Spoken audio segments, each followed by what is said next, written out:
Day 2. Alright.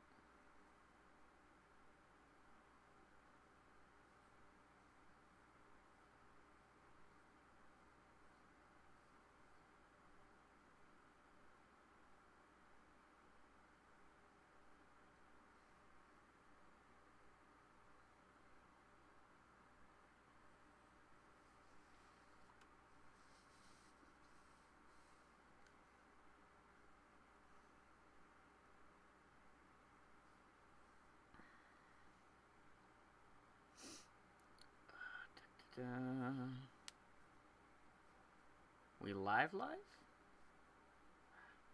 always takes so weirdly long. Give me a second.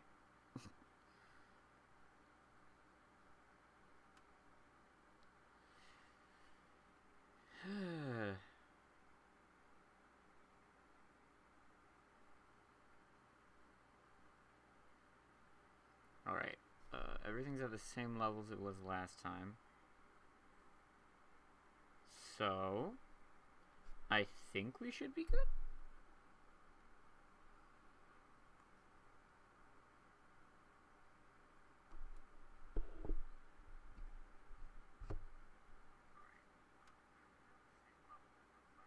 Let me turn myself up, because I sound quiet as hell. Oh, I'm all the way up. That's a problem. Here, let me... This picks up too much noise.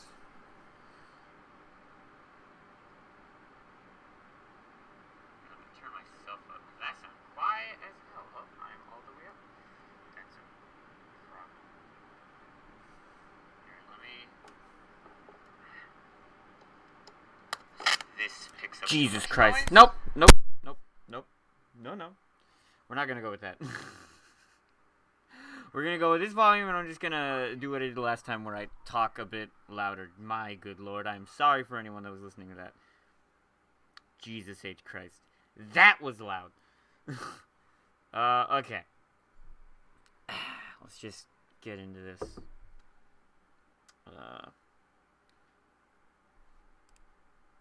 No, not share. Get out of here. Okay. So, welcome to actual consistency with my schedule. This is day 2 of me doing the thing.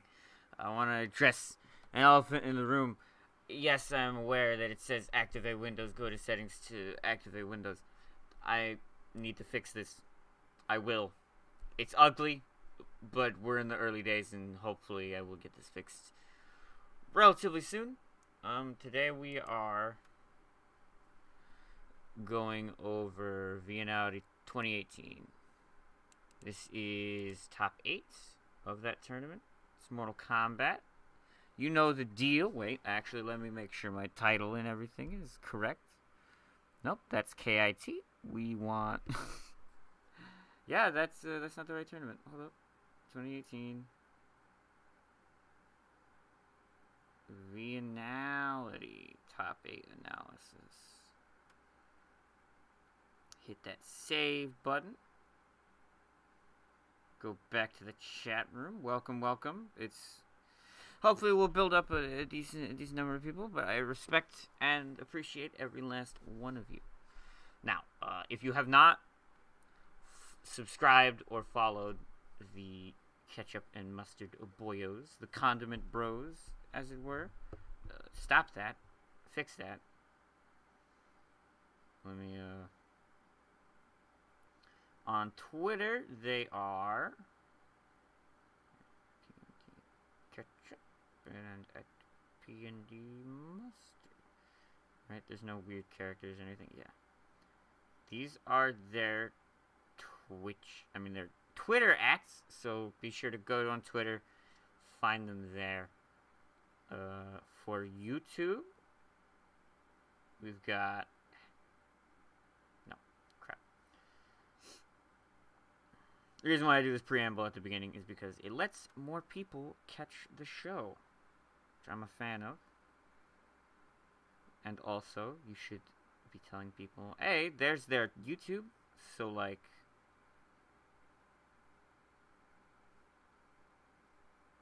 there's that. And then, yeah, it's just... And then for Twitch, we've got twitch.tv/PND. And bam! That is all their info. Be sure to go follow them on everything and anything. Oh, jeez, don't tell me you're crapping out now. Ah!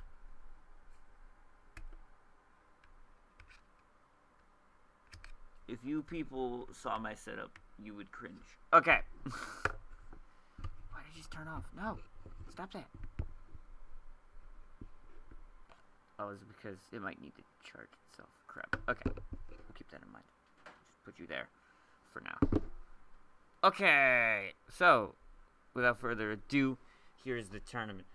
This took place in Vienna, 2018, July. If you don't know about Viennality, it is a European tournament. They run it every year.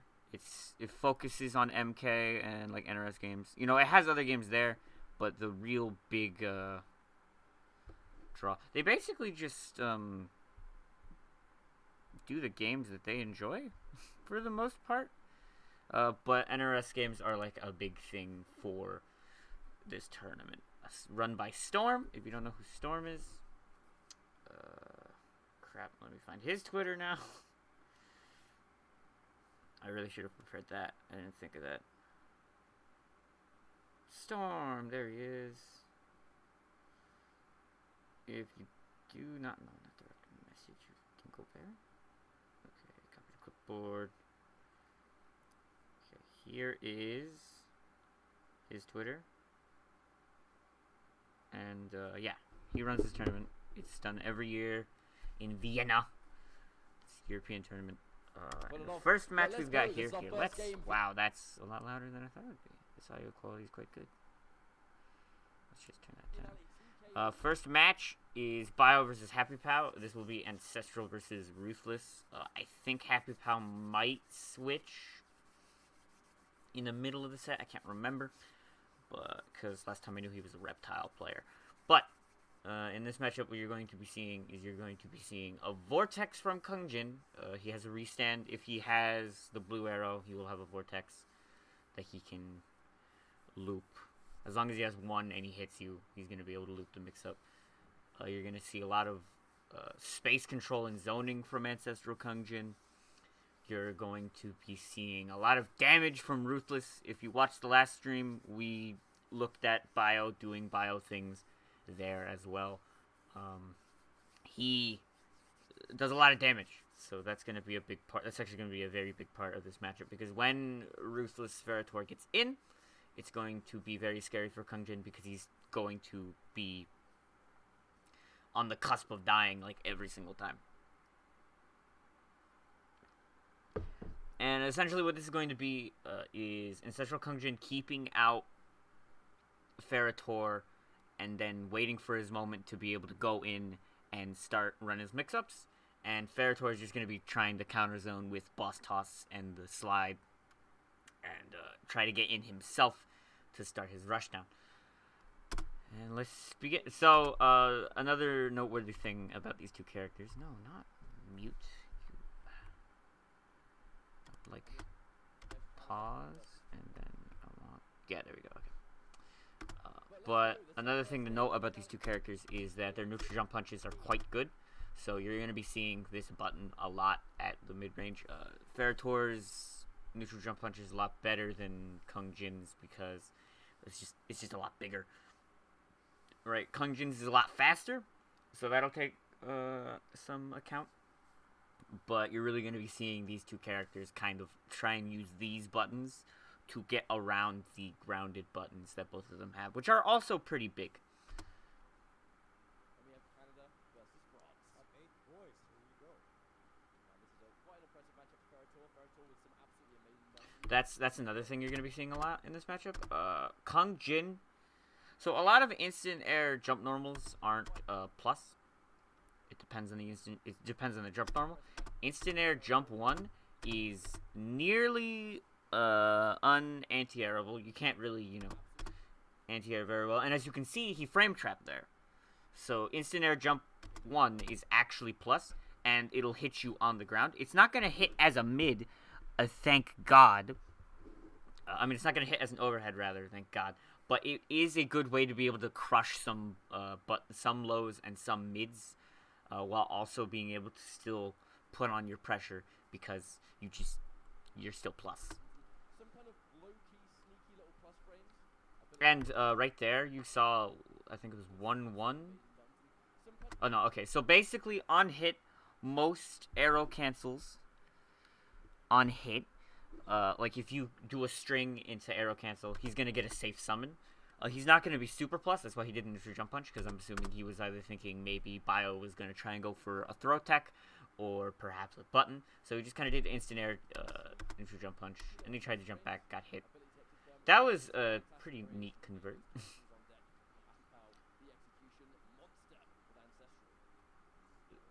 I believe Ancestral Kunjin's not played a lot, but EX Arrow is plus. So, oh, okay, armor. Okay, this is gonna be very good against Ferritor in this matchup, because Ferritor is very slow.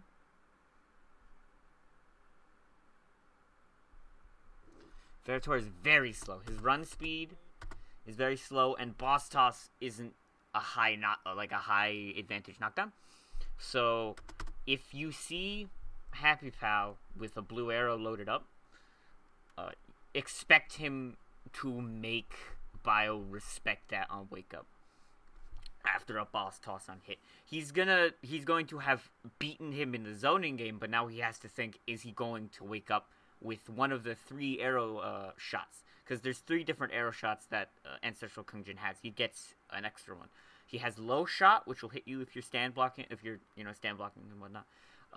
He has the high shot, which is just, a normal straight projectile, and then he has up shot, which will cover if you try to jump over the arrow. So it's kind of a mind game that Ferritor has to respect when he has blue arrow loaded up. Well, he has to respect it regardless of the arrow type, but blue arrow particularly makes it strong.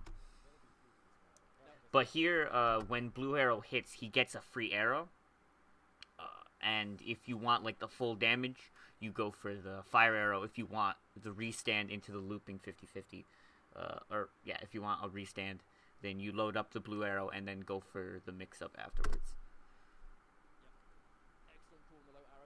Drop the combo. See, again, we talked about the instant air jump one, right? This button is very good for many situations. It will stop. Basically, Kungjin's jump one in general is going to be very good for stopping people from moving in the air. It's going to be very good for stopping grounded buttons in some points, depending on the character. It's going to be good at baiting throws. It's just going to, in general, be very hard for Ferritor to deal with, because Ferritor is such a slow, lumbering kind of character, and meanwhile Kungjin has this instant, near instant button that kind of controls a lot of the pace.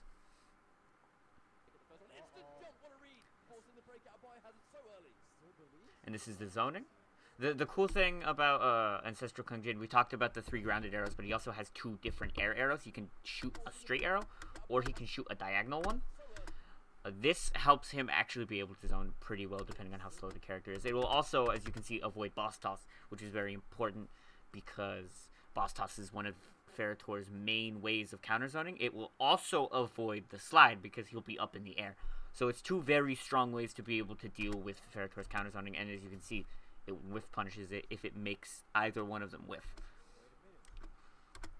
So this is it's a very hard situation for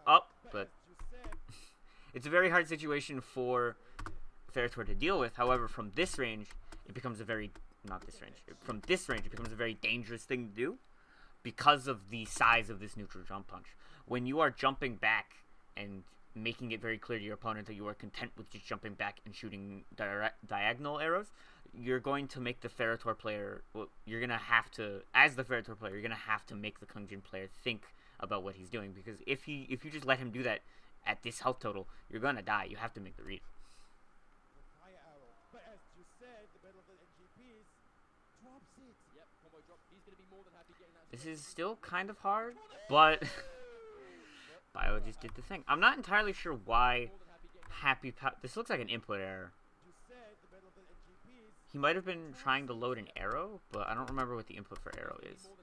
Or maybe he thought he was gonna try and like press a button or run at him. There's a lot of things that this read could have been, but clearly it wasn't a very good one because he got boss tossed and died. The most likely thing for Bio to do in that situation is to just boss toss, so I think it would have been a better idea if he just jumped. And while he did just get hit by the neutral jump punch, and that makes you kind of reserved in going for an option that just got beat, you should still enforce it more than just once. If you only enforce it one time and then you get bopped and then you eliminate that as an option for yourself, you're just limiting your options. And limiting your options is a very fast way to lose a round. But Farah has other plans. Round 1 goes to Biohazard. The questionable grade actually still giving him the round. Fantastic button. Stand 1 is a very large, like, Kung Jin has a lot of different solid anti-air tools. He's got a good down to. His stand 1, as you saw just now, has a very nice hitbox. He's got up 1 as a button as well, where he like shoves the stick into the sky. That's a good long range anti-air. And then he also has upshot. So he's got a lot of different things that he can actually convert off of and get. So here's the mix-up. Good block on the mix-up. See, again, we talked about the instant air jump normal, right? This will stop people from pressing lows. It will make them scared of when your opponent is barely negative. It'll make you scared to press a button because there is a low crushing launcher that's about to hit you. This is going to be a lot of damage. This character hits hard. That's a thing that, yeah, see, again, I wish Happy Pow pressed a, like, hit confirm into this. But the point is, first off, that's a setup. After this on hit, forward dash into jump back 1 will beat basically any button. It'll beat a lot of it'll beat every low poke in the game for sure. I wish he confirmed into it, but he didn't. But we talked about how this jump 1 is going to be a problem for Ferrator. It's going to cause Ferrator to feel bad. Neutral jump punch caught the backdash. Decent chunk for Minos. Right now, in this current situation, speaking of his damage, it's going to be hard for Ferrator to actually be able to do the big damage that Ferrator usually does at this health total, because Ferrator has to tap into their life source in order to be able to do the big damage. Pain and Gain takes away some damage from you, and if you do it when that move would kill you, it will kill you.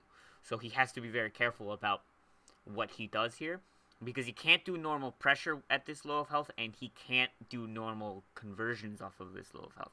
He has to tap into bar. He has to make sure that he doesn't do Pain and Gain on block, or else he's going to be even lower to the point where maybe a poke will kill him, or Pain and Gain itself will just kill him. Yeah, he just... that's a fairly safe area to either try and press a button after the down 1 on hit, or just simply let him kill you. When you block things, the opponent gains meter for the chip that they're doing. So, if you just let them hit you, they're not going to build any more meter. You have 3 bars, you're Ferrator, and you have him in the corner. So it's a pretty favorable scenario for Ferrator to be in.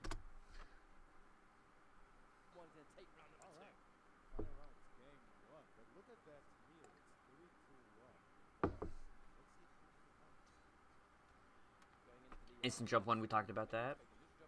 Oh, that barely missed. This is a pretty good read on... So instead of trying to go for a convert, like with back forward 3 or something, he instead uses this hit advantage to be able to go for the blue arrow. This is important when you're playing a character that is very micromanaging. You need to be able to recognize when you're not maybe going to get a lot of damage, and you would rather grab one of the resources that you can build throughout a match. Example for Ancestral Kung Jin is arrows. It's kind of weird to build arrows. They recover very quickly in this patch of the game. Like in the last patch of MKX, they buffed the arrows a decent amount to where they don't recover super slowly. It's a pretty fast recovery. But when you have a character like this that needs to build a kind of resource, you want to be able to use every hit that you can in order to get that resource. So he realizes that he wouldn't get a ton of damage off of this instant jump one, so he just uses it to grab an arrow. And here he does run up one just to, like, you know, control the area in the air, because if that hits, he gets a good amount of damage into a restand. This right here, if he waited a little longer to shoot the arrow, then it would have hit him. But that's more just, you know, wrong place, wrong time kind of thing. Bio's really good at this. So when Ferrotor is off of when Farah is off of Tor, he gets this down one here. It's a down one that he usually doesn't have. He only has it in Lackey and when Farah is not on his back. It's longer range than the normal Ferrotor down one, and Bio's really good at knowing, because the other down one would have whiffed. Bio's very good at knowing when he's going to get the correct down one. Like, she was about to, by the way, what is this set on? Quality, yeah, it's at 1080, 60, okay. But when you see Ferrotor here, when you see Farah here, she is, like, was about to hop on his back. There's not a lot of time for you to think, oh, my down one is different right now. Good armor out of this. Every string into either one of these special moves, either boss toss or that's what that move's called, right? If I'm getting that move wrong and you play Ferrotor, let me know. I'm pretty sure that's boss toss, unless boss toss is the thing in Vicious. But anyway, confidence. Armored, boss toss, the spinny Farah throw, and the low Farah throw, which you've seen before, where he throws her across the floor and, like, makes her slide. Both those don't jail into anything on the character. All of them have gaps, so a good presence of mind to do that.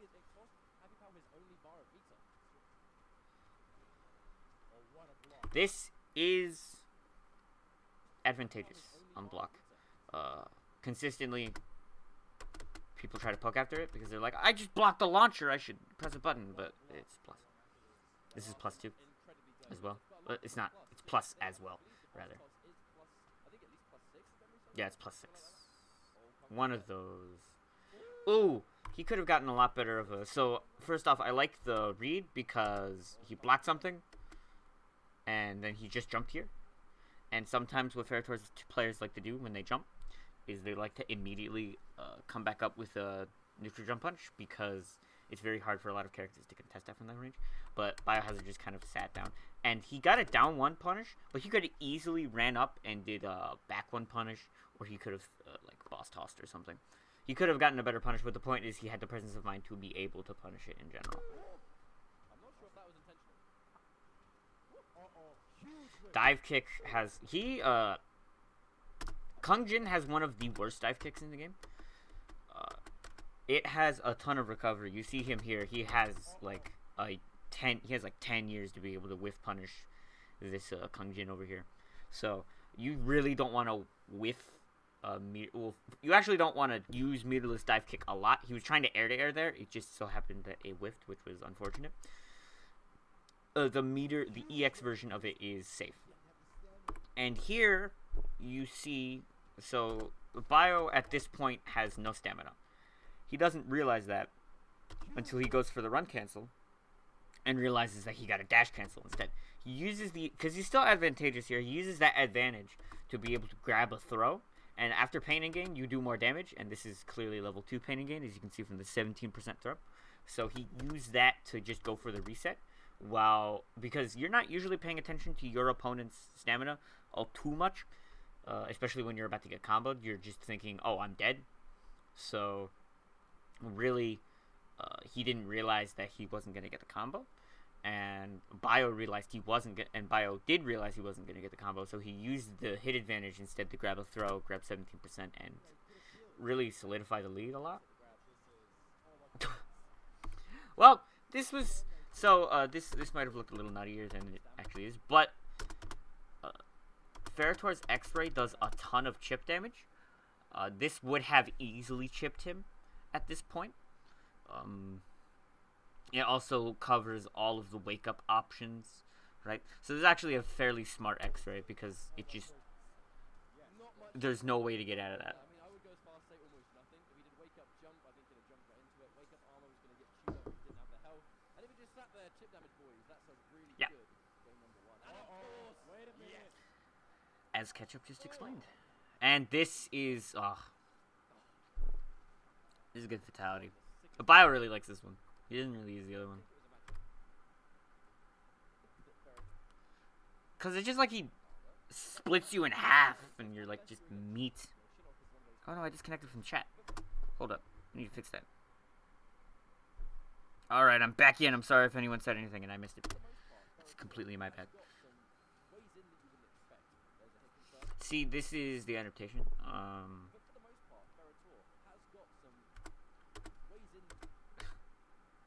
Maybe it's not adaptation. I mislooked at this the first time around. What really happens is he whiffs a jump one.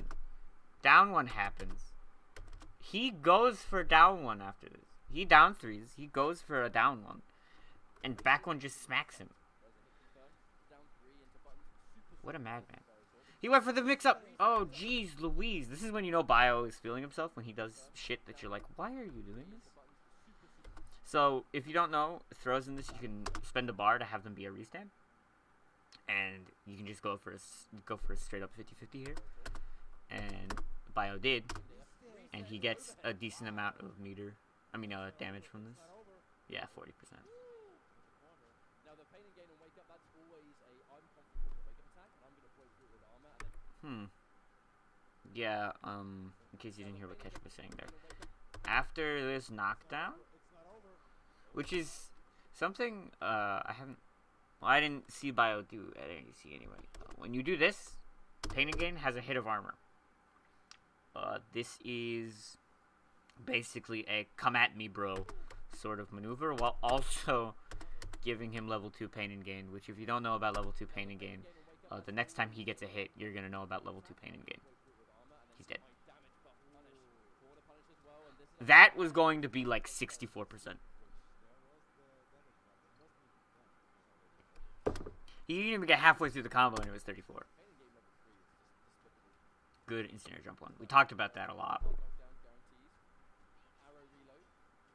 Wow, 2 hits? I don't remember this having 2 hits.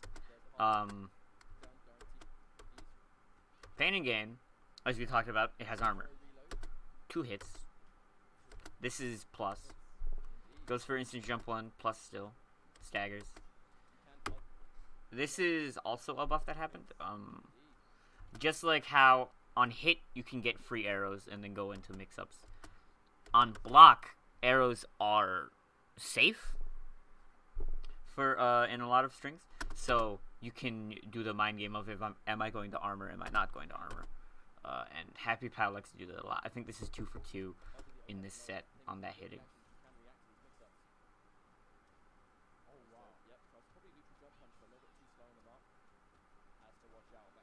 See, this is why the armor and Pain and Gain is good, because it 100% depends on what the opponent pokes back with.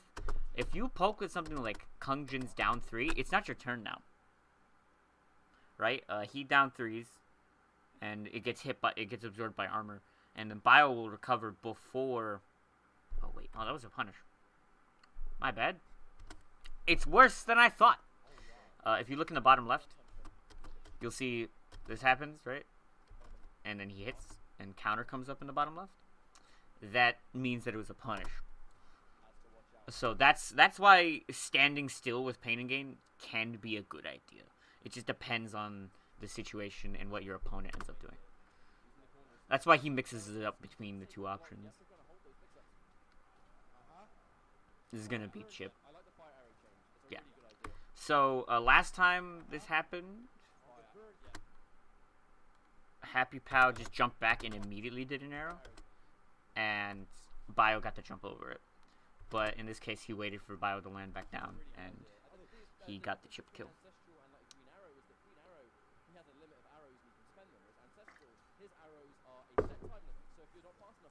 Was that a painting game? Limit of arrows you can spend, whereas Ancestral, his arrows That was are painting game. set time limit. So if you're not, I don't know why he did that. That might have been an input error. he has a limit of arrows you can spend, whereas Ancestral Alternatively, he just wants to kill him, arrows are a set time limit. which is So if you're not possible. fast enough, Good hit confirm. he tried to go That combo is like really hard. so if you're not fast enough, Even if you like main the character, it can be a bit tricky to do. here comes the mid screen. You do jump 2, and you cancel the jump 2 into an air arrow, and then that'll put him into a juggle state, and you're supposed to get 3, 4, and then you're supposed to get instant air dive kick. Yeah, and he just did that part. Yeah, see, like we talked about, he can jump over. He can jump over the counter zoning options and punish. He had to reload stun arrow now, so Fire has to watch out. The 1-on-1. That was a oh my god, that was a buffer just in case he ran in. I'd like to see him go for like some slightly easy ones. We know he went for the big damage corner combo, but That's unfortunate. I would have liked to just see a normal dive kick. So, doing on the fly conversions with Kung Jin is usually pretty consistent and easy. You know, it's not usually a super hard thing to do. You do jump 1, 1, 1, and he went for jump kick into dive kick, but really, the spacing on jump kick into dive kick can be really finicky. So I'd have liked to just see like normal dive kick there. Oh, that was probably an input error. Yeah.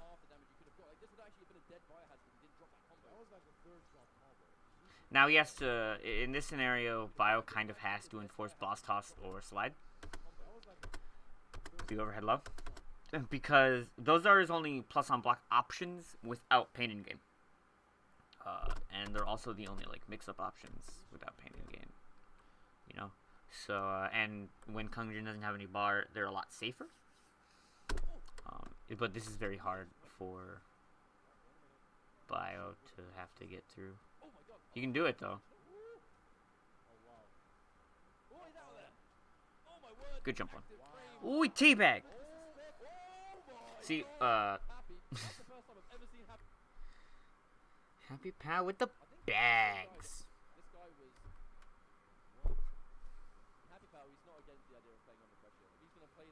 Oh, dear lord. We talked about how neutral jump punch will be important in this matchup.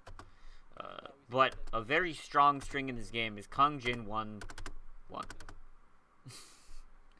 The second hit of 1-1, as you saw, is absurdly large. That smacked him right there.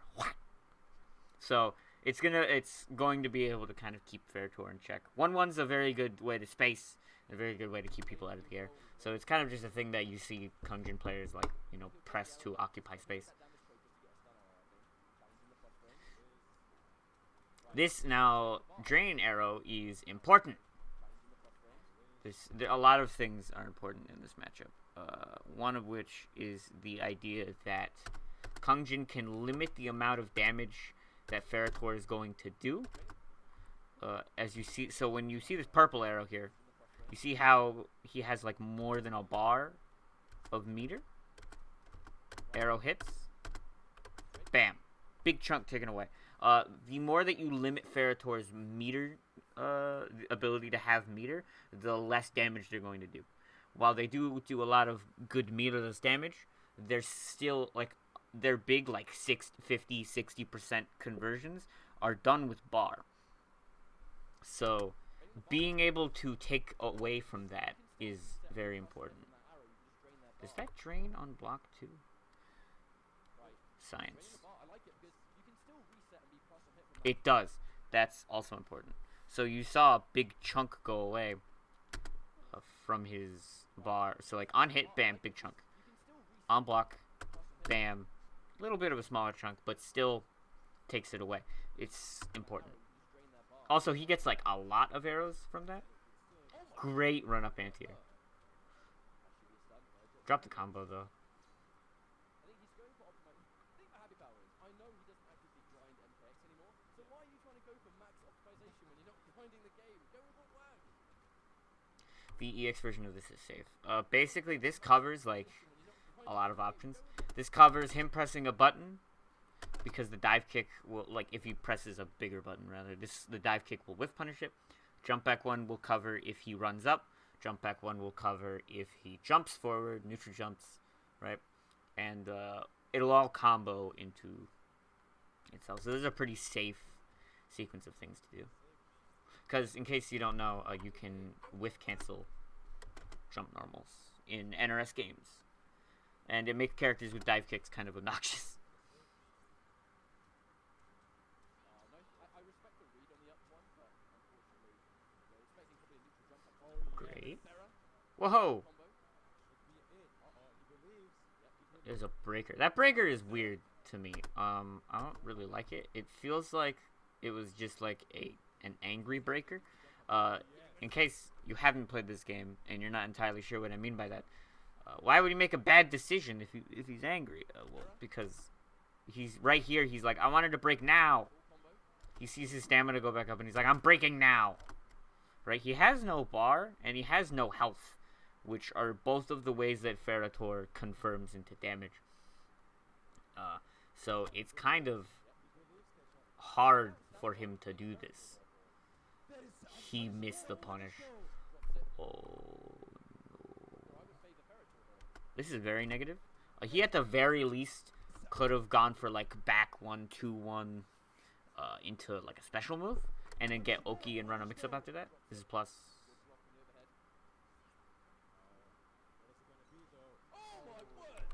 So yeah, this is actually like a pretty safe option from Happy Pal to do. Ferrator can't very well deal with this interactable. He doesn't have a good down 2. His down 3 and his down 1s aren't going to be able to anti-air this kind of thing. And his stand 1 isn't really fast enough to be able to anti-air it on reaction. So this is like a pretty good thing to do. It'll also cover, boss toss and the back forward forward, which usually what you do as a Kungjin player from that range is, with fire arrows, is you're going to shoot arrows. So he was looking for the arrow shot, and he got hit by the interactable.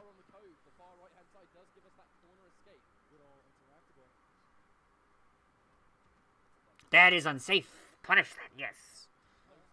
Did he have stamina there, or did he just fuck up? Yes, he had no stamina. So again, we talked about dash, throw. This will almost hit every time. Well, it'll hit almost every time. Because it's a situation in which you are very plus, and you're expecting to get hit. You're not expecting a throw to come out. So it's going to be pretty much a guaranteed reset most of the time. People are obviously going to be able to tag it. But again, we talked about this. This looks like he was about 0. Like they were about at neutral. Because he down 1s, and then down 3 trades with down 1. And I believe Kungjin's down 1 is 6 frames. Why do I keep... Oh my god. Stop disconnecting from chat. Okay. Apologies. So... let's get back into that. This is... both of these characters have pretty decent ways that aren't just neutral jump punch to keep people out of the air. This, back forward 3, has a very big vertical hitbox. Because he, like, swipes up and down. Like, up, forward, and down. So it's really going to stop, like, jump forwards. Especially against a character that has, like, such a floaty jump like Kungjin. Staggers. That's safe, or at the very least, like, barely negative. Ooh, this is gonna be a lot of damage. Oh, he dropped it. Tried the X-ray, cheeky bugger. Oh, up 1 was good, but he missed the conversion. Now, why did he? Let's go into that. So, the X-ray doesn't hit. It's very unlikely to hit here when you... so, basically, right, at this range, after this thing on hit, Bio can't do much, right? He doesn't have a lot of hit advantage, and he's a very slow character, so he's not going to be able to run up and meaty. So he's pretty content with just blocking, because last time a scenario like this happened, he ate an arrow to his foot. So he's just content with blocking. And then run up 1. He's not really going to get a lot off of that. unless he does instant air dive kick, and he didn't. So. And as a result, I talk about this a lot in this game, is that knockdowns off of stray air hits are very hard to actually meaty. Because, well, one, he swung with a high, so Biohazard poked. But the reason why Biohazard poked on Wake Up is because after a knockdown that is just from, like, a random juggle, like, you know, up one and then no convert afterwards, you're not really going to have a plan to be able to meaty that. And also, if you do have a plan to meaty that, that plan can get ruined by just, you know, the character tech rolling or something like that. So it's kind of hard for you to actually be able to gauge what you're supposed to do on the knockdown situation there.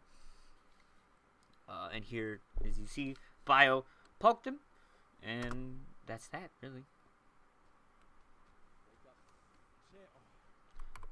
This was actually smart. So every time that might have actually been Chip as well. But every time Bio has done that situation with this amount of health, he's done something with a gap, right? That you can like backdash, you know, stuff like that. So he just made it gapless, so he couldn't poke, he couldn't backdash, etc. So it was pretty good. Also, it was an overhead, so if he was looking for the low toss, he would have got hit.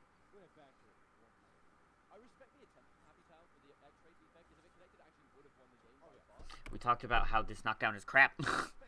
And that a big part of this matchup is that when this happens, Kung Jin has a lot of ways to stop you from moving into his face.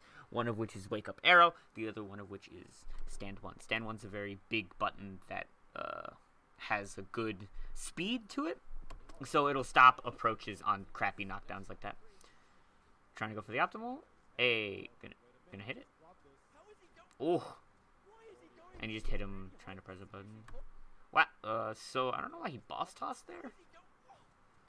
So like he gets hit trying to press a button, right? Down 3 whiffs, and then he goes for boss toss. I'm assuming after the backdash he was thinking that, you know, you see Ancestral Kung Jin backdash and you're like, oh, he's probably gonna jump back and throw an arrow. So I'm assuming that's why he threw the boss toss and he got hit with the instant jump one. Plus frames. Got tagged. Yeah, this is really hard for Bio to have to deal with. Because there's just going to be a lot of... Oh my! Sweet baby Jesus. So Bio makes the read that he's going to jump forward. But jump one is... jump one comes onto the field so quickly. The hitbox comes out so quickly and it's so active. And it's so big that, like, there is no way that Bio wins this exchange. Unfortunately for Happy Pow, this doesn't combo, and that meaty doesn't happen. But he gets the anti-air read. Oh, he 2 teabags in a row. What a lord! Now he switches to Cutthroat. So Cutthroat is going to be able to deal with Kung Jin's shenanigans a lot better. He checked the fatality before the match started. That's really funny. But Cutthroat Kano is going to be able to deal with the situations that Ancestral Kung Jin is going to present to him a lot better. He's got Instant Air Kano Ball, which is a way better counter zoning tool to have in matchups, because it goes over low and high projectiles, and in order to anti-air projectile it, you have to kind of do really weird things. So it's a pretty good way. It also is an instant air overhead, which, you know, if you're looking for high knives, which he also has a good projectile and high knife in order to be able to counter zone. And much like Ferritor, when he actually gets in, he's going to be able to mix you up and do a ton of damage, which is what Bio wants to do. He wants to have good counter zoning options and then proceed to use those counter zoning options to get in on Ferritor and, not Ferritor. Sorry, Ancestral Kung Jin, and just kill him, right? So, let's see how this goes. I like it. That gets a thumbs up from me. We approve. He actually checked the fatality before the match started. And also his air dares are a lot better than Ferritor's. Like, he moves better on the screen than Ferritor. He's got a better run, got a better forward dash, back dash. So he's going to be able to actually... But that's the problem with the character in this matchup, is that knife is a high, and the low arrow, low profiles. You are in a crouching state. So it's going to whiff punish the high arrow, And even though it'll trade, I mean, it'll whiff punish the high knife, and even though it'll trade, he's going to be able to get something off of it. He opted for a free arrow throw because we talked about how when you have a arrow load, rather. We talked about how when you have a character like this, if you know that you're not going to get a lot of damage, it's sometimes just better to go for the reload instead.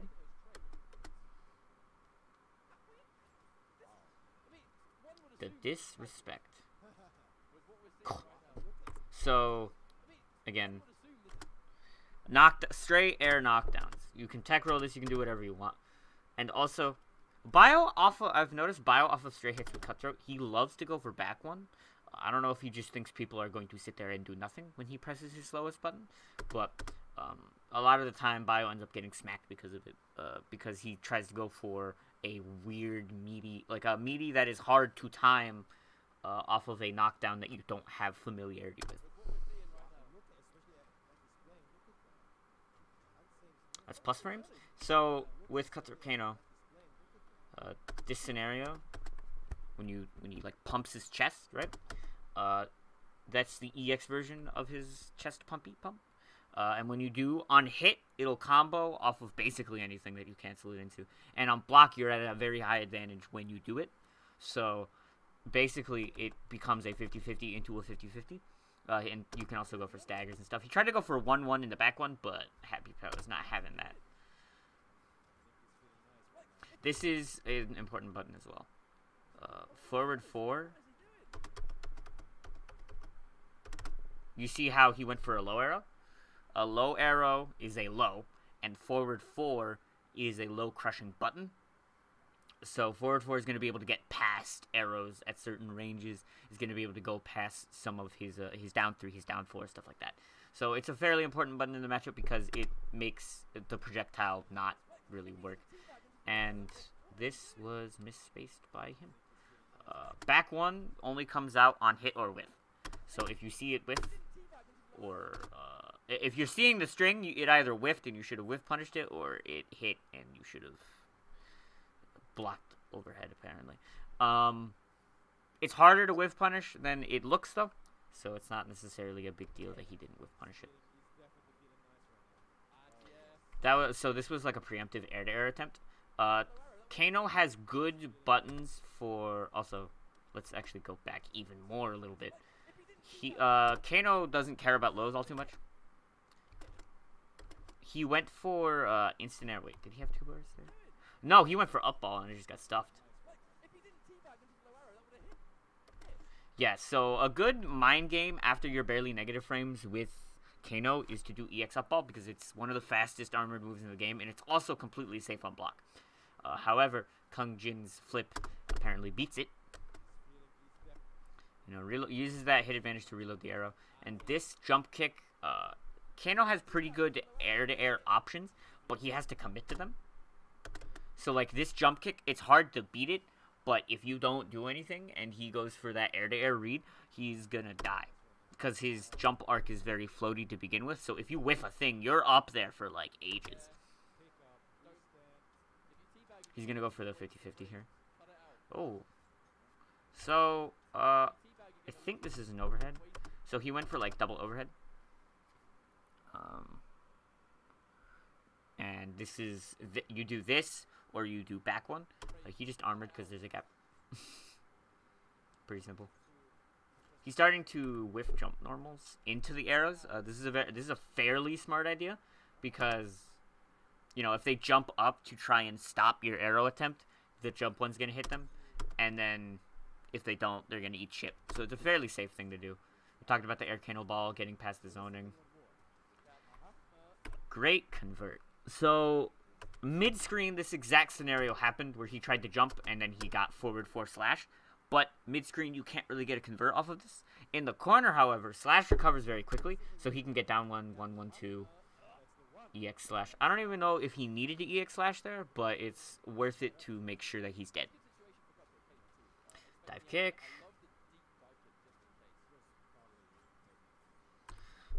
So, after the forward 3 knockdown, which is this axe kick thing, you do get a free reload, but you're not very advantageous.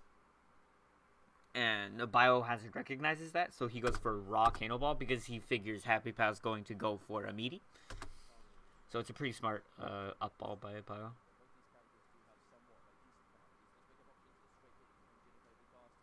No big whiff punish. This has a lot of whiff recovery. It's hard to whiff punish it though, because of how big all of, like, the first hit's pretty big, the second hit gets bigger, and the third hit's like the biggest thing on the planet. So it's kind of awkward to whiff punish it. So he just goes for the down 3 whiff punish. Into throw, gets the corner positioning, which is a pretty good scenario.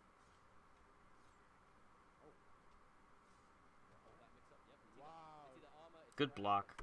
Last time this happened on block, Bio did do this. He didn't want to make the read about the flip, but he did feel like he was going to do the up ball, so he just kind of blocked. Again, the trade very strong. He's going for reload because he just wants to keep him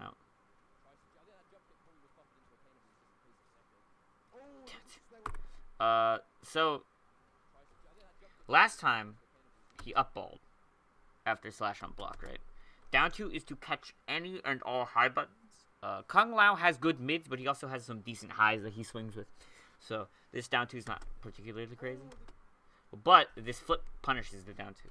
You don't really see down 2s punished a lot in this game because they like push you back super hard, super far, and they recover and crouch. So it's kind of hard to punish it sometimes, but he got it. Oh, okay, so this is the third time we're seeing this now. The first time it was mid-screen and it was at like mid-level, like right about here.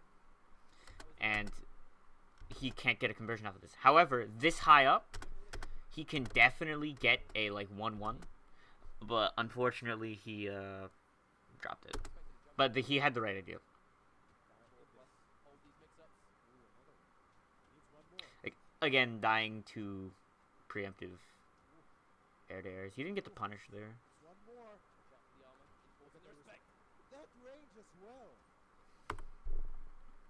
So, the reason why... So, every time slash has happened, he's done the armored ball. So he's like just sitting and waiting to see what Bio does, and Bio's just sitting and waiting to see what he does. So he sees that Kung Jin hasn't done anything and uses down 4. This just catches the backdash. He misses the conversion, which has been unfortunate. But so the blue arrow trade is in Kung Jin's favor. The normal arrow trade is not. As you can see, the knife more damage than the actual arrow. So really what Happy Pal wants to do is he wants to avoid using this arrow when he doesn't have anyone loaded, because if Bio decides I'm going to throw a knife, he's going to win the trade. And at this life total, it's like really awkward to be trading with knives like that.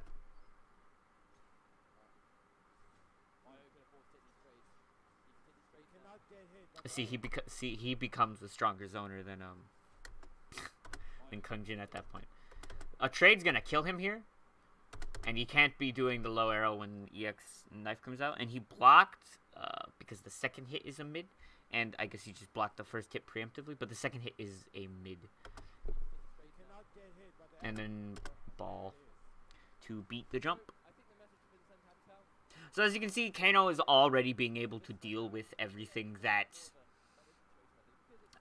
Happy Pal's trying to do with Ancestral. He has better armored moves. He has, you know, good mid-range tools. He has good counter-zoning options. The counter-zoning options are really, like, the biggest part. And also the pokes are really strong in the matchup. But the biggest part is the counter-zoning tools, because it makes Ancestral kind of feel lost. That's why you see Happy Pal thinking about Kung Lao. But he's just going to go with Kung Jin. Kung Jin wasn't doing terribly against the Kano. Simply put, he was getting counter-zoned, right? I think Happy Pal has to try and answer the counter-zoning options a little better. He's trying to zone, but he's not trying to counter the counter-zoning. Because the counter-zoning is going to counter the zoning. You can't counter counter-zoning with zoning. That's not how it works. You have to do specific options depending on your character. Sometimes your character is going to be able to, you know, be a half measure towards counter-zoning with actual zoning. But with Ancestral Kung Jin, a lot of his arrows are pretty committal. So he has to think of other things to do. He could also very well run the mix-up game instead. or try and get like more damage. Instant dive kick dropped. This is a common thing when you see instant dive kicks dropped. If the dive kick is a down plus button input, they will input the down bit before they get off the ground and just get instant jump kick.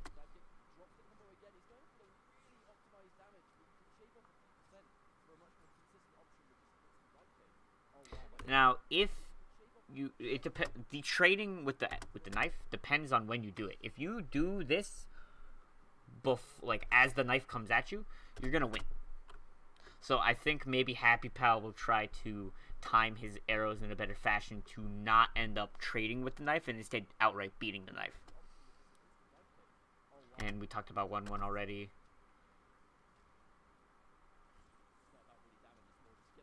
We talked about instant jump back 1, right? So instant jump back 1, it would cover him doing a button. Well, it would cover him trying to come at him. And the dive kick whiff punishes the forward 4. Forward 4 has a lot of whiff recovery. So that was a really safe option for Happy Pal to do. So there is a mix-up here, but Bio actually is very smart and completely avoids it by delay detecting. So you can only special cancel the first hit of forward 3. Forward 3 is a double hitting mid overhead button. If the first hit is blocked, you can cancel it into low arrow and then have your 50-50. However, since he delay teched, he only got the second hit, which means he couldn't actually cancel it. So the overhead was guaranteed to happen. So Bio knew where to block.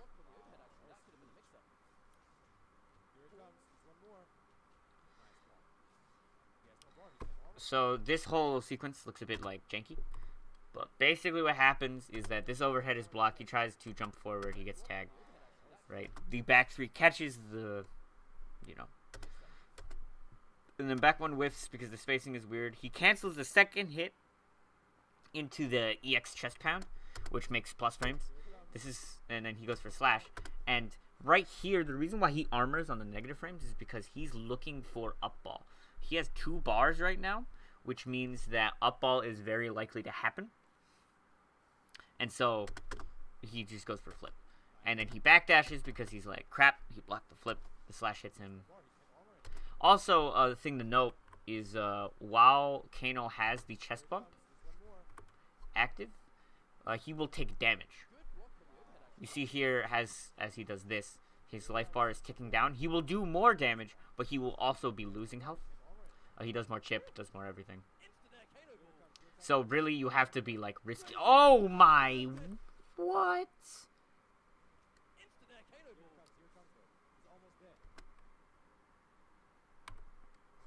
Okay, so down 4 goes under a lot of stuff. This is punishable. He tries to go for the back forward 3 to like get a guaranteed reversal punish, but he doesn't He doesn't do it in reversal timing, which means that it doesn't come out as a reversal, which means it doesn't punish it. He mashes down 4 because it's like, well, if he punishes me, then I'm dead. If he doesn't, he's probably gonna try and punish with like a high, so I'm gonna down 4. Down 4 is very low to the ground, which makes the back forward 3 whiff. He's almost dead from the ticks, but you can't die from the ticks. You can simply die from someone hitting you after the ticks have gotten you to the pixel health right here. And he gets the hit. And this is huge because not only is Happy Pal behind on meter by a pretty decent amount, he doesn't even have halfway to a bar, meanwhile Bio almost has 2. He also is on tilt from the fact that this was the health total that Bio left that round with. And he made a comeback from the fact that Happy Pal failed to punish something, which is, it's very important that you keep that in mind going into this next match, because Happy Pal's not exactly going to be feeling the greatest. This is the last match, see, he's shaking his head. This is the potential last match of the set, or the last round of the set. Definitely the last match of the set, so he's going to be kind of feeling a bit tilted. Good block on the Kano ball, though. See, this is what we're talking about with countering counter zoning options. Kano's biggest counter zoning option is air ball. Every time Kano has jumped forward, Happy Pal has done something, whether it be a projectile, whether it be running up trying to press a button, This time, Happy Pal realizes the pattern of, Biohazard doing the air ball, so he decides to instead just block, see what he does. And getting rid of the meter here is pretty good. If you he loads the purple arrow, and getting rid of meter against Kano is a pretty decent option. And again, drop from doing the down input before the kick input. It's a good option because it gets rid of some of Kano's pressure ideas, and it gets rid of a lot, like most of Kano's pressure ideas, right? He wants to be doing up ball after negative frames. He wants to be doing, going into EX chest bump so that he can get plus frames. So getting rid of meter against Kano, while his damage isn't usually a ton of meter damage, he's usually killing you with subsequential pokes or looping into his 50-50s, keeping you standing, using pressure like that. He still uses meter a lot.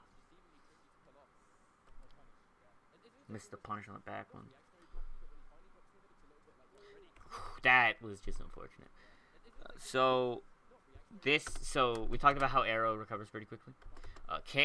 Bio is expecting Kung Jin to like run forward or something, and the forward four just barely whiffs. And again, we talked about how it has a lot of whiff recovery, so he's going to be able to whiff punish that clean. Doesn't drop it this time. Also, the fire arrow is a hard knockdown. It doesn't last very long, but this is important for this mid-screen sort of game because hard knockdown, right? And now he gets to enforce the zoning mix-up, per se. What's he gonna meet you with? Is he gonna meet you right away? That kind of stuff. We talked about jump back arrow as well. Jump back 1 into special is very strong, especially against a character like Kano, who wants to be forward dashing, wants to be running, wants to be doing forward force to you. Instant jump back 1 into fire arrow is going to set him pretty far screen. And it's also going to do a decent amount of damage. It's going to answer most of those options that Kano has against this kind of thing. He tried to chip him out. This is advantageous. Or at the very least, it does a ton of chip. So really, he's going to be able to, yeah. And that's also fairly safe to do. Because after the low arrow, there's a lot of blocks done, lots of pushback, right? He tries to jab, not thinking about the pushback, right? And jump with arrow with punish. Pretty simple, basic stuff. Happy Pal's really what Happy Pal has changed in like playing the matchup is he's playing at a safer pace.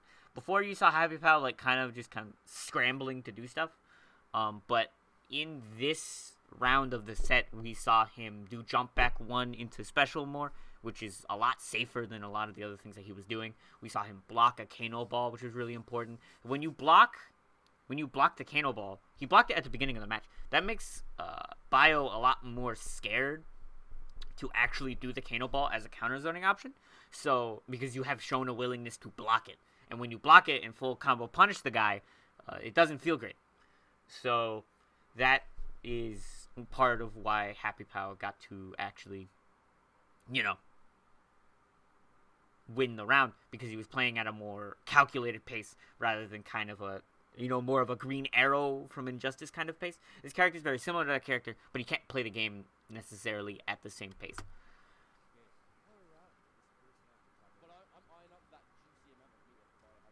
Caught the backdash with forward four. No punish. Happy Pal likes to go for like EX reversal punishes a lot because this character doesn't use meter all too much. Ancestral Kung Jin's pretty meterless, strong meterless character, so he can use these moves to try and EX punish. He can use these moves to try and do a bunch of stuff, but he keeps missing the reversal timing, which is messing up the input. So he's really it's messing up the speed of the punish, which makes it so it doesn't punish. That makes it so that he's wasting bar, right? So he can't break. That's a big problem. If you can't break against Cutthroat Kano, he's going to do a lot of damage to you. He's going to eventually just kill you.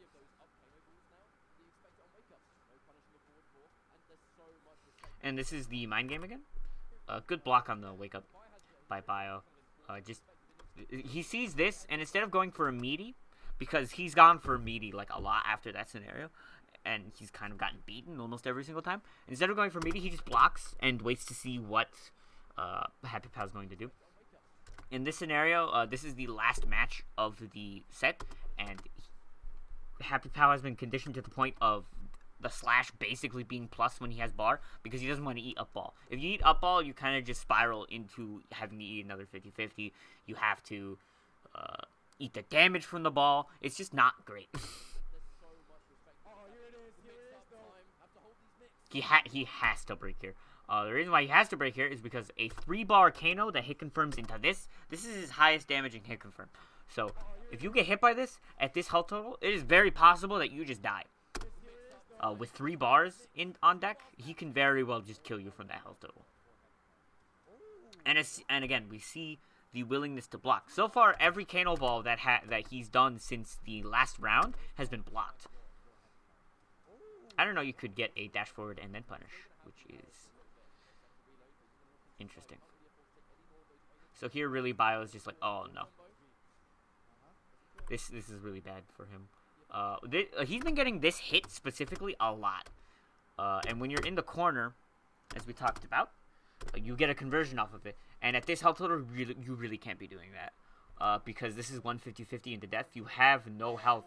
And Biohazard is just really good at down 2ing you. So stop jumping, Happy Pow! I get it. You want to dive kick and stuff, but stop it. This is basically guaranteed. Not if you whiff that, Bio. Oh, another whiff punish. Oh, it didn't combo. We'll talk about the scramble in a second. Okay. So there was a lot of like, the scramble is like really hard to handle, right? Especially in this game, which it's such a fast-paced game, right? After this, we talked about how knockdowns that are not hard knockdowns, or at the very least not knockdowns that you are set on meeting, are hard to meaty, right? This happens. He runs forward, right? And he just wakes up backdash. So he's already kind of messed up on the knockdown. And this was to answer progressive movement. Or at the very... No, actually, this was to whiff punish. However, he kind of overestimated the range on the forward 4. So he gets hit. He gets hit by the back one. You know, blocks that. It's pretty safe. And again, he missed... You have to know, for specifically this button, this is one of Kano's best buttons. Especially in this variation. And if you don't know the spacing on it, you're gonna get hit like this. This not comboing was really important. If this comboed, Bio very well might just lose the set off of this. Actually, he does just lose the set off of that. He can launch him and kill him. And then this happens and run up EX Kano ball is pretty much guaranteed because he's negative and he already backdashed. So really the only thing that would have stopped that is if he was a madman and just hit 1-1 after the EX dive kick on block, which sometimes you have to do stuff like that, but he didn't. What do we got next? Kano Tremor. Katana Tremor. Oh, jeez. Oh, it's KP. Okay. Cool. So we've got... I'm not familiar with this gentleman over here. Oh, it's RZA. It's RZA. RZA. Alright, so this matchup... this isn't crystalline, but... So basically, what Aftershock Tremor wants to be doing is he usually wants to be controlling space and then knocking you down, getting his strong setups. He's got strong setups with the the tremors, right? That move where it's like bump, bump, bump, and then it detonates. It's a move where he sets it up, and then after a set amount of time, it's a full ground low. He also wants to be controlling space with instant air,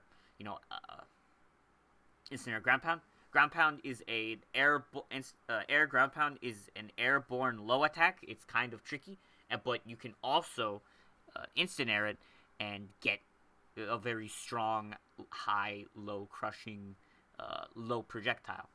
And when you do that, you make Katana have to think about throwing air fans.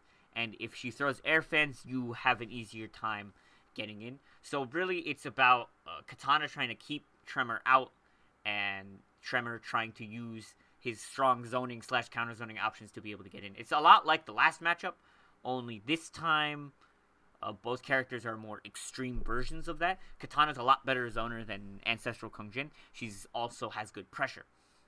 And she has decent mix-ups.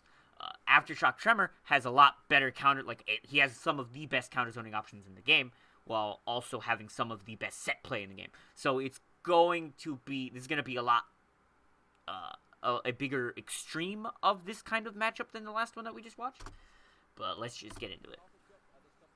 And already you broke the number 1 rule. I don't think this was an instant air ground pound. It was not. He just jumped. Don't jump against this character, because if you even remotely get hit by this fan, you're going to eat this damage. He might want those airborne mix-ups. You know, if you jump in, obviously that low ground pound that you do want airborne. But you see a jump in, every ounce of your being is telling you to block overhead, and then you get hit by a low launcher. So every shatter cancel. This is shatter, right? And you've got a couple options off of shatter. You can up. You can shoot it upwards, you can shoot it forwards, you can shoot it downwards, or you can cancel it. You can also delay it for a very long time. If you cancel it, you are at 0, which is why KP sees it and he goes, oh, okay, let me jump. You know, he does the forward one check. Forward one actually has like a decent amount of recovery. Tried to poke under it. So here, the reason why he gets tagged by this low here is because there is, so after 2-2, there's 2-1 rather. 2-1-2 is going to be an overhead ender string, and it's going to be a splat knockdown. 2-1 down 4 is going to be a low option. You can fuzzy it, but it's a bit weird to fuzzy, especially if maybe you haven't played against the character for a very long time, or maybe, you know, if he just hasn't gone to that option yet and you just weren't thinking about it, right? This is KP's first match of the day, so probably not thinking about it. I think this was his first match of the day. I'm not entirely sure. I don't remember how Viennality was run. Sadly, he goes for straight fist instead of up fist. Up fist would have given him a conversion. He just gets tagged blocking low. You really don't want to block, blocking high. You really don't want to block high against this character as a base. You basically block low and look for this move. There are some instances where this move becomes an actual 50-50, but for the most part, this is a fuzzyable thing that you can react to also. I don't know what he went for there.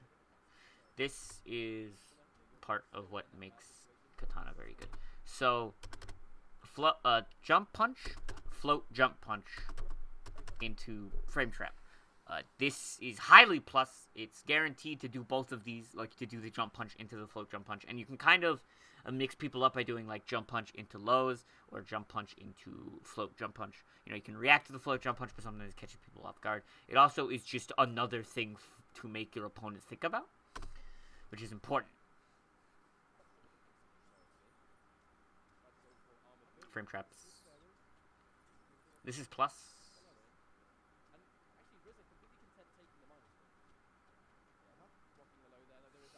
This is smart by Rizza. So, we talked about how this is plus. Last time he did that, KP jumped out. KP's not going to go for the same option twice. He's not an idiot, right? He jumped out. So, Rizza's like, well, I'm just going to try and cover that option. He sees that he didn't jump, and so he's going to try and avoid the count. He's going to try to counter the anti-crossover stand one with a jump kick, and it works. This will make KP a little more reserved in his attempts to anti-crossover, perhaps. That's kind of what jump kicks are there for. No punish on that. It's kind of hard to punish it. Because she's like recovering in fucking Art of the Phoenix, if you know Tekken, right? So the things just whiff. It's hard to punish it. Oh no. So he went for the anti-air here, but she jumped over him quicker than he was expecting. And also, like, her jump arc is really good. So you can just do that, float, get the confirm, get the kill.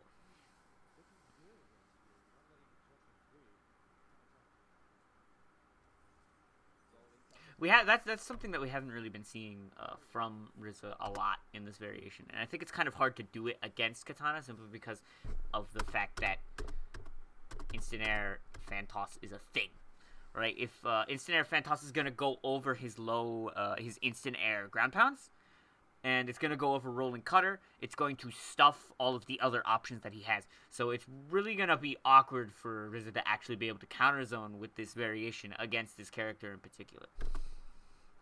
So we haven't really been seeing a lot of the counter zoning options because Royal Storm Katana kind of just ignores them, just as a base of how she works. So instead, what he goes for is he goes for Flash Parry. Flash Parry, EX down back 1 is an armored move.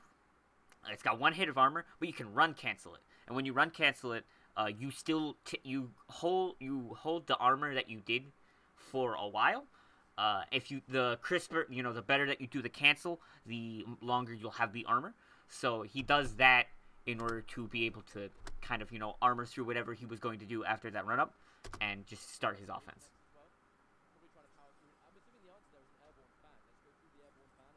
See, it's hard for him to actually be able to counter zone this character, right? He can't do rolling cutter because if he does, he's gonna get hit by a fan.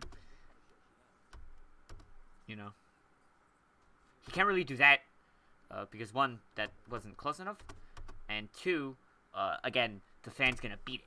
And if he ends up getting red, that was a good read. But if he does this move, if he does this rolling cutter, if he does instant ground pound, or if he does just ground pound in general, and KP decides that he throws a fan there, he gets launched for a full combo, and it hurts him a lot.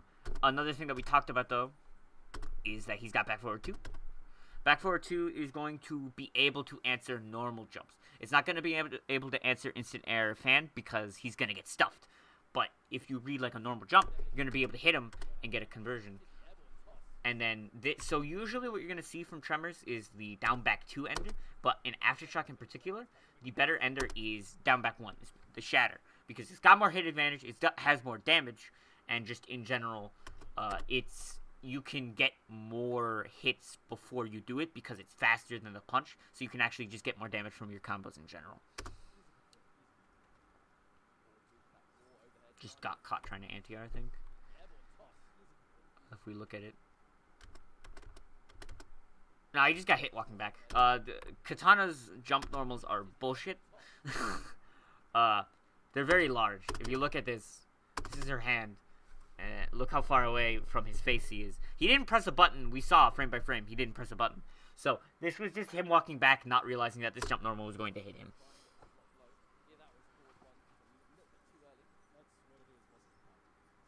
There's going to be a lot of damage.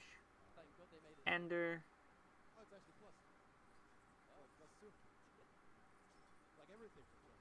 Again, rolling cutter is not going to be very... Oh, you are a lucky son of a bitch. Rolling cutter, KP's like, I'm just going to do another fan. And an instant air fan. Look how close to dying this man was. Look at his health. He jumped against Katana for no reason and didn't get punished. That's the flash parry again. This is going to be the counter zoning option that Riz is probably going to end up going for in the future. Is the flash parry. You have to have very on-point flash parries in order to do this against Katana, but clearly RZA does. And then he's going to punish the air recovery. So as long as he has a bar and he keeps punishing the recovery of air fan, he's going to make KP a little more reluctant to throw out the air fans, which means he's going to be able to actually use his counter zoning options going forward, hopefully. And this is the down 1. No, not down 1. But this is the Tremors, right? So after a few ticks, it's gonna hit, right? So basically, what KP's job to do when that's ticking is to just stay off the ground. If you are on the ground when that happens, it's very plus. And if it hits you, he does get like a free ground pound from that range. So he's going to be able to actually get in if you get hit by the Tremors. So really what you want to do is you just want to stay off the ground, which is what KP did. Oh, the anti-air X-ray. So Katana has one of the best X-rays in the game for a lot of reasons. One, she doesn't really use meter a ton in her combos. She has very high meterless damage when she wants to. And her X-ray is an overhead and it's instant. You can't react to her X-ray. Not only that, but apparently it's a decent anti-air. So, you know. What else could it be? Guaranteed anti-air, there's no real way Tremor, with the exception of airborne ground pound, could adjust his jump up, and from that range, there was no way Tremor was going to go for a ground pound. So I like the anti-air there. Going in for the X-ray, there was no real way. And if he ground pound, like Kedrick said, he would have gotten hit. So it was a pretty good option. And here we go. This is the better option. So, Crystalline Tremor, there's going to be a lot of things to look out for in this matchup. Particularly, low shatter. So, low shatter in this variation, I would like him to do it. Yeah, okay, so low shatter here, this move right here, it is 0 on block in Crystalline. And, therefore, he can beat out, and this is, KP knows that, he can press down one, and beat out most of what KP is going to do. Right? He can't down one in response. Down 3 isn't far enough range to be able to beat it. So, you're going to be looking for that a lot. You're also going to be looking for, obviously, the flex, the Tremor special. Just armored out. His counter zoning options are going to be better because of the flex. If you get a moment where you can flex, you're going to be able, first off, rolling cutter recovers really quickly, so the ground fans are going to be like, you know, whatever. The air fans, you can now trade with it doing this.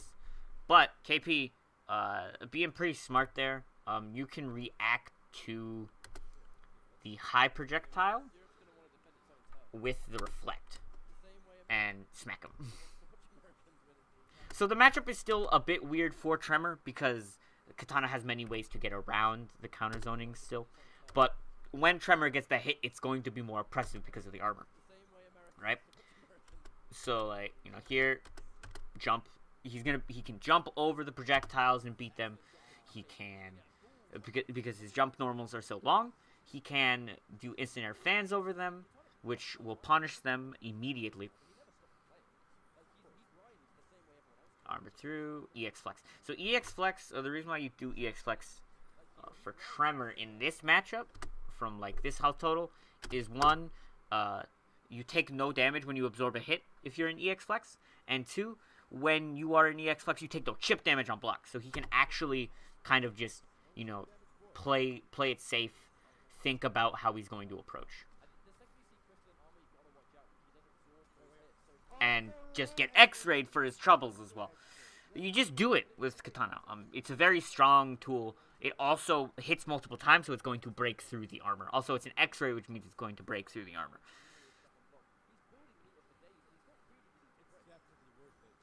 Got hit trying to do it down for... Oh, that was wonky looking.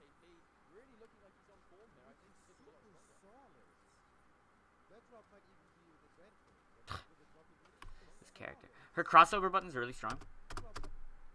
I think he tried to anti-crossover jump one. But she is so low to the ground, right? When she tries to do it.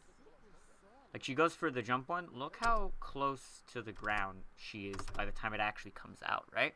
So that's already going to be pretty hard to anti-crossover. And then float. Get the combo. Has to break because he's, you know, at a life deficit. That was interesting. So in Royal Storm, the lift becomes a lot, becomes a projectile.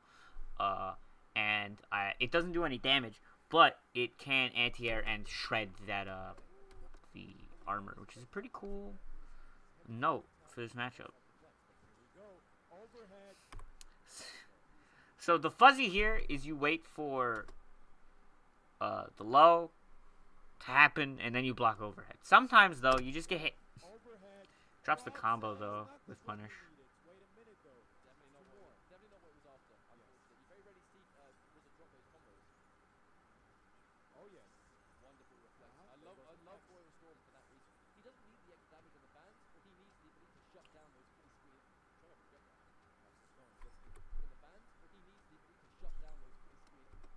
So here, he jumps, and there's a reason why this works. So when he does forward 1-2-1. He's +2. Katana has very strong armored options, especially in Royal Storm.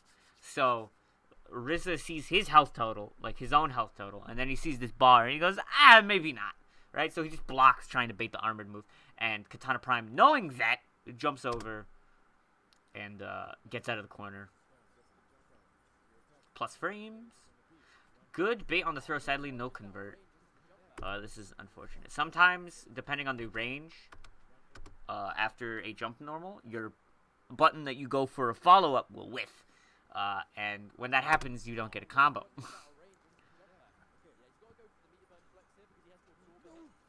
Fantastic.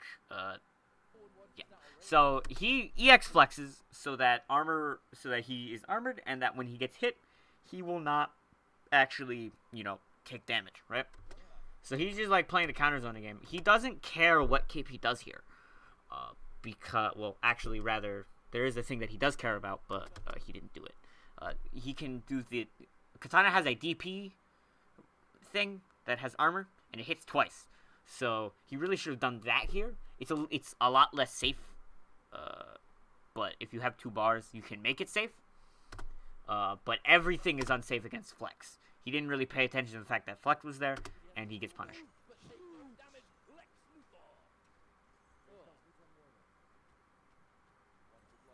And then so right here,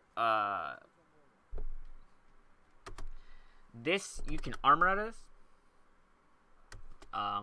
But it's a low. So KP just wasn't blocking low. If he did block it, he would still have to eat forward 1-2-1. And chip would start being a big problem. So overall, kind of an awkward situation to be in. Because if you spend the bar and you get hit, if you spend the bar, you're still going to get a little bit of damage done to you. And when that happens, you're going to have a harder time actually living. No punish on the overhead. So he goes for raw overhead because, you're looking for so much here. After this hits, you're looking for like forward 1, right? You're looking for back 3 maybe. You're looking for throw, right? So he goes for the overhead. KP reacts and blocks it, but he misses the punish. No hit confirm. This is really unfortunate. He has multiple times where he can, he could have hit confirmed that in the fan, most likely. He definitely could have hit confirmed that in the fan. So it's a bit unfortunate that he's not hit confirming. Goes for the full string.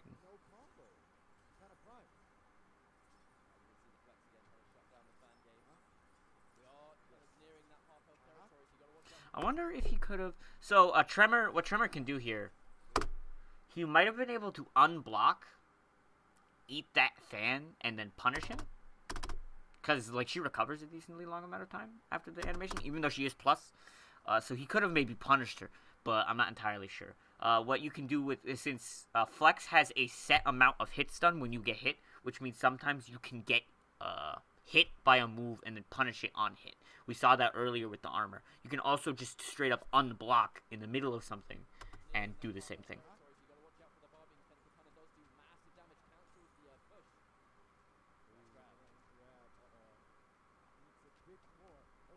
That's so strong. He made the read on the second thing, too. Oh my god, wake up throw. Oh, down 2. Okay, so let's go over why this ending bit was so good. So, Tremor's throw pushes you full screen, right? But his run is pretty fast. So, he can run up and do stuff. But, more importantly, EX ground pound afterwards comes out very fast. And if you do not jump right away, he's going to hit you with it. Here, KP knows, oh shit, he sees an EX flash. He's like, well, goddamn, I gotta get out of here, right? And he jumps because he doesn't want to get hit by another ground pound. However, the problem is, this should have hit him. It didn't, which is unfortunate because Katana's, jump arc is fairly good at avoiding slower projectiles, right?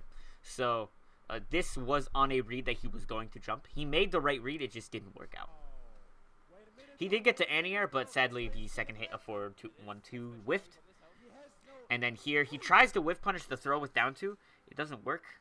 And then He gets hit with down 3. And he really just wants to kill KP. He went for a walk-up throw, I think. He was, like, kind of walking forward, and Rizzo just didn't let him do that. By the way, if my audio is ever, like, not great, let me know.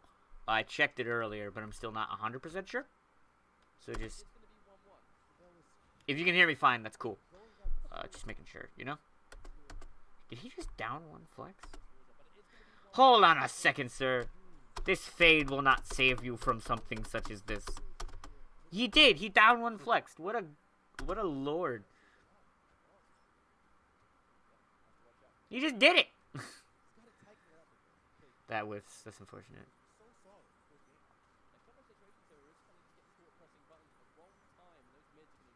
Good. I'm glad. Oh, that's super unfortunate. So she's got this big old string. I don't quite remember the input for it, but delay wake up is very good against it because she whiffs for eternity. Lots of drops in this round. That was a beautiful jump. Usually you don't want to jump against Katana, right? But characters with certain jump arcs and certain timings of jumps can make it so that you jump over air fans and you punish them on the way down.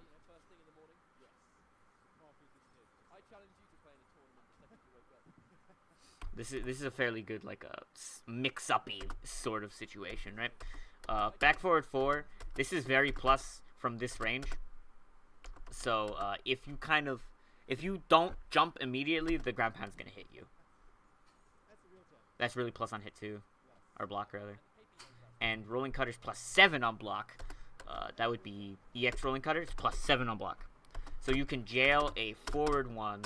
But he just went for the mid check, which also would have frame trapped, I believe. Yeah, he tried to jump out of that, which was no good. This is where Tremor really plays his game. So the matchup leading up to this point is difficult for Tremor, right? But when you get to this point with Tremor, it becomes really relentless because he can just, like, do shit and not really care. And he tried to jump. I'm assuming maybe he was looking for throw. Maybe he was just looking for respect. I'm not entirely sure. Gets the armor. Gets the rock fist. Gets armor. Gets tagged low, and that's it. Sometimes there's too much to deal with, which Tremor is a very good character to do that. He's very good at giving you too much to deal with. Sometimes there's so much to deal with that you can't fuzzy correctly, you know, and your defense just kind of falters because it's so scary being up against this character.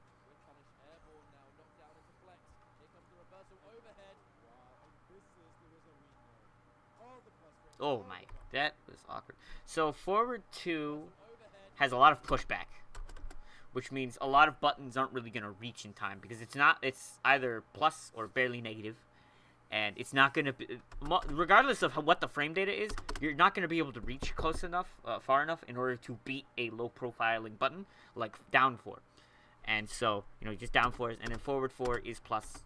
He tries to down 4 again, but he jumps, float. A lot of whiffing things happening. No punishes. This is a lot of damage, so good break.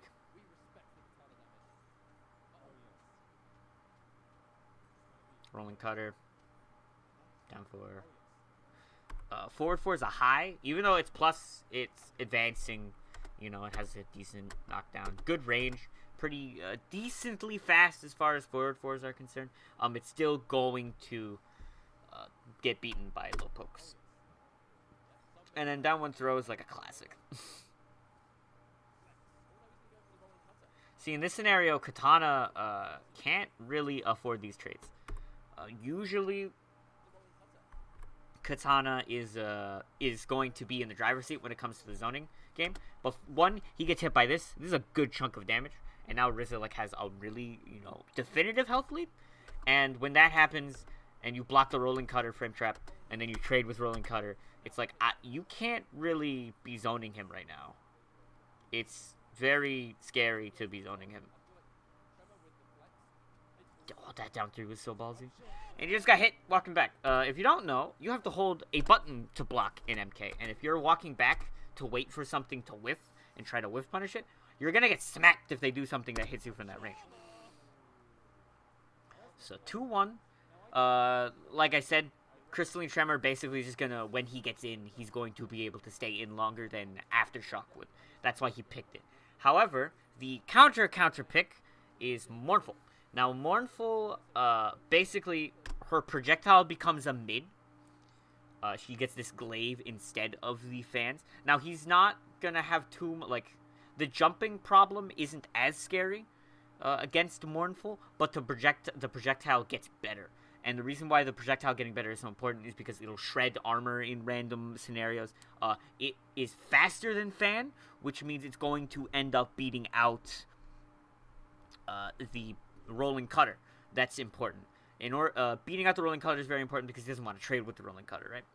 So, not only that, but he gets, he gets decent. Well, his damage isn't very good, but basically, he wants to improve the zoning because the rushdown is so intense, and needs specifically a mid projectile against his character. Also, good arm. He has a good armored move. It's a high, but it is safe.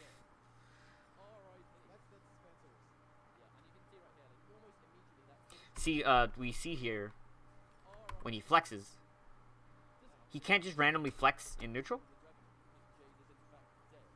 See? Because the projectile is way faster in this variation. It's way faster. The recovery's better, right? So he can't really be flexing randomly in the neutral.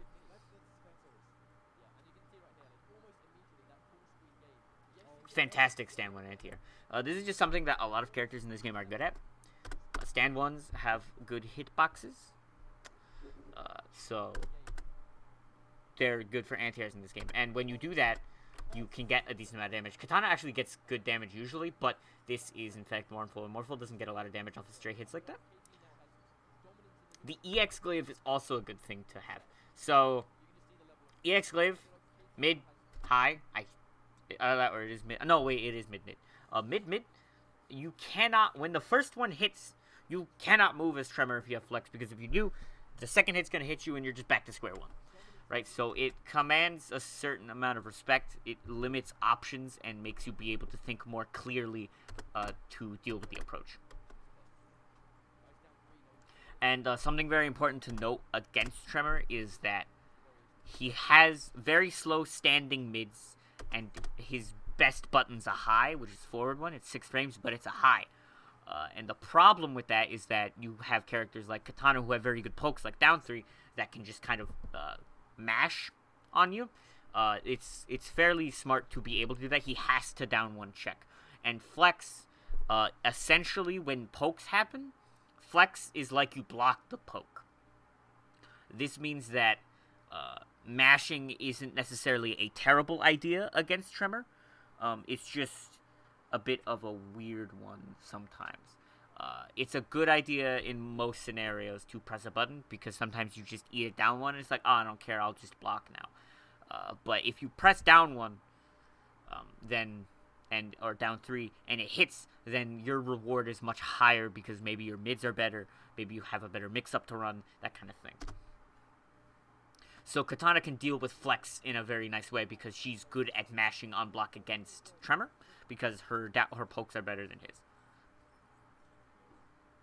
Also, another thing to note is that Katana's not very good at opening you up. She doesn't have, like, super great mix-up. She has 1 overhead splat and then a low. So, really, what Mournful's going to want to do is she's going to want to chip. You see this sequence does a decent amount of chip damage and puts them at... Obviously, she can throw you, right? But it puts...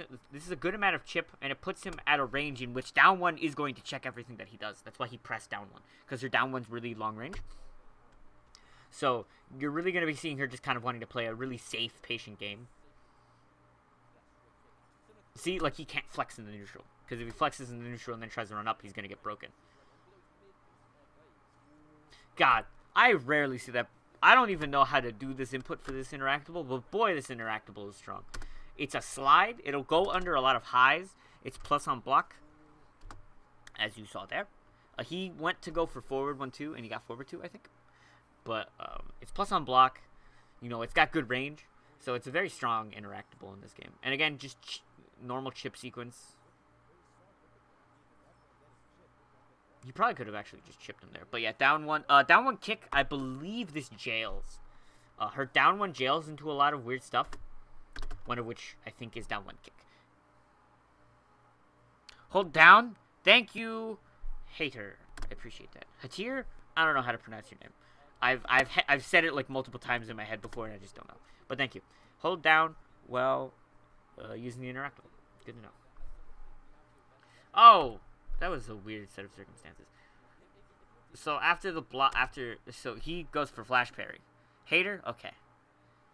But flash parry is again a strong option that he just kind of stopped going for when KP picked the Mournful. I'm not exactly sure why, but he goes for it, right? The down I think this is down 4 or back 4.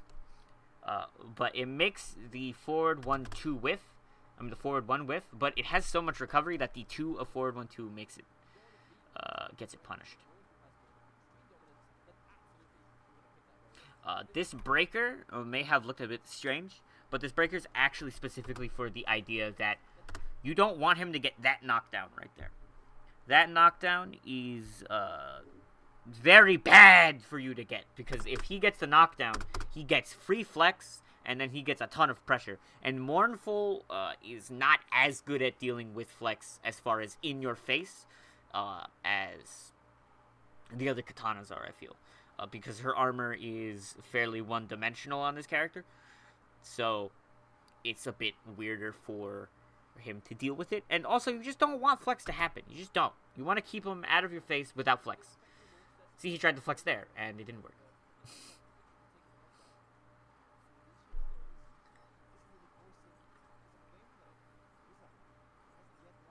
Lots of Glaven. Oh, he just did it. So he gets hit, right? Forward 2 happens. They both look, KP kind of walks forward and then tries to do stand 1, which is a lot slower than just raw forward 2 from Tremor. And again, the break because he doesn't want the flex. Fantastic whiff punish. This is a button that is hard to whiff punish. Forward 2, 1, or forward 2, 2, I believe. The first hit, you see it and you go, I need to whiff punish it. But the second hit hits you a lot. So this is a very good whiff punish on Riz's part. Gets the flex. This is the situation that KP's been avoiding the entire time, right? He wants to win this match because he doesn't want to get frauded out, right?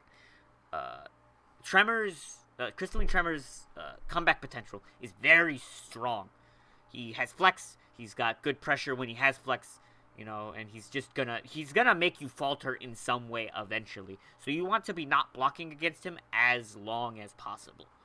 The problem with that is that he can just make you block forever. So that's why he was breaking so much, because he doesn't want to lose this round, because it's not unlikely that he loses this round. He is at a life deficit. And then if he loses this round, then he has a higher chance of losing the next round because Tremor has more meter. So it just becomes very bad.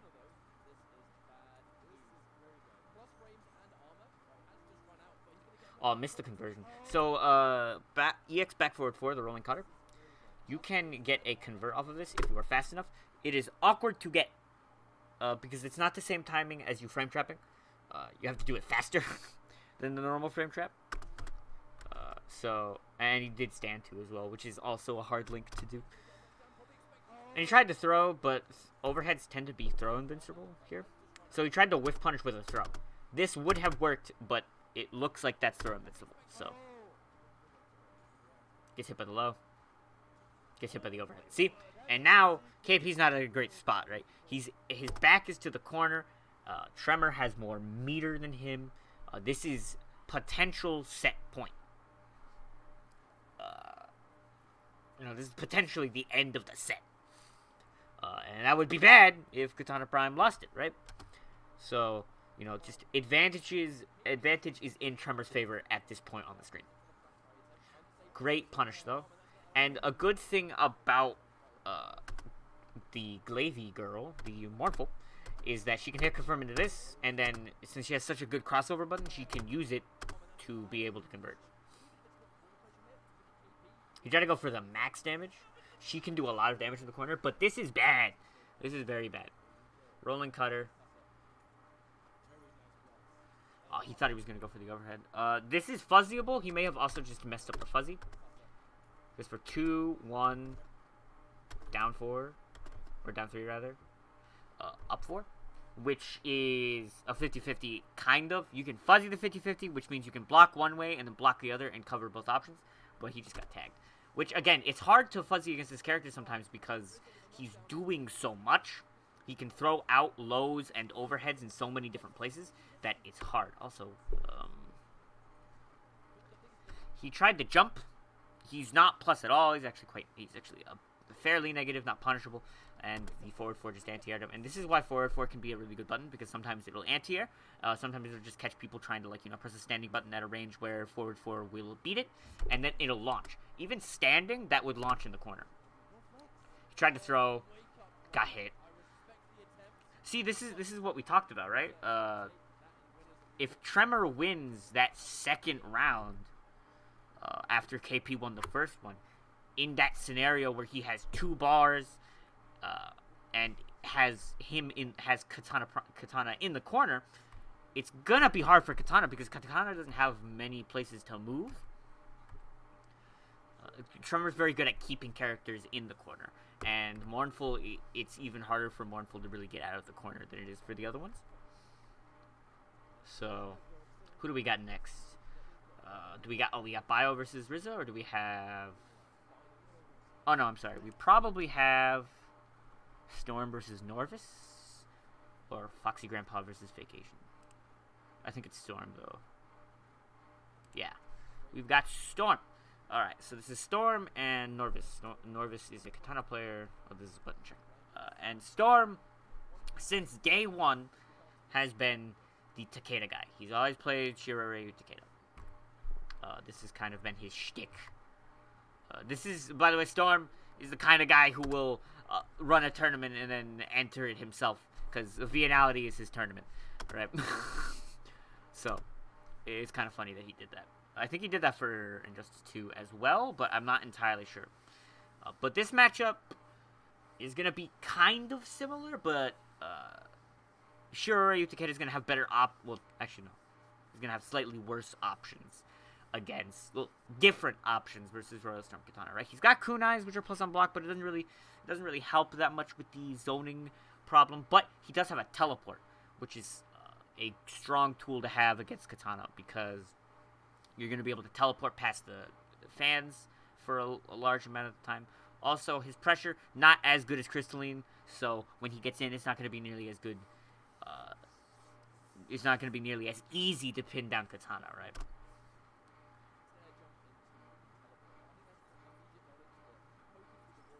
And really, Katana's just going to be trying to play the spacing game, trying to keep him out. See, teleport recovers fairly quickly. This is like a whiff punish that you can get, like right there, but you have to react to it right there, or if he blocks immediately. Otherwise, it's going to be, like, see, it recovers very quickly. So it's a very good tool for the matchup.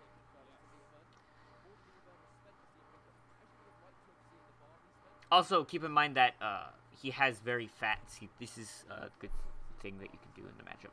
So he can hold his teleport, and it puts him in crouch. And that's important because it'll go under fans. And when you see a fan, you can immediately just let go and then punish it. So it kind of makes Katana a little wary when you are holding that. He can kind of play at a more patient pace because of the teleport. And you can just cancel the teleport too. Sadly, if you randomly do the teleport, you're gonna get hit. And it'll do a lot of damage, because the punish is gonna be high. So here, I'm assuming he was baiting armor. Here, you can do a hard to blockable setup, which is you do back 2, and you let go of these kunais, which are, it's a triple low, so it's very hard to block. But he just kind of was waiting for armor, I think. And just kind of down 2'd him, because why not?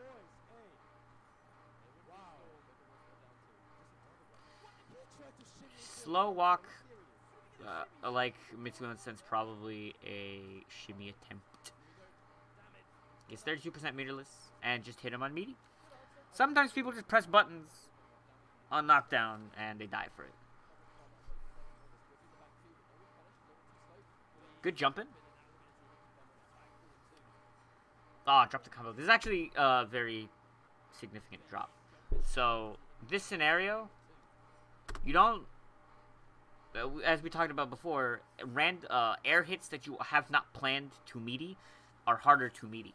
Because she could have easily tech rolled this, she didn't, but she could have delayed wake up as a thing, she immediately wakes up, right? And it bops him. And not only that, but also now he's full screen because of that. And if he didn't drop it and instead he got his normal under, he would have gotten the normal meaty, and the situation would be more in his control. Rather than now, where he's full screen and he wakes up with spear. Okay. Sometimes you just do it, right? This is a counter zoning tool that he has. She, like, backdashes and gets smacked. But it's a counter zoning tool that he has. It's relatively fast. It's just annoying. He also has an air version of it where he, like, shoots it diagonally. So that's a part that I forgot to mention. They're less... I wouldn't say they're less safe. They're just a little weirder to implement because of the fact that they aren't as fast as teleport. So, but it's gonna be a decent thing for him to use in the counter zone. So this counter zone is quite good. He tried to do it again. I'm not exactly sure why. That was the most Takeda sequence of events I think I've ever seen. So jump, kick into the cyclone, which is this hits overhead. It's either this or you can do the low. That's why he did that. It'll also catch people trying to press buttons because jump kicks aren't exactly the most plus on the planet, and you will most likely end up getting poked out of one if you're not careful. Alright, so he does this, and he sees that he's relatively far away from his opponent, and the opponent has to walk forward and then press the button. So he just neutral jump punches, catches his reward of a breaker. He could have actually, this is a bit hard to hit confirm, but he could have seen that this hit airborne and it canceled into teleport, which would have been a full combo. But now he's going to get a full combo here. Gets a nice knockdown. The delay wake up makes the throw whiff, but he just... So down 3 happens, and then Norvis tries to do stand 1. The Storm being Storm goes, nah, I'm just going to down 2. He walks up, and I don't know, I think Norvis tried to jump and just got down 2'd again.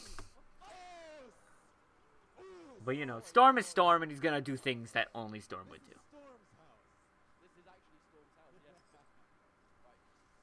This was a really smart option. So, with the kunais out, with the EX kunais out, they're going to detonate at some point.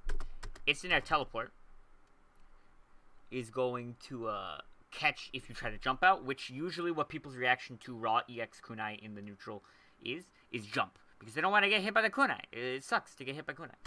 But then you get hit by teleport. And then he down 2s. I don't exactly know why. I think he was looking for it to be able to juggle into the kunais, but he kind of mistimed it. Or he's just feeling himself and wants to kill him with down 2s. That might also be the case. He does that. Oh, block the... This was supposed to be done a lot earlier. Because he wanted to whiff the teleport so he could time a meaty, but I think you can't do that after throw. So this is going to be decent damage into a good knockdown. Unless he drops it and gets down 2. So there's a lot of staggers that you can do here as Takeda that would make someone get hit by this second hit. You can just do forward 2 or forward 1. I don't remember what the button was. But you can do the button, and there's like a weird delay before the second hit of it, and then there's also the last 2 hits rather. So it's a very good stagger button, and it'll catch a lot of people doing stuff. And he waited to break until the side switch because he doesn't want to be in the corner. He didn't eat that much more damage as a result.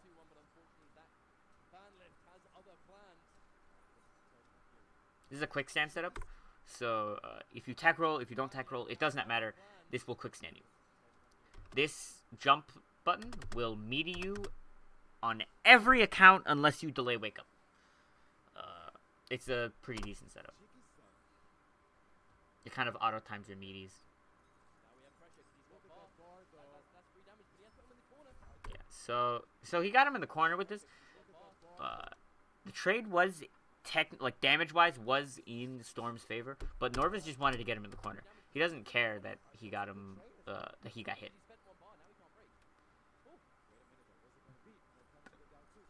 This confirm should kill him. Quap. Brutality? Break the arm? Yeah. By the way, thank you Chatterbox, SMG4, and Hater for the follows. Appreciated.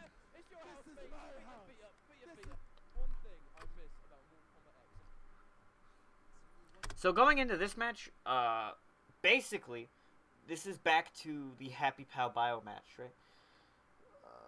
Where Happy Pal ended up having to, he didn't get to because he switched characters, right? But you have to answer your opponent's counter zoning options with stuff that isn't just zoning. This is something that people tend to have kind of a hard time with. If you are zoning and someone is countering the zoning, the way to beat that is not just to zone more. This isn't going to beat the counter zoning because the counter zoning is literally in the name countering your zoning. You have to have the scenarios in your head to know what to do against the counter zoning so that you can beat it. Is he, doing the whole teleport, right? Is he doing that? Run at him. Don't be a little baby. Run at him. He might teleport, like he might let teleport rip. In that case, you can run, block, and then beat the teleport. Right? You have to put him in a scenario in which teleporting would be scarier than it usually would be. You can't let him react to your fans and then, have him hit you. That's not very good for you. You have to try and make him scared to use the counter zoning options. So hopefully going into this, Norvis makes him more scared to use the counter zoning. Granted, it's very hard to do that against Takeda. Takeda has some of the better counter zoning options in the game. Right? So his counter zoning options are going to be relatively strong. Also, I'm realizing the number of rushdown versus zoning matches in this top 8 that we have seen is literally 100% of the matches that we have seen, which is weird because it's MK, and apparently zoning doesn't exist in MK. Who would have thunk? But people play characters that counter zone, so I don't know.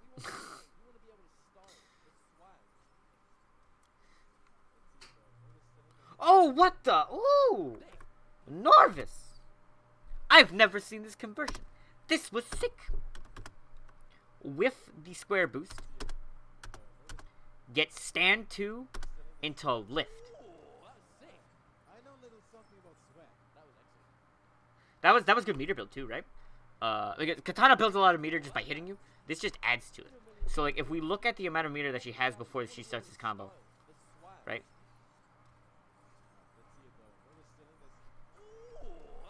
She built like half a bar for 30%, right?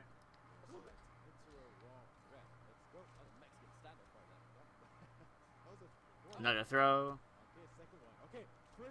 So the reason why, if he techs throws on, if Norvis is teching throws on a reaction, and he's just teching wrong, the reason why this throw works the second time is because he's like, he's gonna back throw me. Let me just, mash the tech for back throw. And he forward throws him instead. This is the second time he's done this. I don't know why he's doing it. I'm assuming he's trying to make it whiff. But he's just dying for it.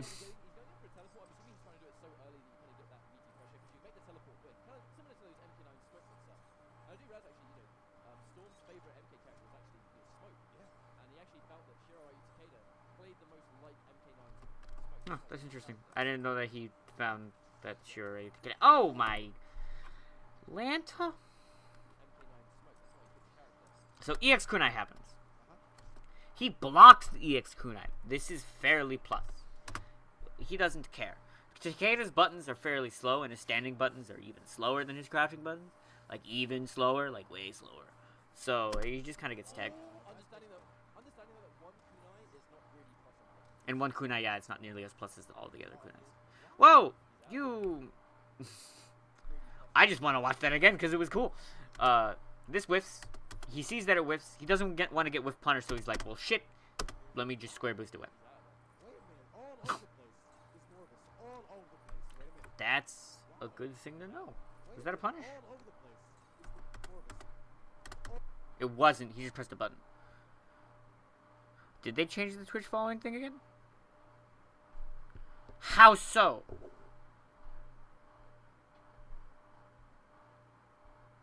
I'm on... Oh, wait, no, yeah, they did. For not mobile, but for PC, right? Yeah, on the browser application. They did make it weird. He just pressed a button there after the spear. I don't exactly know why. Not much, my man. Just analyzing. That was a weird scenario. He goes for the teleport because he's like, I want to anti-air him. And I guess Norvis reacted with square boost, which is pretty good.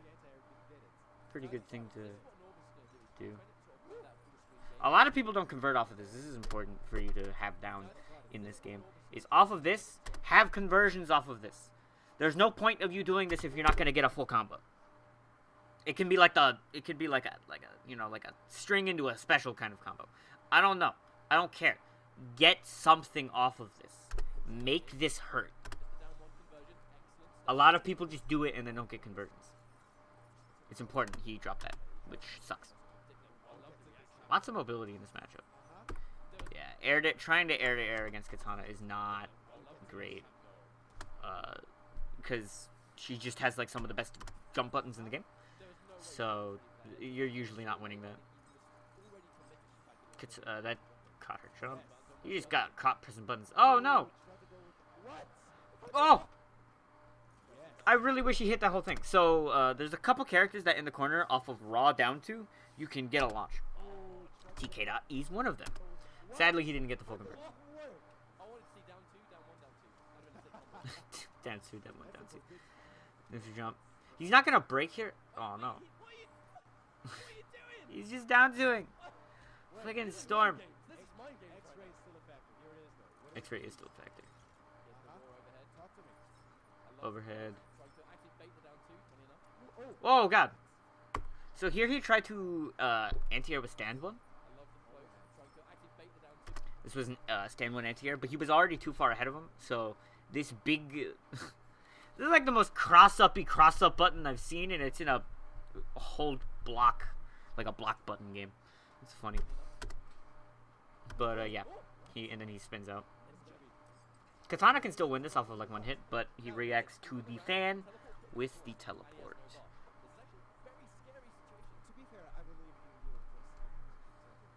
Last round.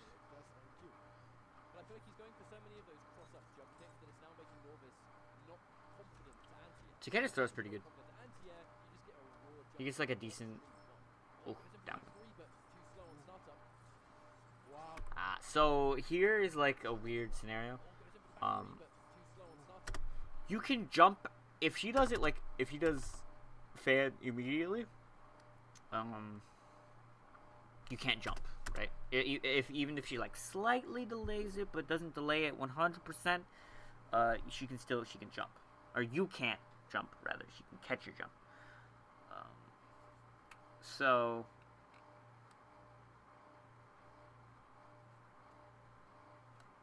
Essentially, what you can do if you decide to start respecting that. God, this thing is garbage.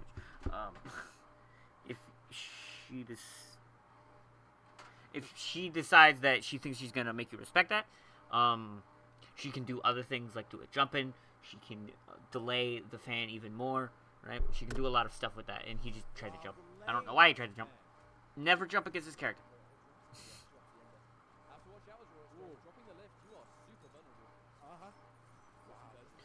So this string, this sequence is plus, but he tried to do the low, and Katana just kind of hit 1-1-2 or 1-1-1, and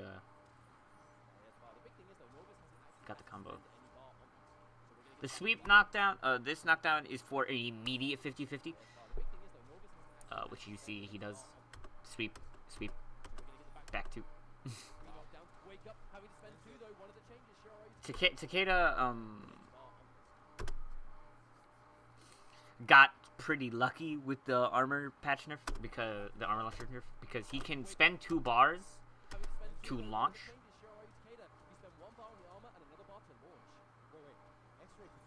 Oh! He reacted to teleport with X-ray. That was dope. So like he runs at him. He sees teleport. Well, actually no. I think he was gonna run and then X-ray, and I think it just autocorrected. That was excellent. Absolutely superb reaction. If you're gonna see one character spend 3 bars on X-ray, it will be Katana. Wait, did he make a bet? What was that? I missed it. I missed something. Something happened there. I don't know what it was. It looked as though they may have made a bet. Oh, you faction kills? Get out of here with your faction kills. Alright, so going into this matchup,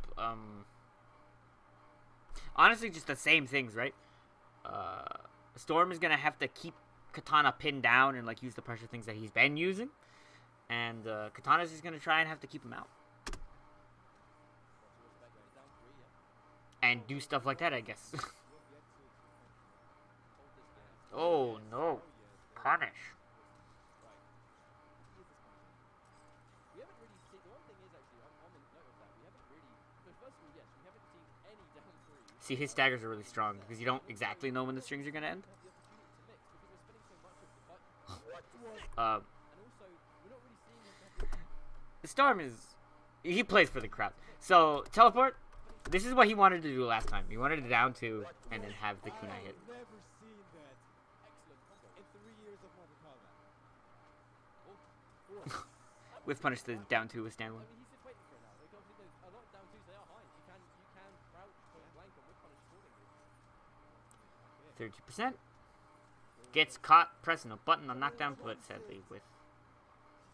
Wake up attack, spending a second. Is he dead? Nah, breaker. He waits until he has the Oh, you fool! This time he actually hit confirmed the air hit. He did this. He saw that it hit in the air.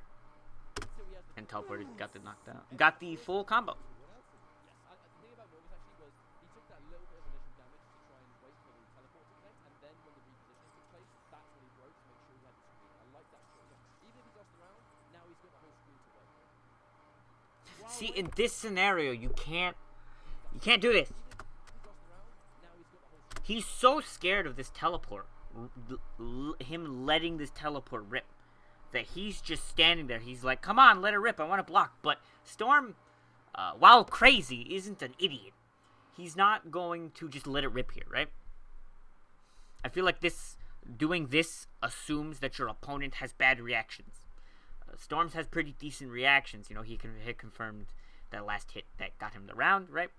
So, he has good reactions. Run, then block, gives him... You need to give him something to react to, or he's just going to sit there, right? He's content with sitting there, because playing the safest makes people very annoyed. He's just standing and blocking. No zoning is happening, no bar is being built. He has the first round. He can take this as slow as he wants to. And he's just kind of letting him do that. And he can just cancel it. Like, do something! You're not allowed to throw fans. And if you can't throw fans, I get to back 2 you for days. Oh! Individual hits, but here it is. Down 2 again. Teleport. Good breaker again because he wanted to stay in the corner.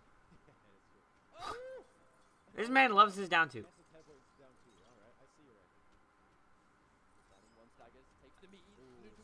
So, neutral jump punch this deep is plus. And he tried to press a button. He tried the down 2. You see that?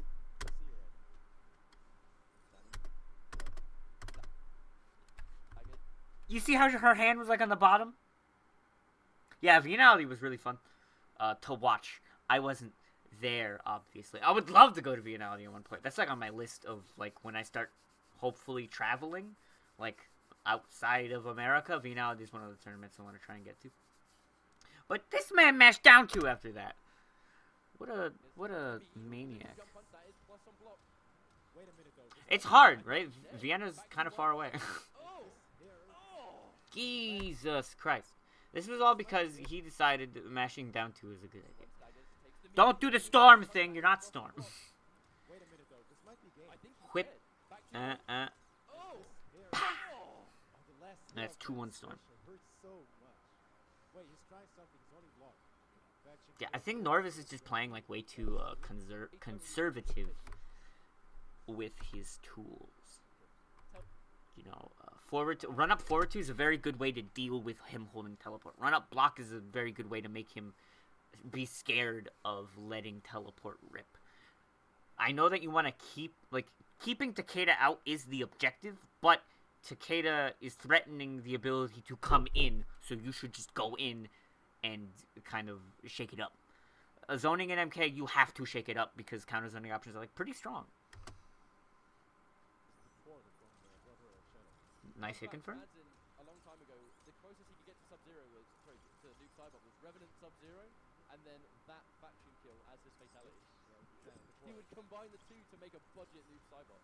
Either way, by the way, this is dominance in round 1. And yeah, he's kind of just walking all over him now. If you get going, and you should go this year if you can.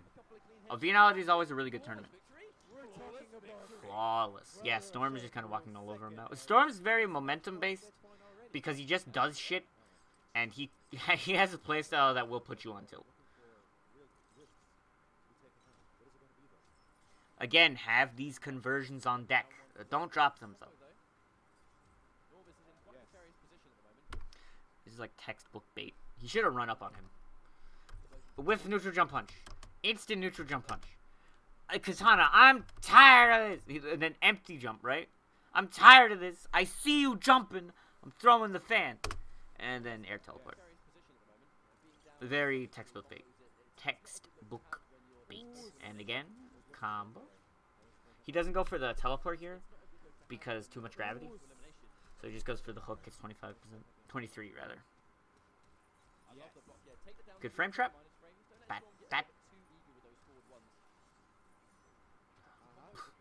That wasn't a setup, but at least it worked out.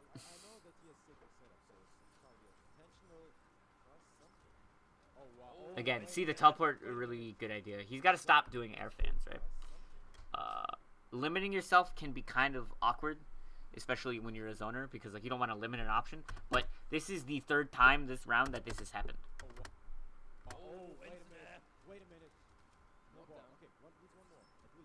Oh my god! So let's look at that again, shall we? So he goes for the cross-up punch, and then his DP whiffs, and he gets stand 1. I don't think he was expecting the stand 1 to actually like juggle. Well, we could have got a convert off of that, but he didn't. This is why people hate, and this is why people hated neutral jump punches. By the way, characters like Takeda. Deep neutral jump punch is plus. Instant neutral jump punch is not safe, but it will beat buttons.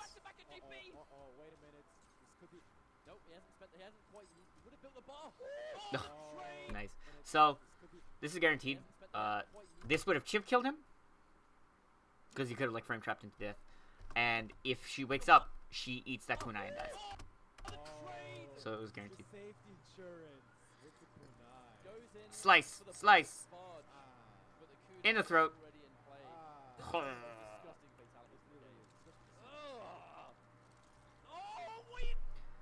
You bastard! You see what this scumbag did?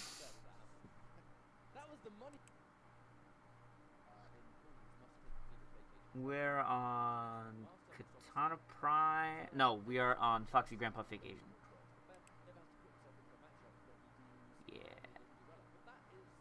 This is what we're on. We're on this set. Okay, here, let me turn the brightness down on my phone real quick. Yeah. Okay. So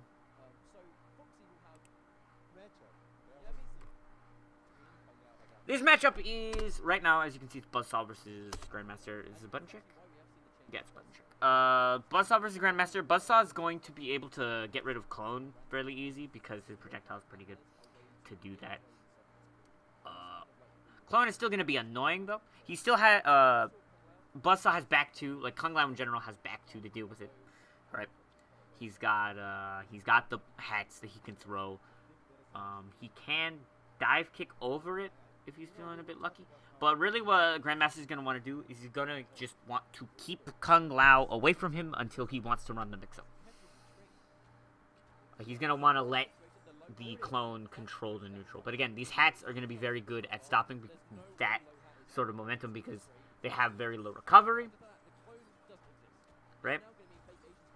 So, it's going to be pretty easy for him to just stop it. Wow! That is a call-out and a half. So, this is the first or second... No, this is the first knockdown of the game. And he is just like, I know you're going to do it. So, just do it, get it over with. And he did it. That kind of thing kind of makes you scared to go for an option, right? Blocking the 50-50s. This is a bad position for Foxy.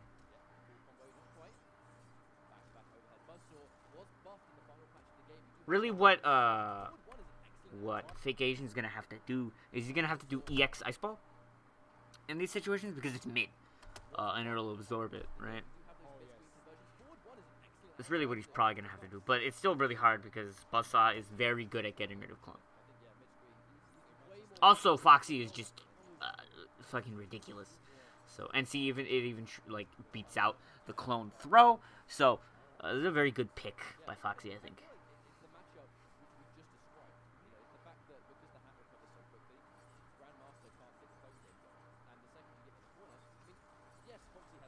Yeah, see, even the mid one, while this is like the best option to go for to try and beat the hat recovers so damn quickly that it's not really gonna work.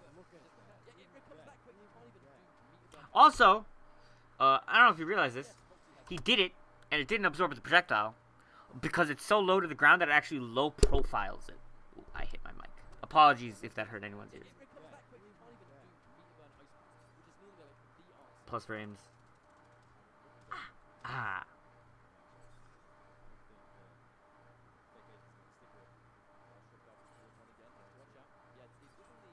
So yeah, really, you have Sub-Zero having to try and get in on all of these hats, which if Sub-Zero has to get in on a character, he's probably losing the matchup.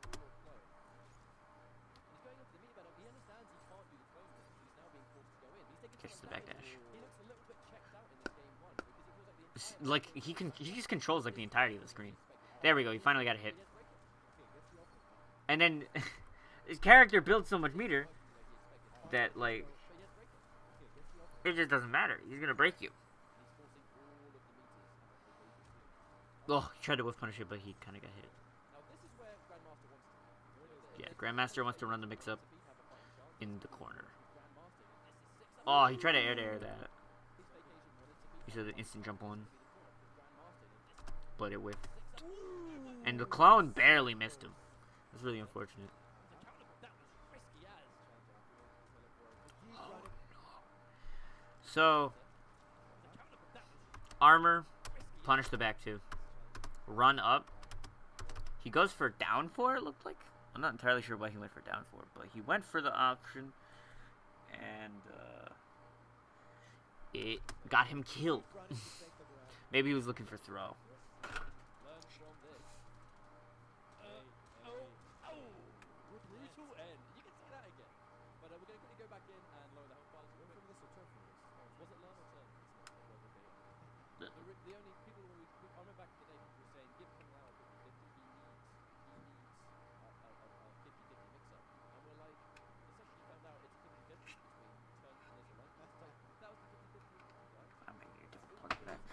Anyway, honestly, going into this next match, if Fake Asian plays has another character, he should probably switch. If he doesn't, I'll really just he doesn't. Okay, just run the mix-up more. He kind of didn't do it, right? He was playing a lot more safe. You kind of have to be a risky person in order to win this matchup. When you have him in the corner, you have to make him guess. You can't just be content with being safe. Also, play more patient.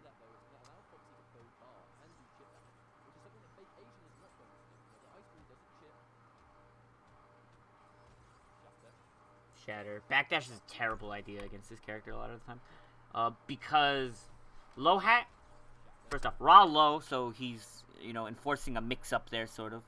And also, it's a fairly fast thing to do. So when you backdash, it's very likely that a low hat is going to clip your feet. And then you're just full screen. Also, you do not want to build space against the character you want to be in. Especially with Grandmaster. He's kind of just keeping them at bay with these mix-ups. I mean, with these hats, rather. Oh, good convert though. This is a good situation to be in for him. But Foxy has played this game before. So was this a punish? It's not. But this teleport is so quick that if you are not already ducking, and because like you're focused on like so many other things, it's fairly likely that this will hit you. Try to stagger and to throw. No side switch. You could enforce that. Oh, he neutral ducked that. Fucking Foxy Grandpa. So a throw is gonna kill him here, right? So that's why he ducked. Because if you're blocking, throws are very strong. It's almost impossible to guess the 50-50 here. So he just forgoes the 50-50 on the throw and ducks it. PND, purposefully neutral ducking. Let's go. Finally got the trade that he wanted, but again, break.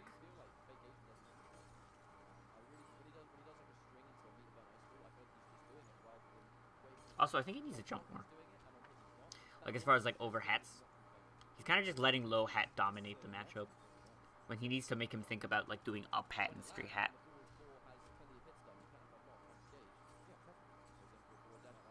50-50s. 50-50s. 50-50s. 50-50s. No! Let the man go! There's not really much to say about this sequence, right? Oh wait, let's let him kill him first. Yeah. There's not really much to say about the sequence, except he killed him. It's just low, overhead, low, overhead, low, overhead, overhead. Dropped it. Overhead, low, low, low. Tried to throw. Low. Okay, there is a little bit to talk about here. A forward 2, 3 is the full string there. This isn't a mix-up. This isn't a mix-up. You just got tagged. And then the dive kick would have chipped. Instant air dive kick is plus, and it will chip.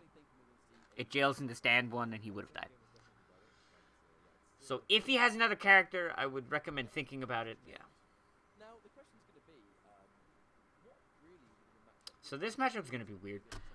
He's got force ball to be able to kind of not make it so that Foxy wants to jump. He's gonna have better-ish buttons, right? Reptile has some decent buttons. The tick damage is gonna make it so that he can't perfect him, so that's fun. But it's also gonna make it so that when he gets hit, it will be a net loss. It won't be as much of a net loss because the ticks are going down. And it also gives him good confirms off of 4-4 into the EX Stinky Cloud. That's a good damaging hit confirm for a bar. You can also do it with a meterless Stink Cloud as well.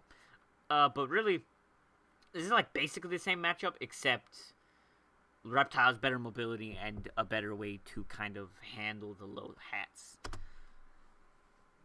You know, there's going to be kind of specific stuff. But I don't think Fox is going to lose to a Reptile, I'm going to be real.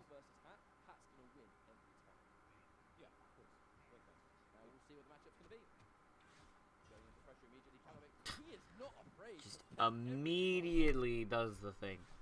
This is barely negative. He goes for the throw because Foxy likes to throw, and he was going to back throw him because he would be closer to the corner, stuff like that.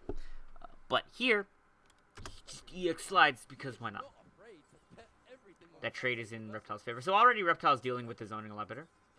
However, he has to start jumping over it, please. Or like just do something. Thank you. No. So here, Foxy doing nothing means that he should have punished this every time, not jump. If they whiff the teleport and do nothing, kill him. It takes a long time to recover when you do nothing. Also, I didn't think about this before, but this overhead slash jumps over the low. So, and that trade is in his favor, so even if he does trade. Good, great with punish on the jump in. So when you do a jump in, if it's not blocked or if it doesn't hit anything, you have a longer amount of time before you can block when you land. Blocking as you land is called trip guard. You are guarding before you trip, and they will trip you if you cannot trip guard.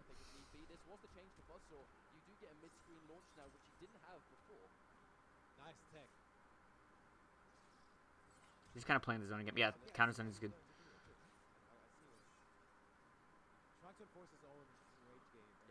It's definitely going to be a mix-up of, you know, is he going to go for the flip or not? And the flip on block opens up, do I counter? And Foxy doesn't really need to play it like too spastically. He can kind of just play it safe. You see how he stopped like throwing a bunch of projectiles and stuff? Because he doesn't want to trade with Spit. Because if you trade with Spit enough, it becomes bad. See? So he's just playing safe.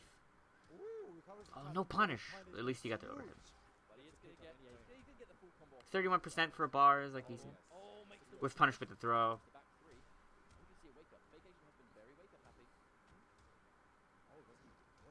He just did the stinky in his face. That sounded wrong. Yeah, so this is a good place for Reptile to be. Run up throw. Foxy special. I just got raided from Foxy's stream? Well, I appreciate that immensely. Thank you, Foxy. You're on screen right now. You're kind of bodying. Very much appreciated. Thank you for stopping by. Thank you for the raid.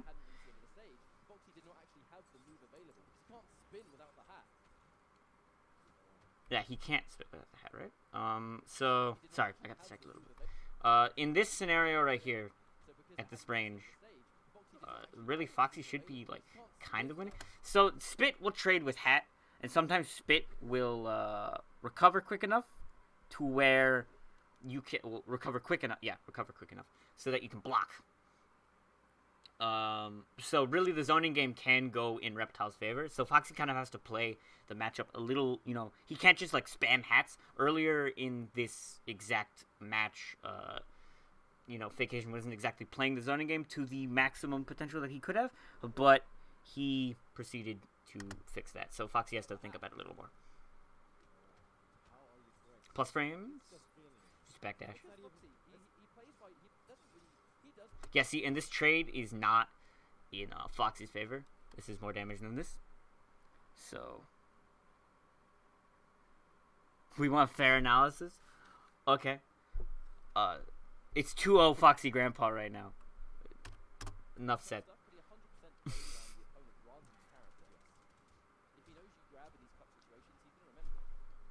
That's just, sometimes the slide works. And this is very strong against knockdowns like this. So usually, if you're a Reptile, right, you're not gonna run up because this is like really far away, you know. So you're not really gonna be able to get a good meaty if you try and run up, right? So usually you're gonna like throw out, you know, like a force ball. He tech rolls this knockdown, and he has 2 bars. Yeah, 2 bars. So he's gonna be able to get the launch from full screen.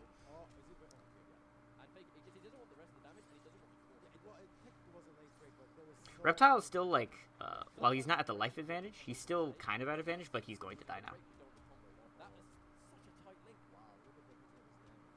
He's going to just chip him out. Or throw him. I think he tried to slide there.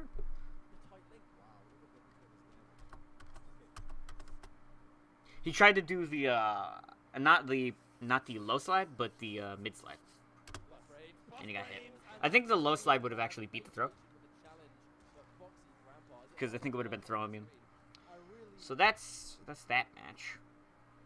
Next, I believe it's Bio versus... Unless we're doing losers before winners. But no, okay, so we are doing losers before winners. So it's Storm versus KP.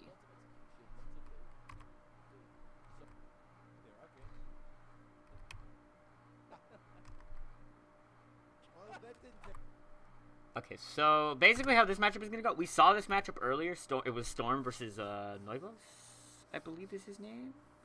Hey, Deoxys, what's up? We're just analyzing. Perusing the competitive scene.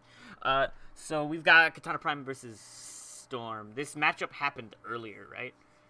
And basically what we saw is that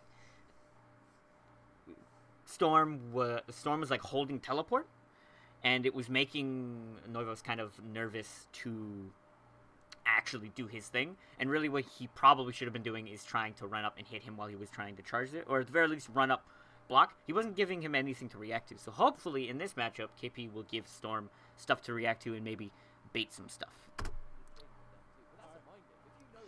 We'll see how this goes, though. Takeda does have good counter zoning tools, though. Good down two. I don't... Maybe he saw... So, what I'm going to assume here is, one, the down two is just because he thought he was going to jump, so he down two. And also, Storm just loves to press down two. But he sees the forward two... He sees the punch, right? And he knows the whip is coming. So he just kind of does the parry. Parries it. Oh. Yeah, also, this is something that we need to note as well. Noivos went with Royal Storm. Royal Storm gets the projectile parry, and she gets the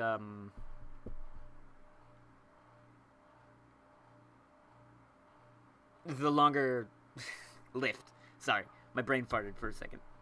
She gets the further range lift, and with that, it doesn't really do much in the Takeda matchup, right? He doesn't have a projectile that's fairly notable to reflect, and he doesn't exactly, you know, care about the longer range lift. So when you have Assassin instead, Assassin has a physical parry.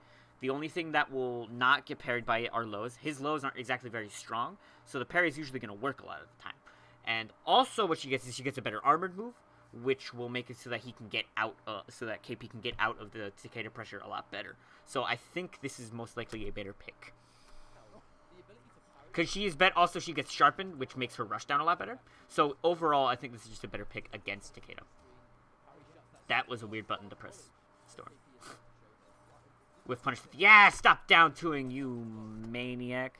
And the butt slam, is that? No, square boost is in, or does butt slam change? I can't remember. It's been so long, and honestly, I repress the memory of Katana sometimes. But basically, 1-1. What Storm likes to do, the reason why Storm presses down 2 so much, is because a lot of people like to stagger highs into highs, or a lot of people like to press highs. So he wants to. Oh, she doesn't have butt slam because she gets. Yeah, okay, I remember now. Because she gets the other move. So he likes to down 2 under the highs because people like to do highs. However, KP knows that Storm likes to down 2, and he just baits the down 2. He's like, stop it.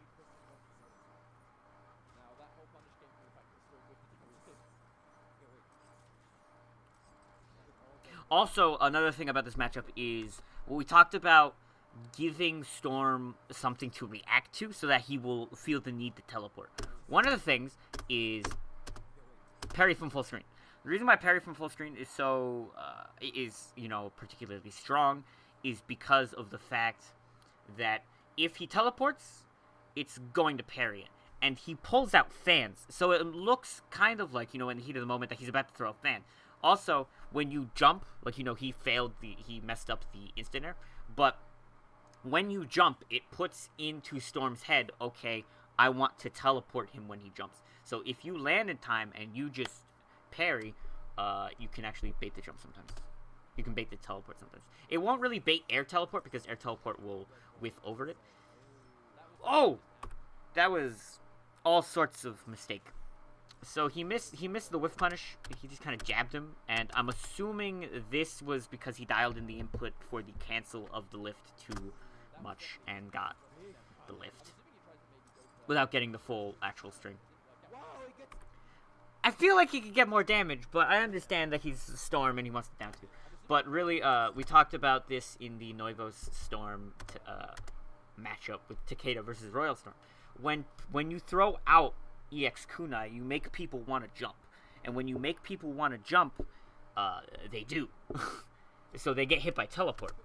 And then he can get the convert back.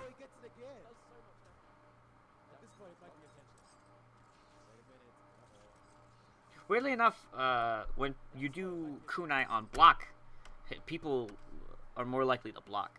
But when you do a raw on the neutral, people are more likely to jump.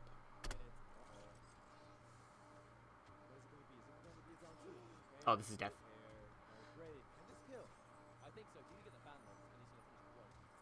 Yeah, this is death. So this matchup is still weird for Katana, but it's a lot better in Assassin. Ah, see, we talked. Okay, it kind of happens in a split second. So well, actually, no, it's right down here.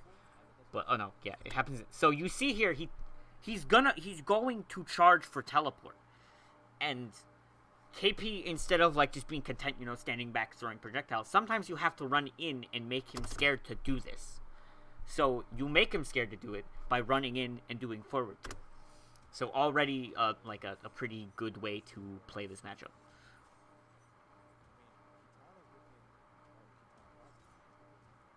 He could have confirmed this into a fan, I think. He tried to convert off into a down one, or down three rather, but it drops, which is fine. Stop down twoing, my man says. Parry. Her parry is so good. It has like very low amounts of recovery. She can hold it for as long as she wants, literally as long as she wants. So she can just cancel it, and it makes you reserved in like you see it and you're like, oh, I'm gonna press the low button, and Takeda's low buttons are slow, which means if he does the parry and then cancels it, he can just jump out of the corner and get back to doing his own pressure. Down one parry, because why not? And he's dead. Oh! No, he's dead. Yeah, he's dead. So basically what we saw there is that rushing down with Assassin is a lot better than trying to zone with Royal Storm. Assassin has the added benefit of being able to do both. You usually end up picking her in matchups where you need to beat counter zoning more. Alright? It depends on the kind of counter zoning, but in this particular instance, you want to make more use of you rushing down, but also KP is just handling the counter zoning better than Noivos was.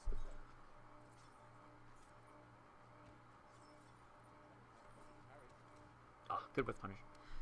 Well, almost good with punish. So basically, he's like staggering here, and then he tries to go for a 1-1. I believe this is a stand 1 anti-air attempt, but he gets the 1-1. Oh, double low. Good tech on the throw. That was probably a forward throw. So, how throws work in this game, as I'm sure you're all aware, is that they're 50-50s. And when you go for a throw, you have to tech 1 or 2 for a back or a forward throw. And here, it's most likely that Storm threw forward to try and push him further into the corner. But instead, KP was like, nah, and he teched it. So that's why that throw worked. Or that tech happened, rather. Oh, fantastic convert. That was going to be a decent amount of damage. Ooh. This is a bad situation for KP now, because Takeda in the corner is scary. Basically, the way that I don't know why he whiffed it down to there, I'm going to be real. But the way that Takeda's like pressure works in the corner is he's going to be staggering you a lot, but also his buttons are a lot bigger than a lot of people's. So he's going to be able to like space you out in certain ways that other characters don't necessarily get to do. Yeah, KP probably expecting something else, but that straight up forward one's going to connect. No bar spent. I think Storm really wants to try and keep this bar. That was a weird... I guess maybe he was trying to just get chip, because it's hard to punish that from there, right? And this is a decent amount of chip. Also, she doesn't get square boost, which I believe might have punished from that range. So... Assassin, in particular, can't really punish it very well. No whiff punish on the forward 2-2. staggers. Oh, he tried to He tried the down two, and it whiffed, and the whiff punish didn't happen.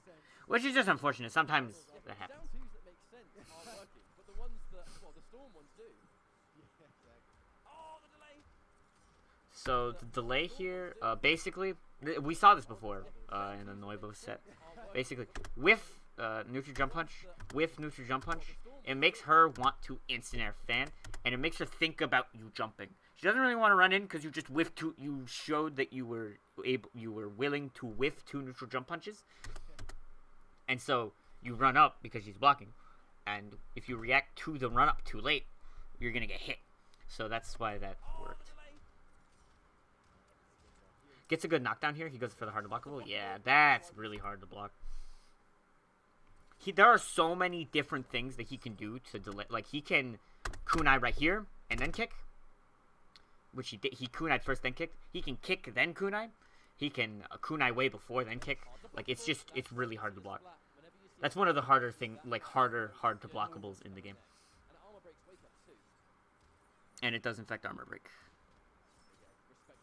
Goes for the sharpen. This is so the chip on the fans is going to be a lot more, and she's going to do a lot more damage. However, he got hit. Goes for another hard to blockable. Sadly, it drops.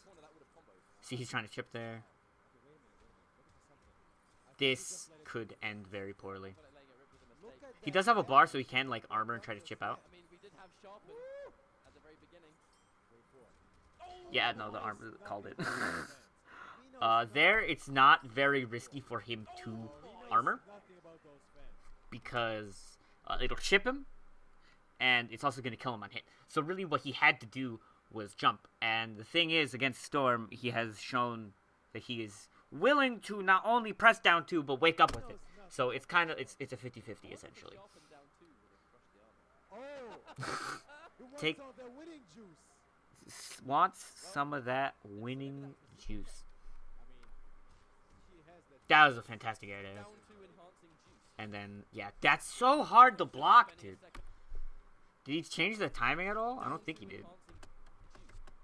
He did. The jump kick hit before the kunai. It's so free form of a hard to blockable that it's really just basically impossible to block. This is the really good armor that she gets, and she gets a free sharpen after this. But she also just gets a ton of hit advantage. Just down 2 because why not? Punch. Fantastic. So really, what went right there for Storm in that round? First off, he got the hit into the hard to blockable, which is very important. That specifically, as a Takeda player, is like fucking Christmas. It's very nice because it leads you into this hard knockdown. It does a lot of damage, and it just puts you into, you know, a very, very favorable position because you got the hit, and then you got the setup into the hard to blockable, which converted into 35%, which, as you can see right here, is 35%. So it's just already this is his health bar, and he's only hit him twice. And then the pressure series are happening. He presses down 2 because he sees him jump. Right. This situation happens, which is a decent time to possibly get back, but he whiffs the button and then gets hit. The parry, again, a good moment, but you've already lost so much health that that Storm's gonna wake up with spear. I don't know why that worked. And then this is just chip. So I'm assuming he just let himself get hit because he didn't want Storm to build bar. Assumedly. There's the teleport. See, he hasn't been enforcing the teleport as much in this match. Because he's been worried more about, you know, KP running in on the ground. Stuff like that. And here, he just kind of holds the teleport. But he holds it specifically at a time in which KP happened to throw the fan. And he reacts to the fan and just teleports. Gets a nice convert. He's going to whip. And then, yeah. Sadly, it put him in the corner, but good. So this is something that's fairly important when you are working with shimmies. He walked slowly forward because he wanted to shimmy him. He wanted to bait a throw tech, which It appears that he did. It's just that Tortek happened to be stand one. That's the problem in this game, actually, with the throw text, is that you have to unblock and then mash 1 or 2. If you are mashing 1, you're probably just gonna smack a shimmy attempt in the face, unless it's a frame trap. And if you press 2, you might still smack him in the face. And down 2 because you're Storm. Good parry though.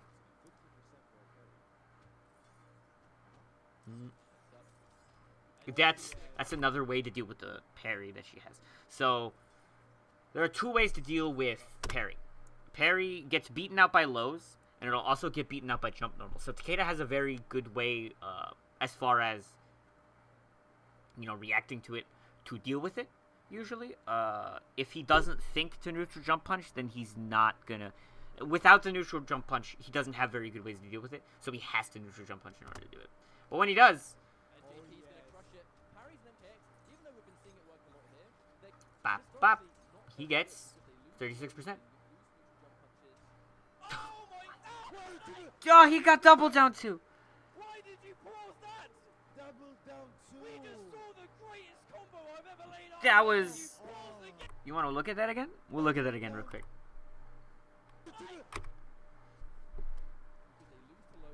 He jumps. He says, no! Because this is behind him, it puts him the highest that you could ever be from the down 2. And it puts him high enough that he can down 2 again. Because his down 2 already doesn't have a lot of recovery, because, like, raw down 2 in the corner, you can down 1. And I know I just analyzed the significance of double down 2, but damn it, I have to. We talked about the EX kunai making you want to jump. It makes you want to jump. And so he hits you. Down 2 combo chance from the... It's forbidden, man. We've seen it in tournaments. Oh my god. I can't believe what So the thing about his down 3 is that it's plus on block. It's only like plus 1. It's not very plus on block, but this is still plus on block. So like this button comes out before you can start jumping. So it'll anti-air you. Stuff like that. Viennality 2018, right? The heart of Europe. Oh, that was good. So this right here, this sequence, it's like a little negative, right? So you can poke afterwards. But the thing about pokes is that they get beat by instant neutral jump punches. So he tried to like take his turn back and then get out of the hard blockable, but instead he just ate a combo and had to break. Good jump, but god, that down 2 is so good. Tried to chip it. You know, it's really hard to analyze Cyclone into mash down 2. Like, I don't know what he was I guess he was looking for a high? But...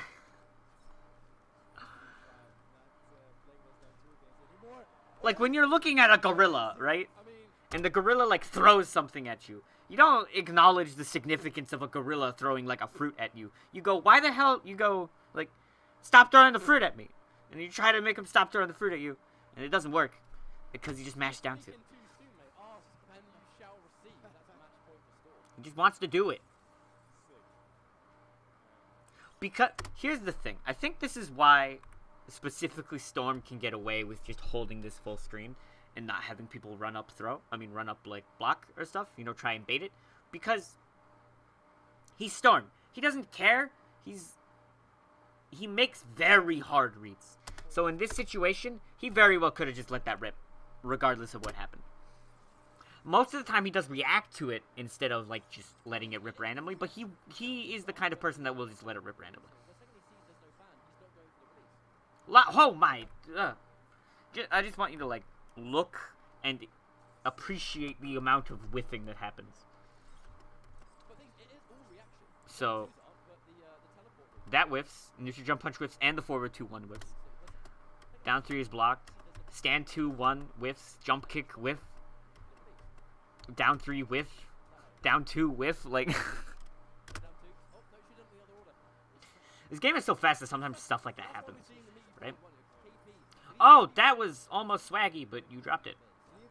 Oh, almost got the conversion. Okay, let's look at that. So, one of two things could have happened here. Either KP is like, he's not gonna tech back throw, and Storm says, I know that you know I'm not gonna tech back throw. Or, KP just tried the forward throw twice, and Storm was like, get away from me, I'm gonna tech those. He's getting tech because he's done doing. Just FYI. Oh my god, wait, is that why? I didn't even think of that.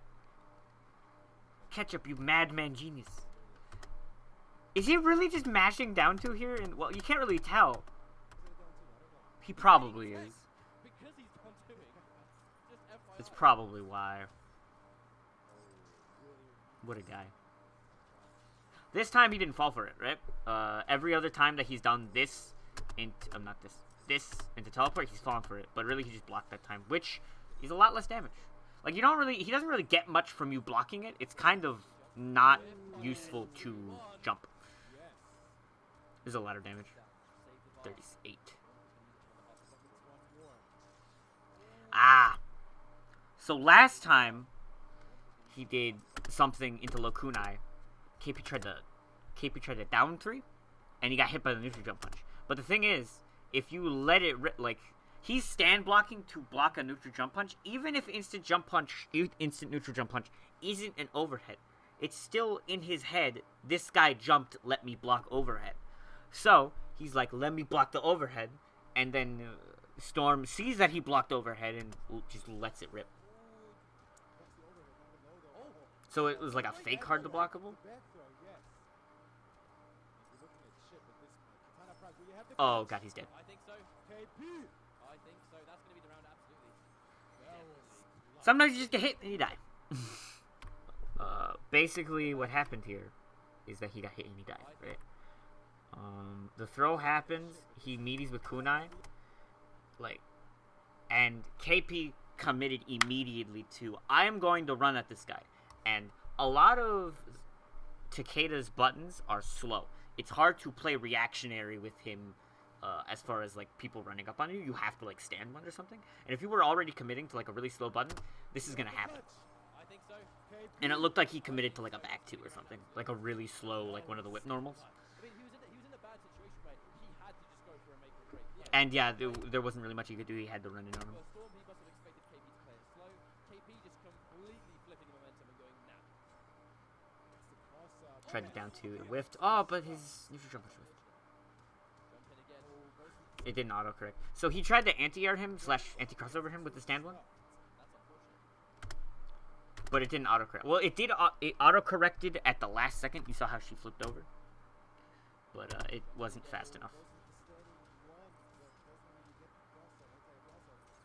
That does so much damage. Good parry. That helps with the whip normals, right? Because, like I said before, when you have these big buttons and you have a person in the corner, they can't go anywhere to make the buttons whiff, so they kind of just have to hold them. Having the ability to deal with that is very good. Her parry is fairly non-committal as far as parries go, so she can just kind of do it, see if a button's about to get parried and just hold it, and if a button's not about to get parried, he just lets go of it.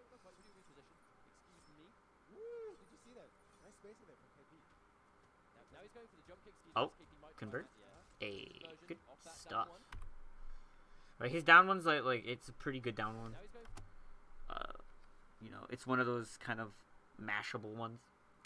And I just anti-aired him, and he gets a good conversion because it doesn't it doesn't have a lot of recovery.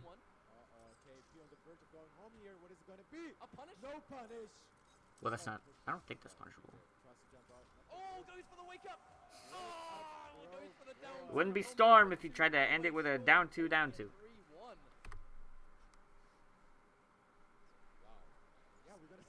How can you not love Storm after watching that?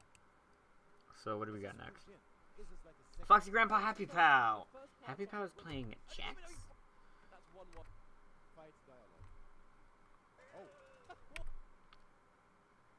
So basically in this matchup, it's Tempest versus Jax. This is Wrestler Jax.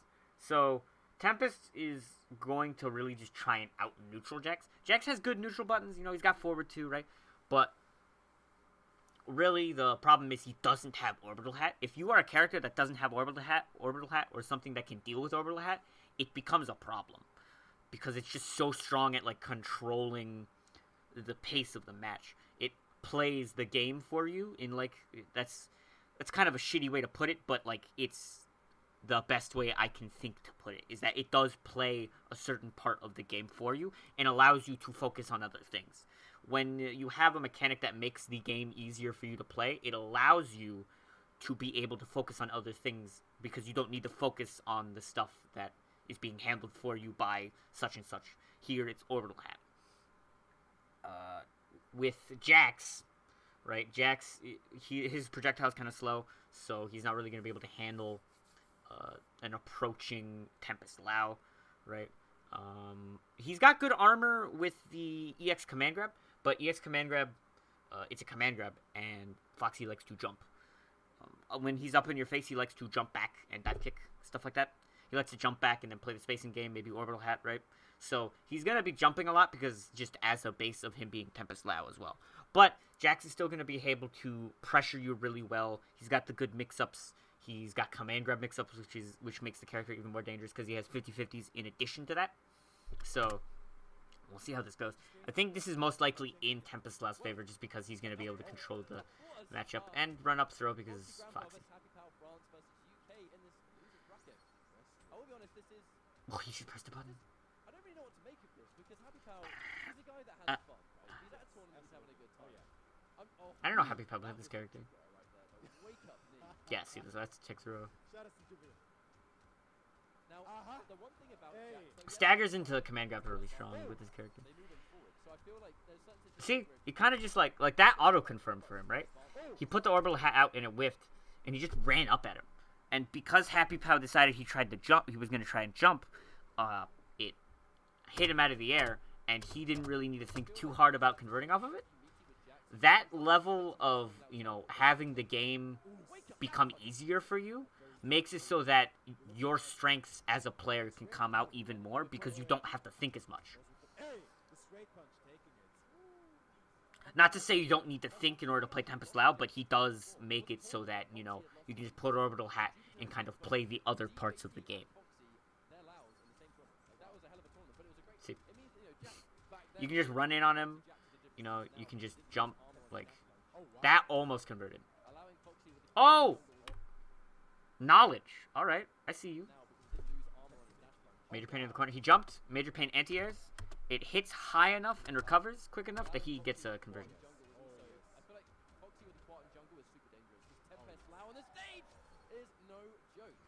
50-50. Oh, so here, last time down 1-2 happened on block.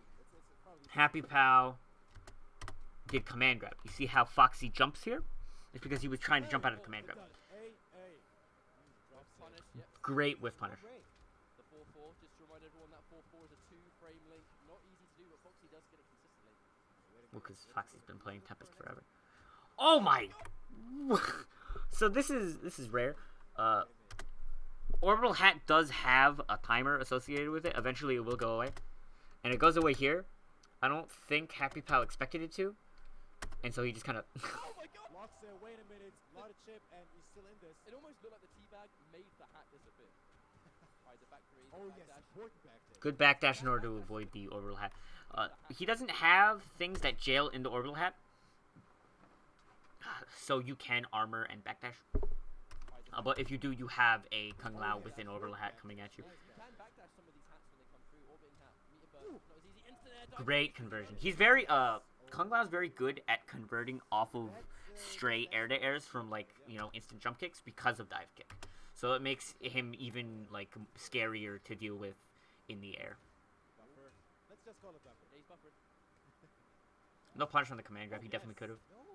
Delay, expecting somewhat of a shimmy attempt. In case he grabs. That's going to be a punish, though. The forward 2 drops the 4-4, unfortunately. What is it going to be? Oh, didn't get the punish on the neutral jump punch. Oh yes, there it is. Jeez Louise. Okay, so why did this work? Because Foxy likes to grab in general. This is negative. So this reads a couple things, right? If Foxy is going to neutral jump, try and get out of the command grab after down 1-2, this is going to beat that. If Foxy tries to counter poke after down 1-2, it's going to beat that. If Foxy tries to throw after down 1-2, it's also going to beat that. So the neutral jump punch is gonna beat like a decent amount of options. Also, Jax's neutral jump punch is just like fairly big. Fantastic whiff punish though. So this is the stamina-less conversion. Usually, with this convert, 4-4, you have to run up and then back through 2-1 into spin, but he can't, so he does instant air dive kick into the spin and there gets his hat. He almost converted off of that. So right there is a mix-up. 2-1. So 2-1-4. Right here is a tick throw. If you cancel into command grab, it will hit, as long as they don't jump or backdash or armor, right? But if you go for dash punch and they do that, they're gonna get smacked. So that's what that mix-up is.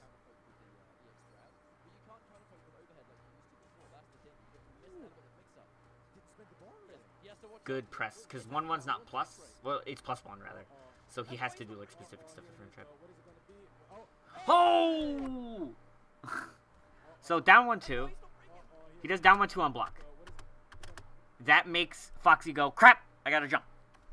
He does down 1-2. He realizes X-Ray is gonna kill him and it's gonna hit, and he just does it.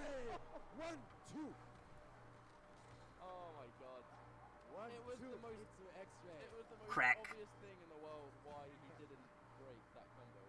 Like, he was obviously saving it. He messed up the fatality. Therefore, give Foxy the win. No. So really what's happening in this matchup is that Foxy's getting kind of mixed. That's really how you end up losing to Jax, right? Also, this button right here. Forward 3 and forward 4. They're both almost identical buttons. This knee right here, it'll go over in lows. So, he just does it over the down 4.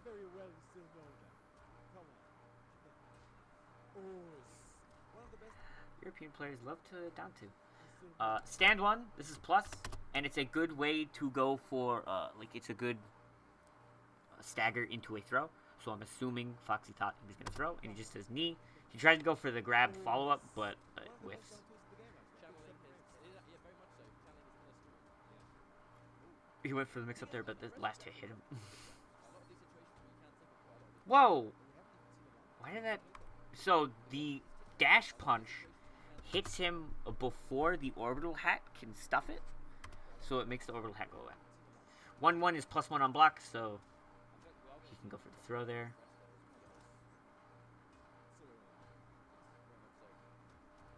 Great whiff. He just armored because, panic armor happens in this game. That was the identical situation that killed him in the last game. He whiffs the 2-1, because he drops the combo, and then he tries to jump back. He gets anti-aired by down 1-2.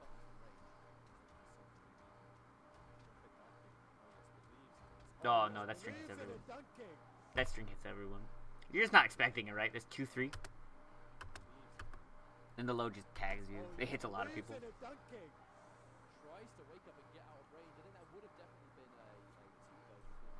Unfortunately, he didn't have the health to absorb the projectile. I'm going to be honest. I don't think Foxy was ready for Jax. Almost a good conversion. He just didn't get the full string. Good conversion now. Into hat. 27%. Nice stuff. Oh my god.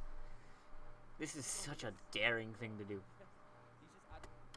He punches him in the dick, right there, and it makes orbital hat go away. Jax's down one has good range. It's got a nice little hitbox on it, so it actually extended past Jax's actual physical hurt box right here. So he didn't get tagged by the orbital hat, and he just got rid of it. Good dive kick to answer the low poke.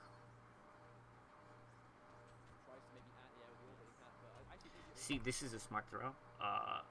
Because, 1, it puts him back in the corner, and 2, he knows that hat is gone, because it's not on his little bald head, right? So hat is gone. He knows that there's not going to be a cancel there, so there's not really much to stagger. So he just throws it. Because he already finished the string, unless he cancels into fucking... Oh, he missed the punish. Plus frames. Tried the dive kick, got punished. Still in the corner, though, so this is good for Foxy. No with punish on the dive 2. Ah, here we go. More command grabs. Because he's been beating the option of... He's been countering the options against the tick throw a lot. So, he's just kind of been conditioning him to not jump after down 1-2. Missed the convert. This is plus, though, but he gets hit anyway. Oh, fantastic whiff punish. He's gonna break. Uh-oh. Uh-oh.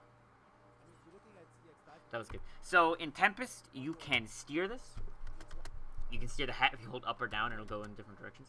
So he just throws it, sees that he jumped, throws it up.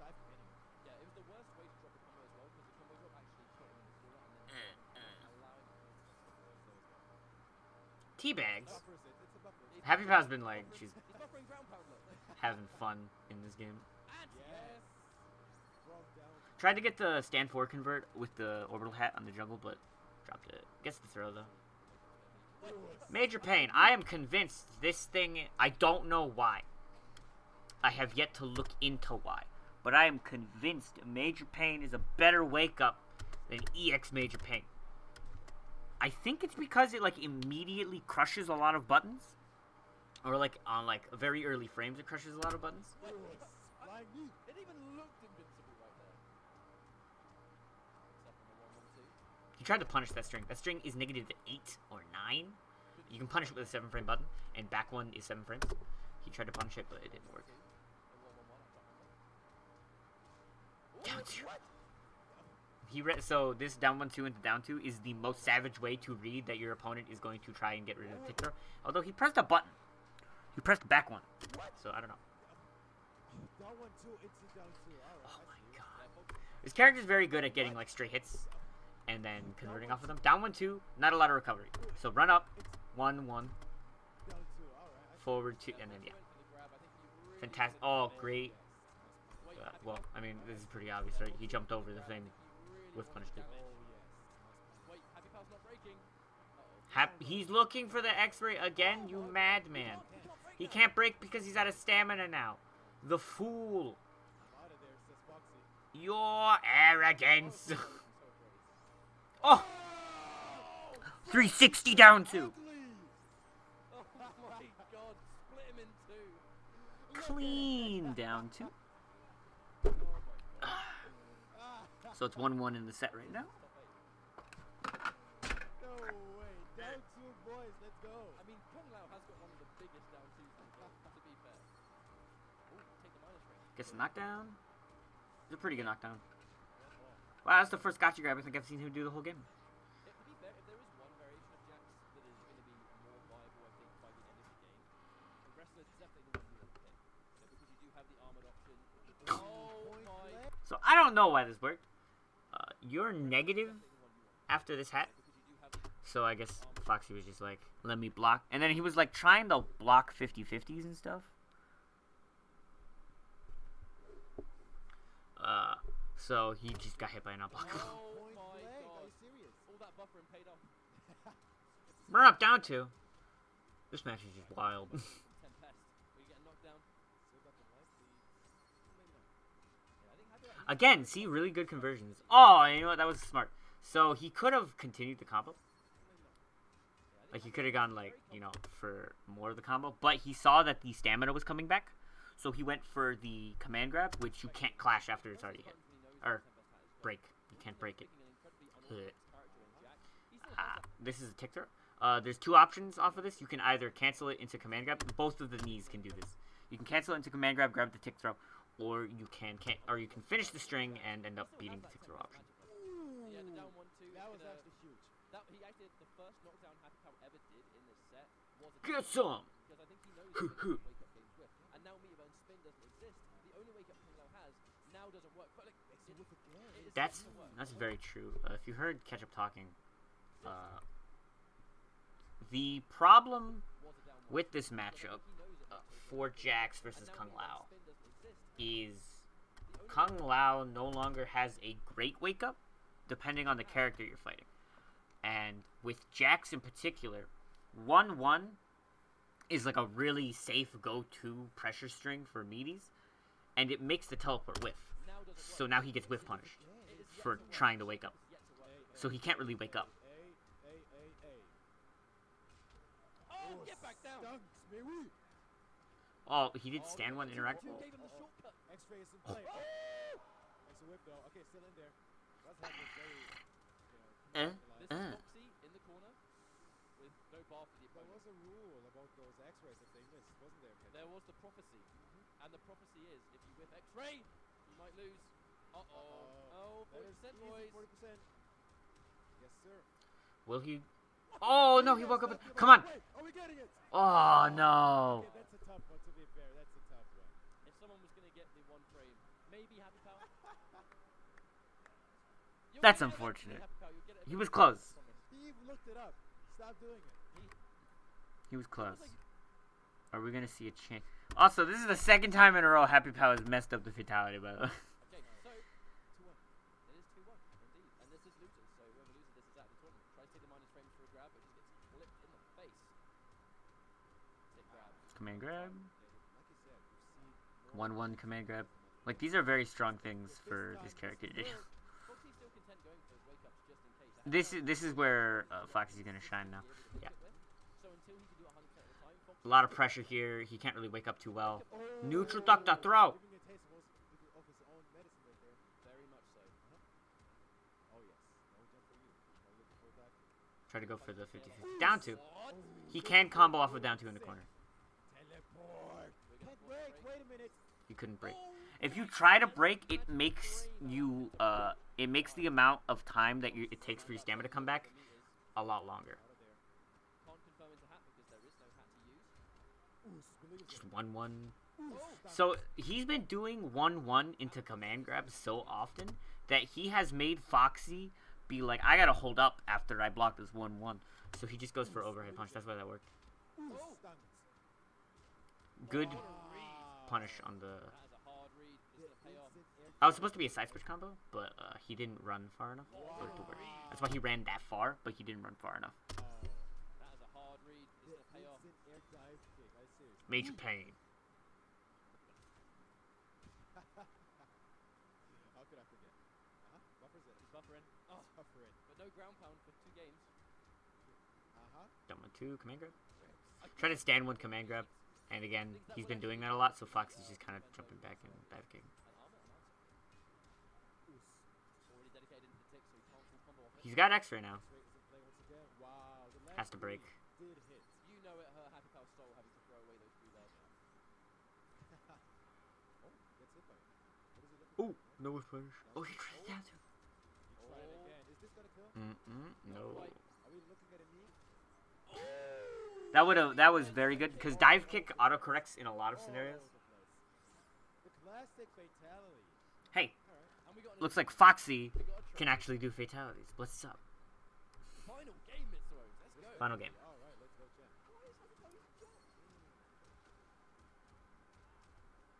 Big start there. There's the corner as well. What is it gonna be? Oh, tries the Good presence of mind to do jump kick instead of big start there. There's the corner anything as else. So jump kicks have. Oh no, I didn't mean to go back. Jump kicks have very like extended hitboxes, and this jump kick is going to create block stun so that this goes away. Year 1 tech. Sweet. And usually, well, I mean, he could have anti-aired, but you're usually expecting the hat to anti-air for you, so You don't really see it because they come now favor the pressure. sometimes it's weird. There we go. Right, from one corner to another. Going for the replenishing. Another read. He knows Good it. read on the. See, now he's reading the command grab more. He's getting a lot more damage because he's guessing right. Yes. Yeah, down 1-2 gotcha grab is how you beat that. Like the safe way you beat that. I think he knows Happy Power's going to press buttons there. Not too great. No. Of course he will. This is very hard for Is it an X-ray? I don't know. At this him point, to get out of this. It won't kill from this health. What so is it? maybe not. What is it gonna be? Run up throw. See, you're so scared of like everything else that Tempest Law can do. He's got dive kicks. He's got good buttons. He's got orbital hat running, right? So run-up throw is like really likely to be able to hit you. Not only that, but that was a back throw, so it's hard to tech that there because forward throw would have put you back in the corner. In the face of defeat, still buffering. Oh, he's going on. Check. I think he is. Still in there. We're going to see it confirmed there. Does allow the hat to come back in time. Uh-oh. He's in the corner. Oh, no. Down four. A down four on block can mean death. You just got to hold these staggers all day. Yeah, it's just lots of plus frames, good pressure. Just allows the meter build. He's going to build another bar. He needs to make something happen. Right? Good check, because this whole string, like this part of the string, when he does the windmill punches, that's not plus. So he's, it's your turn. So he was good to press the button there. Oh yes. Nice. Good breaking out of the stagger. That's kind of what you need to do. You need to wait until you can confidently break out of the stagger. He's lost his stamina, no break to be Here had. it is, though. This is huge. No, jumps over it. Breaks. Here it is, though. This is going to be clutch. Oh, Believed in it. Killed him. Did pay off. the knee actually went past the hitbox of the orbital hat, but sadly the overhead punch. He should have. He was going like for the hard 50-50 there. He was thinking he was gonna jump, but he only did the knee. He only did like forward 3 into command grab once that whole game, the whole set actually. So I'm surprised that he thought he was gonna go for that option.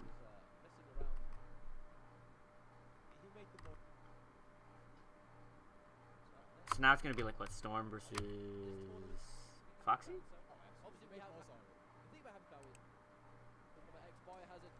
Oh no, that's right. Riz is still okay. So we're in winners now. Hey, let's look at the bracket real quick. The bracket was in here somewhere. I saw it. It's right there. Okay. So basically, yeah, we're gonna watch this, and then whatever this is. I think this is gonna be Bio versus Grand Foxy, but I don't remember entirely. Let's find out. So this is going to be Tremor versus Cutthroat. This is a lot of pressure, right? You're gonna see Aftershock. Aftershock's gonna be able to do the things that he usually does better in this matchup. He's gonna actually be able to zone Kano.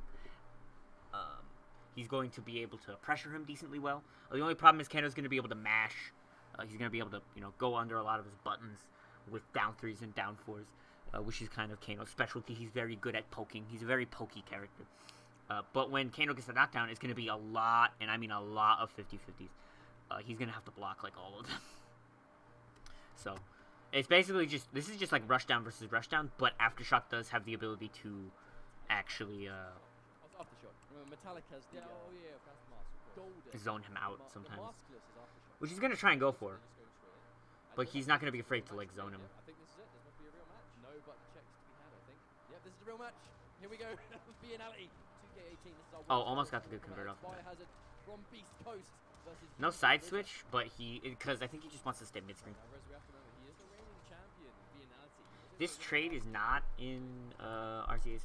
It's not in Riz's favor. Oh god, no. We saw him go Ferrotor earlier. It's not in Riz's favor because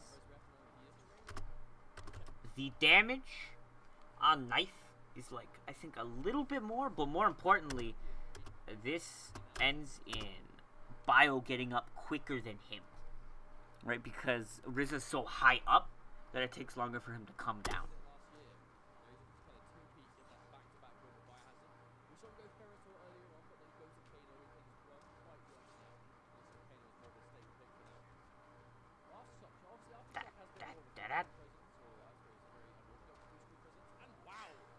So this was just simply he didn't see the EX flash. The normal version of this move is a high, so he went to duck the high, but the EX one is a mid, so he got tagged by the mid.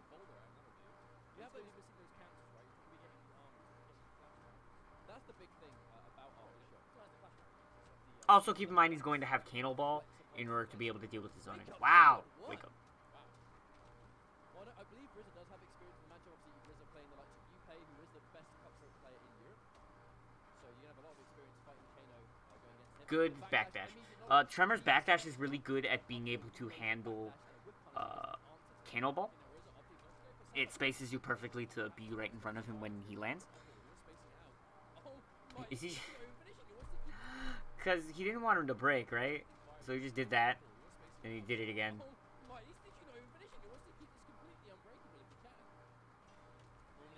He kept it completely unbreakable. I mean, like, in that scenario, it's not too risky to go for that, right? Because you're already a round up, and you have the meter advantage, so you might as well just try and keep it unclashable, see if you can win that way. Oh, he tried to go for... He missed it, but... That's a lot of damage. Tried to throw him back into the corner. Got caught pressing buttons. Oh, he missed the...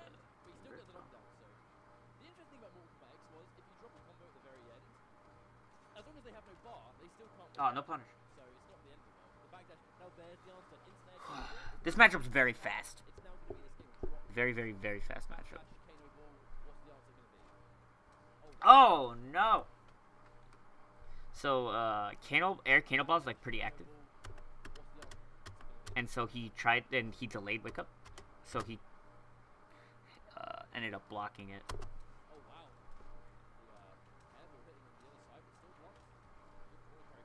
What the heck? Good down two. What did he go for there? He went for something there that got hit by the second hit. Oh, he got an input error. So he hit down, right? And then he tried to down three. But he got down three, which is the flex, and he got hit.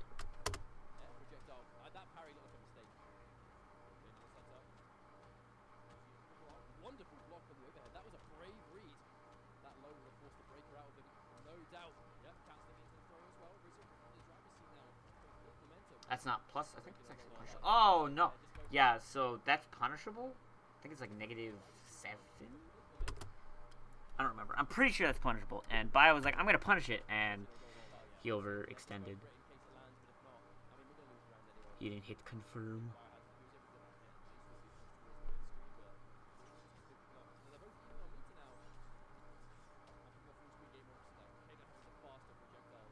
See, the low ground pound while trading isn't good for it. It's still a good like zoning tool, especially to keep him in the corner because he doesn't have many ways to get out of the corner at this point. When he's just gonna do ground pound all the time, it's gonna keep him locked down in the corner. That only EX Shatter only has one. Oh, great whiff punish. But the armor broke because EX Shatter only has one hit of armor. Got hit in the stagger. Good punish on the up ball. This might be it. Yeah. So if he woke up with like up ball, he would have been able to block, I believe, or at the very least, it would have traded with the rocks and throw obviously trader with the rocks. I think he had to do like normal Kano ball. That's a punish. He missed it.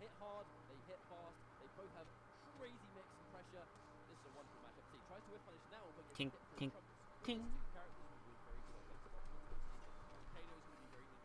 That's interesting.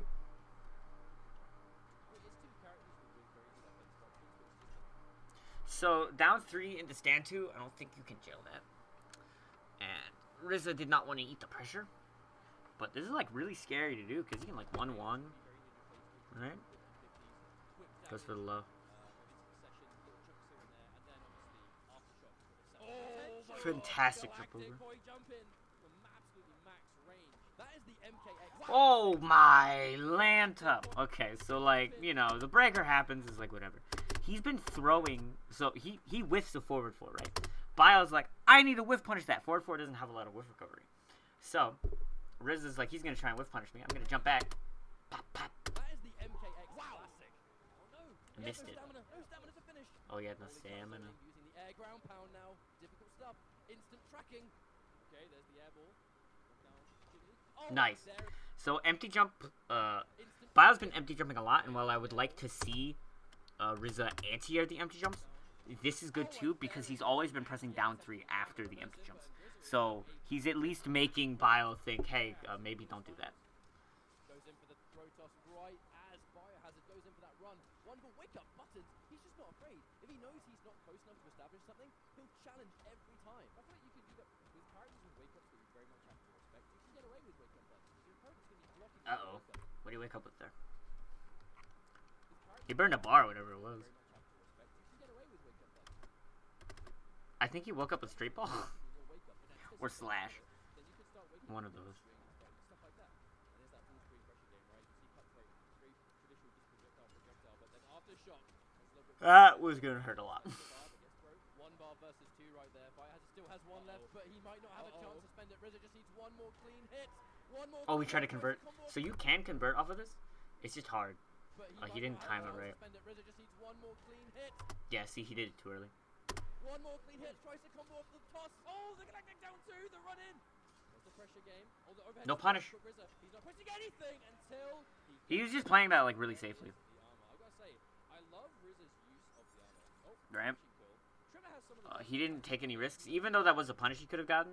He didn't want to risk like him like pressing a button, like him missing the punish and then Bio just pressing a button out of it. So I think that was fairly. I think it was good that he did that. So here's Foxy versus Storm. This matchup is just gonna be footsies. Like there's gonna be really good pressure series, but in general, it's gonna be who's gonna out neutral who. They both have a lot of things that fill up the screen, that aren't necessarily projectiles, but they occupy large parts of the screen. And whoever gets knocked down first is going to have a hard time because the wake-up attacks for both of these characters are high variance. Sometimes they're very strong, and sometimes they're just like whatever, right? So it's going to be who gets the knockdown, who wins the neutral, stuff like that. Also, determining when to poke out of. It's so hard to block.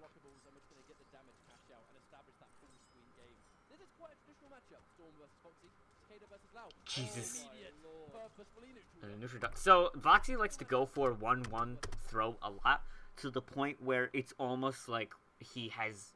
When you're fighting Foxy, and as a result, when you're fighting people who model their Tempest off of Foxy, 1-1 is basically a 50-50. Am I going to finish the string, or am I going to throw? And Foxy likes to throw a lot after 1-1. So ducking after 1-1 is not always a bad idea.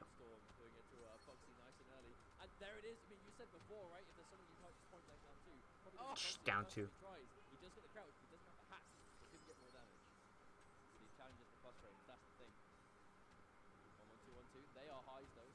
This answers a lot of possible options, right? 1-1 is not very plus. And if you jump, you beat lows. If you jump, you beat the throw. You just don't beat 1-1-1-1. But that's fine. This is death. Good stuff. Sure, you is pretty good. Yeah, Foxy is definitely playing well. I've never even seen him play together.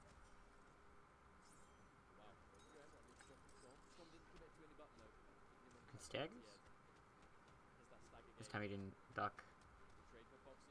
See, he tried to duck there. See, when 1-1, this happens, the trade happens. 1-1, he's like, I want to duck a throw. Gets hit.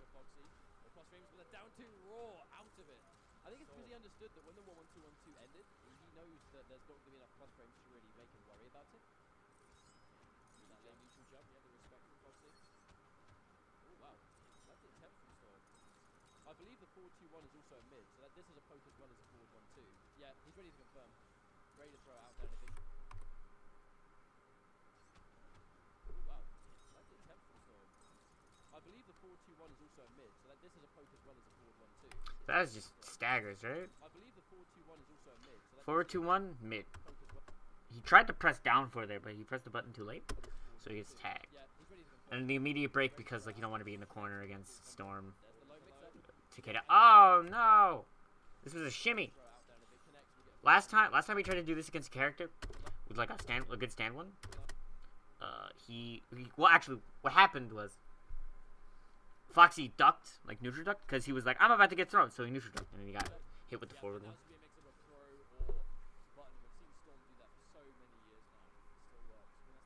Storm looks to do that, especially like at the end of the health bar. He enjoys enforcing that kind of mix-up. Okay, yeah, so here's the change to Melina. So this is the first time Foxy's gone Melina all tournament, and I think the reason for that is because he doesn't really want to be bullied within that back 2-1 range. Yeah, I mean, of course. Yeah. So, oh, okay, we got Piercing versus Takeda. Basically, Takeda's going to be able to disrespect his character. Hello, Clockwork. Welcome to chat. I am reading chat. I read the chat. I might not soon because my phone's almost dead and I don't have my charger on me, so that's a bit unfortunate. But you know, them's the breaks. This charger won't fucking work. I don't entirely know why, but oh nope, it's deciding to be a bitch. We played Injustice a long time ago. Well, GG's. I'm sure. Basically, Piercing's going to be able to. Piercing's going to kind of get bullied by the long range normals, but when he gets more into that mid range where Takeda's buttons get slower, he's going to be able to back 1-2 and you know actually play his own game. Right? He's going to be able to zone him because his zoning's pretty good. It's just Shirarayu Takeda has good ways to deal with the zoning, so that's something that we have to keep in mind. Other than that, up close, Melina's buttons are slightly better than Shirarayu Takeda's, but most of them are highs. So Shirarayu Takeda is going to be able to down one, and his down one's fairly good for the purposes of poking.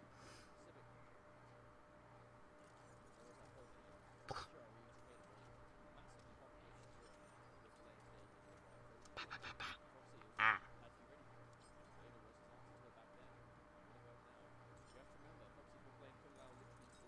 See, now this scenario is a bit different than the katana one, right? Because I was saying when they do... Crap.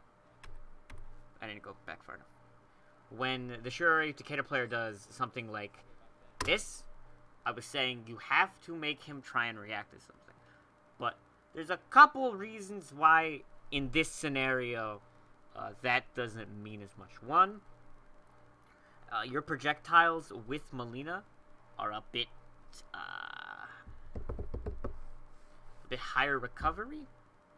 It depends, but like low psi has a decent amount of recovery, so you're not really gonna want to try and risk throwing a projectile. The projectile is faster, but he can react to it and just teleport.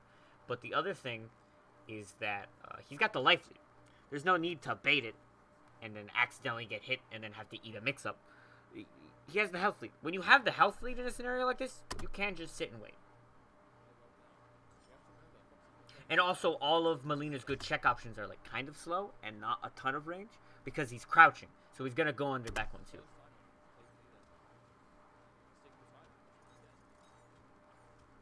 See? Right there. He tried to use back 1-2 to whiff punish this. He saw that it was being held. He tried to back 1-2, and he got hit. So she doesn't have nearly as good of an option to bait it and punish, or like run up and punish it, as Katana does. What he can do, though, is he can teleport. Very easy to confirm for Foxy. Yep. Foxy saw that he had no stamina. And he Beyblade, let it rip.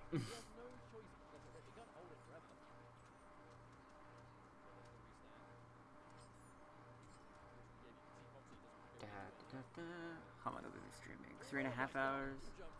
Yeah, we can probably do the rest of the matches. Okay. Ball roll! This knockdown is, like, decent, right? Like, you see, but it's also a tech roll. Tech rolls are hard to meaty. It's not, I thought this was a hard knockdown, but it's actually a splat. But, you can usually get away with, like, raw wake-ups off of tech rollable knockdowns. And Storm is wise to that. You can just kind of block it. You have to enforce that kind of option, right? Ooh, try to throw him. He tried to avoid the hard blockable setup. Like he tech rolled, right? And when you jump, you can see when they tech roll and then jump, and you can just punish it. Neutral ducks the throw.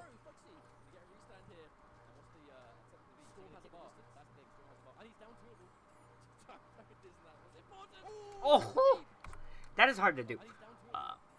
But since he was low enough to the ground when this happened, usually the reason why Ketchup and Mustard freak out so much about this is because of the fact that, you know, jump kicks are hard to convert off of. They're not exactly... Oh! Walnut, thank you for the host, my guy. I appreciate it, my nutty brother. But jump kicks are hard to convert off of because of it depends on like height and such. So this ended up being easier to convert off of because he was lower to the ground. Deep jump kick. Oh my days. Storm managed to make it work. One round away from going up 2-0, but Foxy definitely not out of this one yet. See, again, he can't be whiff punishing with back 1-2 because of the fact that he's in low profile mode. Always going to be a mix up between back 2 over. Oh, missed hit confirmed. Storm has been on the money every time. This is the Storm we know and love. No messing around. He tried to tech roll and like do a thing, I guess. Into the full screen kunai. Yo, Storm's pretty good at this game. Figure it out. Storm in tournament just has this amazing way of just being efficient. Absolutely efficient. No messing around. This happened literally the last match. Absolutely. He opened with back. I think this is back 1-1-2 or some shit like that. It's a string you never see, so I didn't bother looking at the inputs for it. But it is punishable. We mix up back 2, we mix up back 3, we fake with the setups. Super sick stuff. It's just effective, right? It's just that way to always play the character. We has to wait for... See, he reacted to that one and punished it, because that one was the low side, and low side has a lot more recovery than the normal side. But it is shutting down the full screen game. In many ways, those teleports are a huge risk because reacting to Sai is kind of difficult. So if you're wrong with that, then Melina will punish you for days. He just hasn't been wrong yet. And as the point position Storm knocked down, maybe you can jump across range. Oh, almost got the convert. No, drops the combo. Oh my word, what a trade. Again, missed the hit confirm. Again, I feel like Foxy is just, I want to say the term pride, but I feel like Storm is just feeling way more of the momentum. Storm is on a roll in this tournament. Just not on form. That's that jump kick from Storm, mixing up the anti-potential. But Storm is just making himself very hard to pin down right now. Foxy are playing it really thrives with keeping him in place, so he's forcing his play. Ooh, punish. And Storm is just not letting him do that. Storm is one of the best players in the business at forcing his game. Who do I play in MK? I play Killer Leatherface. Which is who I play. Ah, see? The Catchman Mustard were talking about this before. If you are wrong on this, she can kill you.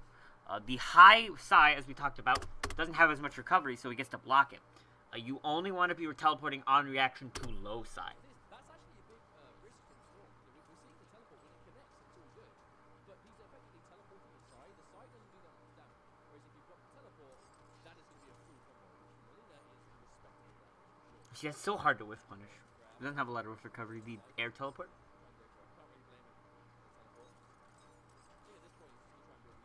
And get poked, son. Get stibbity stabbed. Going into... Oh, man. That's weird that he did instant jump kick. I'm assuming he was looking for the jump forward. But he's just content to block. People, as they're fighting Storm, are realizing that you really just want to sit there and hold it. Right? Especially if he's, like, super far away. You don't want to jump away, because he's not close enough to actually get, like, a hard-to-block hold. And, like, the thing about the down twos is, challenging with down twos when it's gut Good hit confirm. It's actually kind of crazy, because it puts you back to full screen. It does massive damage. It makes you worried about pressuring it. Okay, this is the corner, so there's going to be a guaranteed hit from here. Oh, Just wow! instant... Did he throw? Okay, this is the corner, so there's going to be a guaranteed hit from here. No, he was just neutral ducking. Oh, wow! And I'm not Storm exactly manages sure to why. find a room for a neutral jump. Foxy not waking up. Don't respect. Oh, and Ball roll. Jeez Louise. This is the kind of play that you expect from Foxy. When Foxy sees he jumped at me, ball roll immediately. This is an awkward area to anti-air, so he just does it with ball roll. cross up. Oh, drops the end. Doesn't leave. Full rolls. Gets out there at least. Here's that risk. Low side is what you want to react to. But it's hard to let... Well, I mean, you can't... Apparently, you can react to the high side. It's just you need to react like that. See, this punishes it. Teleport through, Low side is easier to react to. Match point for Storm. He wins this round.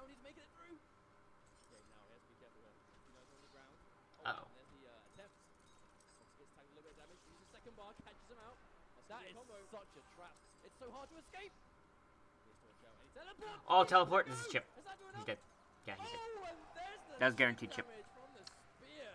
And that is, I think it all came down to that final moment, right? The second the kunais were on the screen, Foxy was showing you. So we've got Bile versus Storm, and then whoever. Well, we know how that round goes. We've got Bile versus Storm, and then we have whoever wins this versus Rizza. And then the tournament will be over.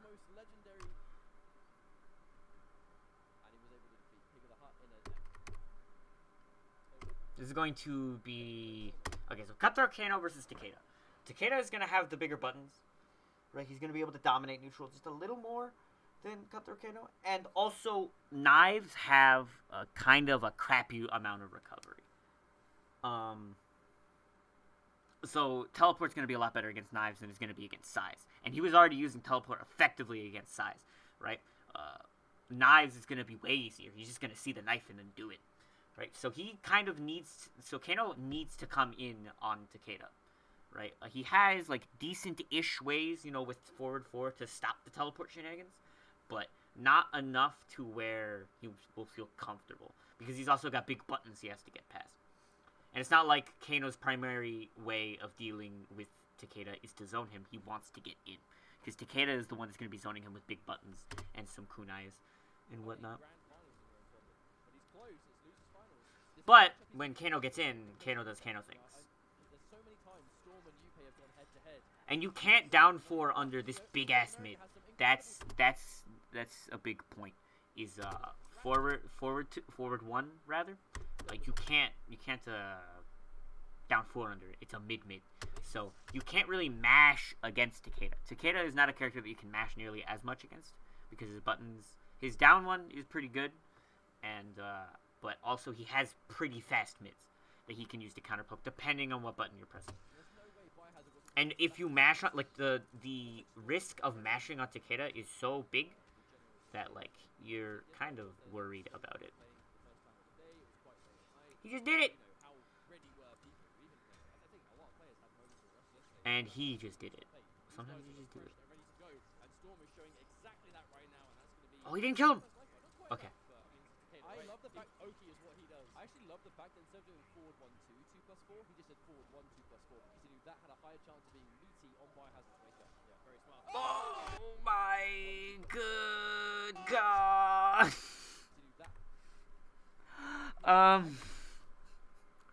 Okay, so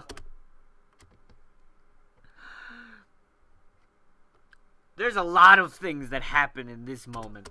1, Storm is the kind of guy too meaty with down 2. 2, Biohazard is the kind of guy to wake up with down 2. This glorious moment happens. These are the 2 down 2 gods. Just like saying, FYI, hard to block Zeti. Oh, he tried to down 2 out of it, the ultimate bait. Oh wow, he walked straight in. And he's dead. He could have jump kicked into flip. Now he decided to dash up down 2 because he gotta end it with a down 2. Oh. This is like built for that moment. See ya. Oh, there's a throw. Biohazard was able to take the first bar this time, and that is Kano. Potential damage. He gets the buff. No, Storm pulls it out. It's down 2. Corner mix up. But analyzing these 2 is like really hard, especially in this environment that they're in, which is a very fun, lighthearted environment. Because they both just press down 2 for like no reason, and it works. So, if you experience moments where I am quiet, that is why. This is gonna be a ton of damage though. And that was one guess into death. Because when Cutthroat corners you, it's 50-50 central. 50? Oh. Missed the combo, but he got more damage than he would have normally, which is good. Gets caught in the stagger. Hard knockdown. Hard to blockable attempt, at least. Sometimes neutral jump punch will actually chew up those low posts, but Kano's down 4 going so low to the ground it didn't. That's going to be a full combo. Just down 2. Both of these characters have good, like, horizontal and vertical hitbox down 2s. So when they jump over and they press a button, like the opponent jumps over and presses a button, they're gonna get launched, and they also don't. They recover pretty quickly, so they're gonna get a lot of damage. Just forward dashing to the neutral jump kick. Tried to walk up down two. Down two. They both meaty down two. Who gives a shit? No choice there but to neutral crouch on wake up. That would have had to be a hard read, but it was the only way he was going to survive that down two chip damage. That's very true. You had to neutral duck the down two, otherwise you died. With punishes with the knife, it's not a lot, but you know it's something. Smack. 38. Oh my! This. Just do it, right? It's not too big of a risk to do this. This is plus on block. It has low recovery. I think it's a mid. And if they go for the interactable, you launch them. Shout out to big legs, man. Plus on block. Combo on hit. They're airborne. Tries to cross up, but it doesn't work out. Take the plus frames. 4, 2, 1. Trying to go for the convert, but it didn't work. Good jump. So going into this round, Takeda's at an advantage. They're mid-screen, which is where Takeda wants to be. And also, he's got a little more of a bar advantage, right? And he has the round advantage, which is important. So here, Takeda is at an advantage, in general. Good up ball. So up ball covers a lot of things. It's safe on block. What it doesn't do is it doesn't cover him just blocking. But if he does anything else but block, this will answer it because he's not going to trade with the kunai, and he's going to hit him.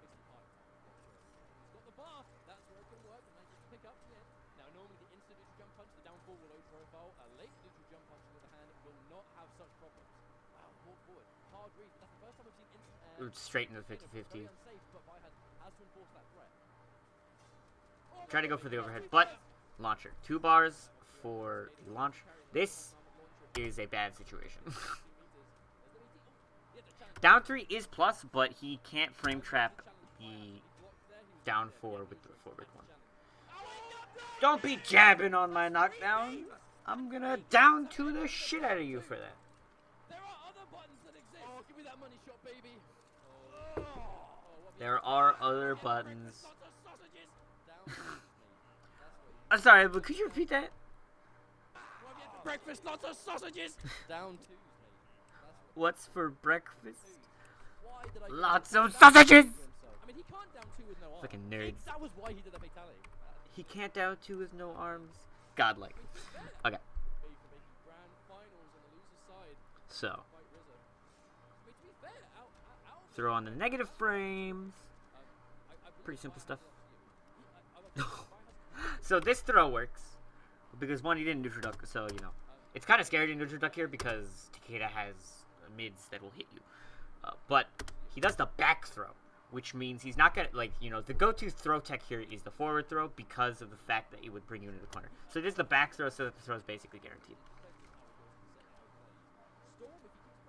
He's tired of the mix-up, so he armors. Staggering. So he picked forward 4 as an option there because it'll bring him out of the kunai, right? So when you forward 4, it's gonna, if it hits him, and you'll do forward 4 slash, and it'll bring you out of the kunai. If it whiffs, it'll bring you out of the kunai. I don't know if on block it would have brought him out of the kunai. I think forward 4 slash would have brought him out of the kunai. Yeah, see, on hit, forward 4 kunai. I mean, forward 4 slash will get him out of the kunai. Ooh, that break. I don't know about that break. Oh no, this is bad for Bio.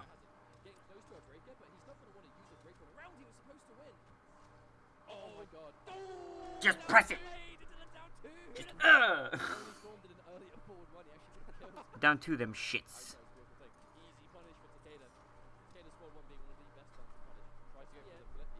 Block the ball. That's the first like air ball that I think he's done. At the very least, his first one was from block. Lots of pokes. Yeah, air ball.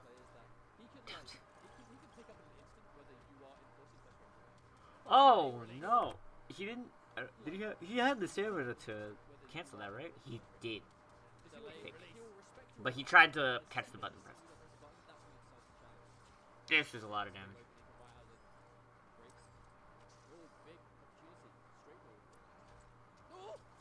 Oh god. Oh god.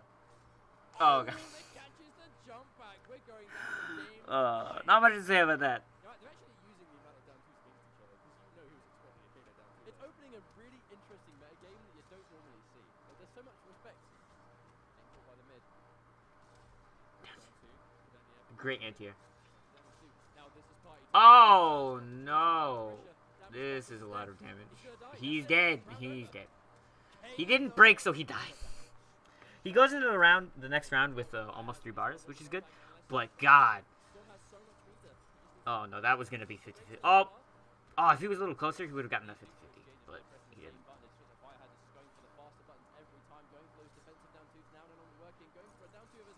Good whiff punish with the slash. Good up ball. Oh no.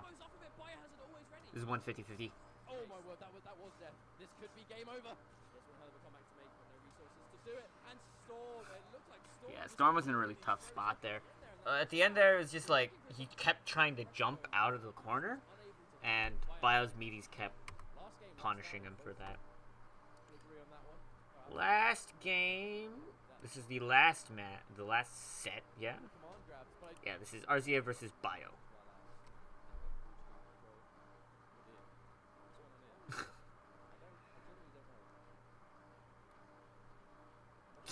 Alright, KP. So this is going to be the last match. Last set, rather. We've got... Oh, he went to Commando instead. So Commando has parries. And that's probably what he's looking for in this matchup. He's looking for the parries. Because there's a lot of instances of 0 on block. There's a lot of instances of, like, you know, plus on block, stuff like that. So parry is going to make Tremor kind of think about his game plan a little more. Oh, it's Commando. Also command grabs. Oh my word. It's going to be Commando Kano. Yep, Commando Kano. Not a horrendous character. Massive damage on the command grabs. But I do think that RZA is even going to give Biohazard an opportunity to get into establishment. Down. I think he input error there. There comes the up ball. Yeah, see parry. That'll help with the flash parry as well. The damage on deck. Oh, the conditioning attempt. He really wants to just keep RZA in place. I think he's just really trying to condition RZA to block. Get hit with the low. Oh, he went for the rock instead. Parry. Look at that damage. Now remember, the EX parry has like practically 1 or 2 frames of startup. If there's a gap anywhere, that parry will get through. And I think he jumped out of that command grab, right? That's like practically 1 or 2. Oh, he armored out of it. One step up instead. The parry. Parry. Interruption. He tried the Remember, EX command grab. parry has Or like he tried a normal command grab and he armored. If there's a gap anywhere, that parry will get through it. Yes, EX parry will get through basically any gap. Just remind everyone, this is our grand finals of Vienality 2018. It's going to be Flash France parry. versus Canada. Let's go. Try to empty jump command grab. Good delay tech and good presence of mind to jump. That's going to be a chunk of damage. It's a setup. Oh, and he wakes up. Power bomb! Suplex. Give me that. Okay, corner escape. Power bomb, suplex. I don't care what you call it. It's a cool throw. He tried to jump out of a throw, but there was no throw. Oh, and there's the attempt on a parry, but this time RZA being patient. Tremor's armor is so insanely strong. Oh, down 4 catches the jump. The meaty. Oh, he went for... So he had no stamina there? Alright. Yeah, he had no stamina there for a run. Oh no, he did. He just decided to forward dash. That's interesting. Oh no! Yeah, of course, Commander not known for its big combo potential, but it does damage, and there we go. 16% command grabs. Bit of a comeback in that round. He was down quite a lot. Able to make it work. Back in between there, RZA has the space. Down 4 connects. It's the grab. Down 4 grab hits a lot with Tremor. Parries, command grab damage. Instant air overhead. Fantastic. He's been jumping out of all these command grabs, right? And like Bio's been doing this a lot. I would like him to stop. He's been doing empty jump, command grab, like a lot. On another big read on a grab, RZA. Such is life as a grappler. Big risk comes with big reward. You can get those grabs, they do massive damage, yes. But if they whiff, you're dead. And in this Good game, blocking over you there. don't want to eat a full jump in. Absolutely not. Good armor. There's no, again, there's no string that Tremor can do where this is a block string. So if you react in time, you can armor. Rolling cuts up, but there's Oh, but the armor returned. Rolling cutter, the meaty. Biohazard tried to Couldn't break. Tried to break at the last moment. Oh, what a pause frame. What a pause frame. Poor old Kano. It was close. I mean, this isn't exactly the grand finals I was expecting. Commando Kano versus Aftershock Tremor, but it is. Yeah, this is a very weird one. Good Good air to air. He saw him jump. Tremor, but it is Europe. Right. The flash parry to start things. He said, like, he looked at the interactable. He's like, he's gonna interactable. So he just did instant jump one. The worst call because if he does a forward four, if he does a down four, I believe it should have gone through it.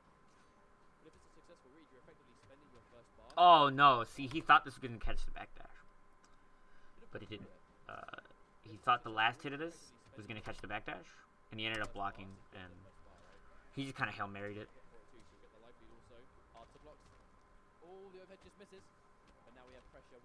No punish on the low shatter. Low shatter is punishable by a lot. It's like a negative 11.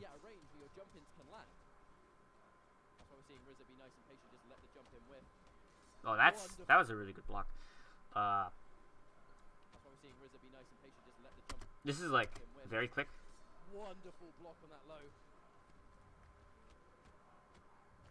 Rolling cutter, armor, interruption. Oh, he tried it down to him. Would've won the round, but the Armor. RZA does the most like armored shatters I think I've ever seen, but probably because he's playing a variation that not a lot of people play, right? Most of the time when you see Tremor, it's Crystalline, and Crystalline doesn't have armored shatter, as far as I'm aware. I think armored shatter's gone. At the very least, low shatter isn't armored anymore.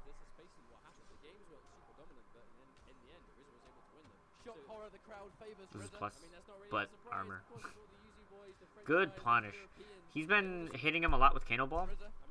I like this range. So he sees him jump up and he's like, I'm not gonna try and zone him. I'm just gonna. They want to see RZA get the 2-peat. They want the European to win the European event. I mean, who doesn't if you're European? Biohazard though, if there's one player in this bracket that has the ability to put off. He went for parry because this is negative. Canceling moves on block into parry is because you're looking for a button press.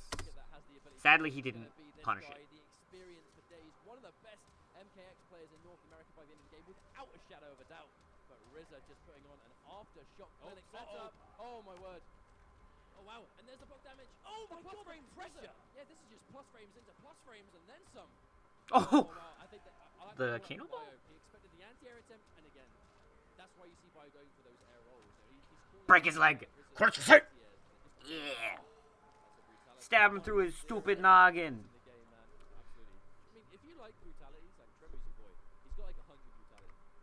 Does he switch characters? Yeah, he does. Ferrotor. Oh, he's going out with the boy. Win or lose, it's gonna be This is textbook Bio. He will pick he will pick Ferrotor every single time. He will end games with Tremor. Ferrotor. Jesus. So in this matchup, Ferrotor. So in this matchup, again, big damage, right? Boss Toss is gonna be a better way of dealing with the instant air ground pounds than Knife or Kano Ball is, because they're less committal. They are pretty slow to come out, but like if you go for Kano Ball and he blocks instead of doing instant air ground pound, you die. And if you do Knife and he just ducks, it's like whatever, right? You're not really getting much from the knives either, just by throwing them. So this is a lot better. Also a neutral jump punch, because why not? But that's the immediate, like, if he doesn't do it instant and he just jumps all the way up, it's gonna whiff.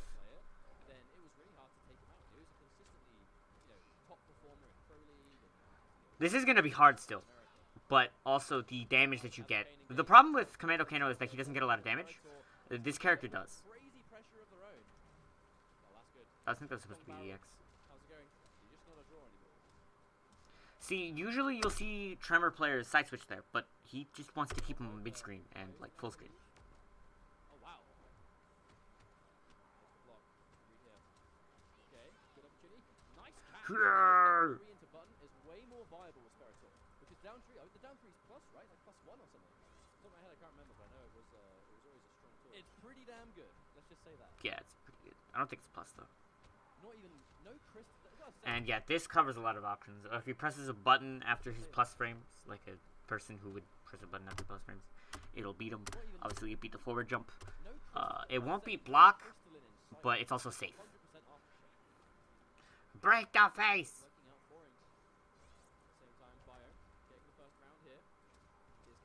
I think he tried to down one anti-air there. Able to get the juggle, nice. A little bit of damage, but still better than nothing. Oh, tries to down two clean, but I mean, we saw a lot of down twos before. Ferritor not quite the same. Yeah, a little bit too slow. Down ones are going to trade. Which Oh, this is going to do a lot of damage. Better in the exchange. The thing here is that if Biohazard takes this game, it's going to give Rizza the He's got to be careful of armor here. Yeah, that's why he backdashed. If this doesn't go the way he thinks it will, but there's the hard block. This is Tremor with corner pressure. Good block from Bio. Good backdash on the command grab. He's just kind of playing it patiently because he doesn't want to get armored out. Yeah. Crusher guarantees, rolling cutter guarantees rolling cutter. This is tournament porn. Ferritor is at an advantage here. Not positionally. Positionally, this is actually very strong for Tremor because he can keep walking backwards, right? Having the other person's back to the corner as a zoner is great because you can just keep walking back. And if you just keep walking back, they have to get in, right? He has a decent amount of meter, but Ferritor does have more meter, so he's going to be able to do a lot of damage if he gets in, but he needs to get in. So we'll see how this goes. We'll see. Does he win the turn? Also, his down two just does that. So he can't really interactable. Yeah, this is really bad. Oh. Oh, no, why'd you do that? That's weird. That's not really an input error. Like, that's something that you have to intentionally do. Has to break. It's a 6, like, this isn't very, you know, this looks super ballsy, right? This isn't super different from waking up with a down one. The only difference, like, because Ferritor is most likely going to meaty with a mid. So if you're going to down one, like a 6-frame down one, you're going to get hit. So if you're going to do that, why wouldn't you just forward one, which is a 6-frame button that you can hit confirm into a launcher? If you get hit, then you get hit. But it's 6 frames. People don't, like, realize, like, how fast that is. That's a poke. There's the convert. Flashbang? Broke it.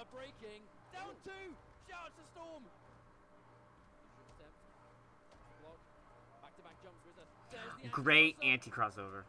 And dead. He's also very good, and we haven't talked about this because in Ferritor yet. He's very good at knowing when he has this button.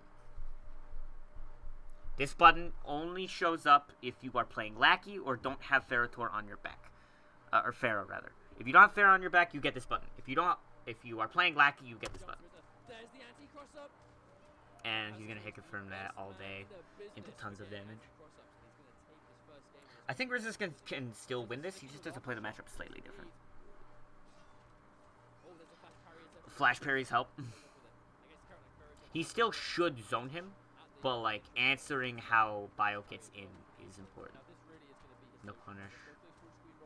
Good air to air. That's a good thing for Rizzo because this trades, right? And you know they get the same amount of damage, but now he's full screen, which is where Rizzo wants to be. He wants to keep this giant monkey man out.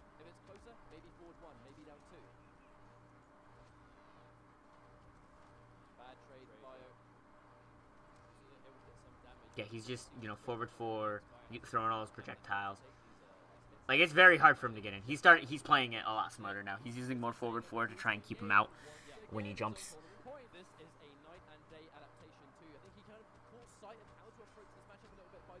That's so smart. So this, after Pain and Gain, Jump Back is going to go over most of the buttons. It's going to with punish just standing Pain and Gain. And it's going to be safe versus all the other buttons. And usually you want to press a button after Pain and Gain. Or at the very least you just want to like stand there and be in armor. Wow, he didn't whiff punish that. Whiff punish. I'm not entirely sure why he didn't go for the over there. Oh god, run up down 2. See, he tried to wake up forward one there again, I think. 1 armor. 1 hit of armor on the Shatter. Nice anti-action there, Rizzo. He's still on tournament point. Whitehouse still has around his edge. Got caught pressing buttons. This is really bad for Rizzo now. Ferritor has more meter, Worry about getting cornered too much. and Mid-screen, definitely it's 1-1 in the rounds. Because it looks like Tremor corner pressure is just really disgusting. But mid-screen, Russo, like he's rolling. Oh no! There it is. Uses the environment. Why did he press a button? Straight into the full screen. I think Rizzo's got to stop pressing buttons. He's dying because of that, like a lot. The ultimate interruption. Yeah, we're out of there. Rizzo does Good down not two. wanna go in. Just like that, Rizzo's like back in it. Really lame out Ferritor. But if he gets hit, it's gonna be a lot of damage. Variation to do. That's the problem. Knocked down for another time. The rolling cutter so active. Oh, hello. Yeah. Good breaker. The overhead. Yeah, it wasn't even the damage. Now that Rizzo has a bar, this becomes a lot scarier. Shout outs to you, Blanche. See you later. Uh-oh. Some chip damage. Uh-oh. Plus frames. Oh, Got hit with the low, and it doesn't. gonna be it Yeah, again. that's like really hard for Ferritor. It's also probably pretty hard for Kano, honestly. Years in a row. Defending the Aftershock's going to be keeping them out. Also, Rizzo is real good. I am fairly Instant air ground pounds are not easy to do. And the way that he was placing his buttons, like placing the forward four in order to like anti-air the Ferritor and stuff like that, was very, very smart. The pace that he was throwing rolling cutters at, where sometimes he would just continuously spam them, and then at other times he would just stop and like just wait and see. He placed all of his tools very effectively. So, shoutouts to him, dude. Rizzo's really strong player, really good trimmer. Excited to see what he does in MK11. Now, with that, that will be the end of the stream. If you have not hit the follow button, please do. I would really appreciate that. Thank you for all the people who have come by. Thank you for all the people who have hosted/rated me. We got Boiled Walnut that did that. I'm gonna list off the followers that I have gotten, or at least the ones that are listed here. Gizm54, Low Tier Raccoon. They DFWZ is how I think that is supposed to look. Nemo 120, Big Red PM2, Sniper Boy 35, and Clockwork. All of you and anyone who maybe is not listed, thank you for the follows. I really appreciate it. Foxy Grandpa, thank you for the host. You hosted me for 100 viewers. That's fantastic. And Boiled Walnut with the 19 viewers, thank you as well. All of the hosts and all of the follows are very much appreciated. Now, if you have not subscribed to Ketchup and Mustard, please do that. If you have not followed them on Twitter, I would like you to perhaps... these are their ats on Twitter. I'm sure if you are in this stream, you have probably followed these fine gentlemen already, but if you have not, those are their ats in the chat right now. This is their Twitch channel. If you have not followed them on Twitch, please do that. /PND Ketchup. If you look on Twitter, you will find Vienality as well, and I believe Vienality also has their own Vienality. Yes, there is in fact. What? I wasn't following Vienality? That is preposterous. Alright, so.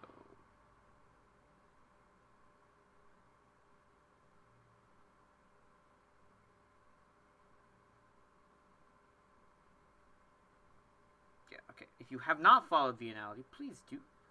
They are twitch.tv/Vienality.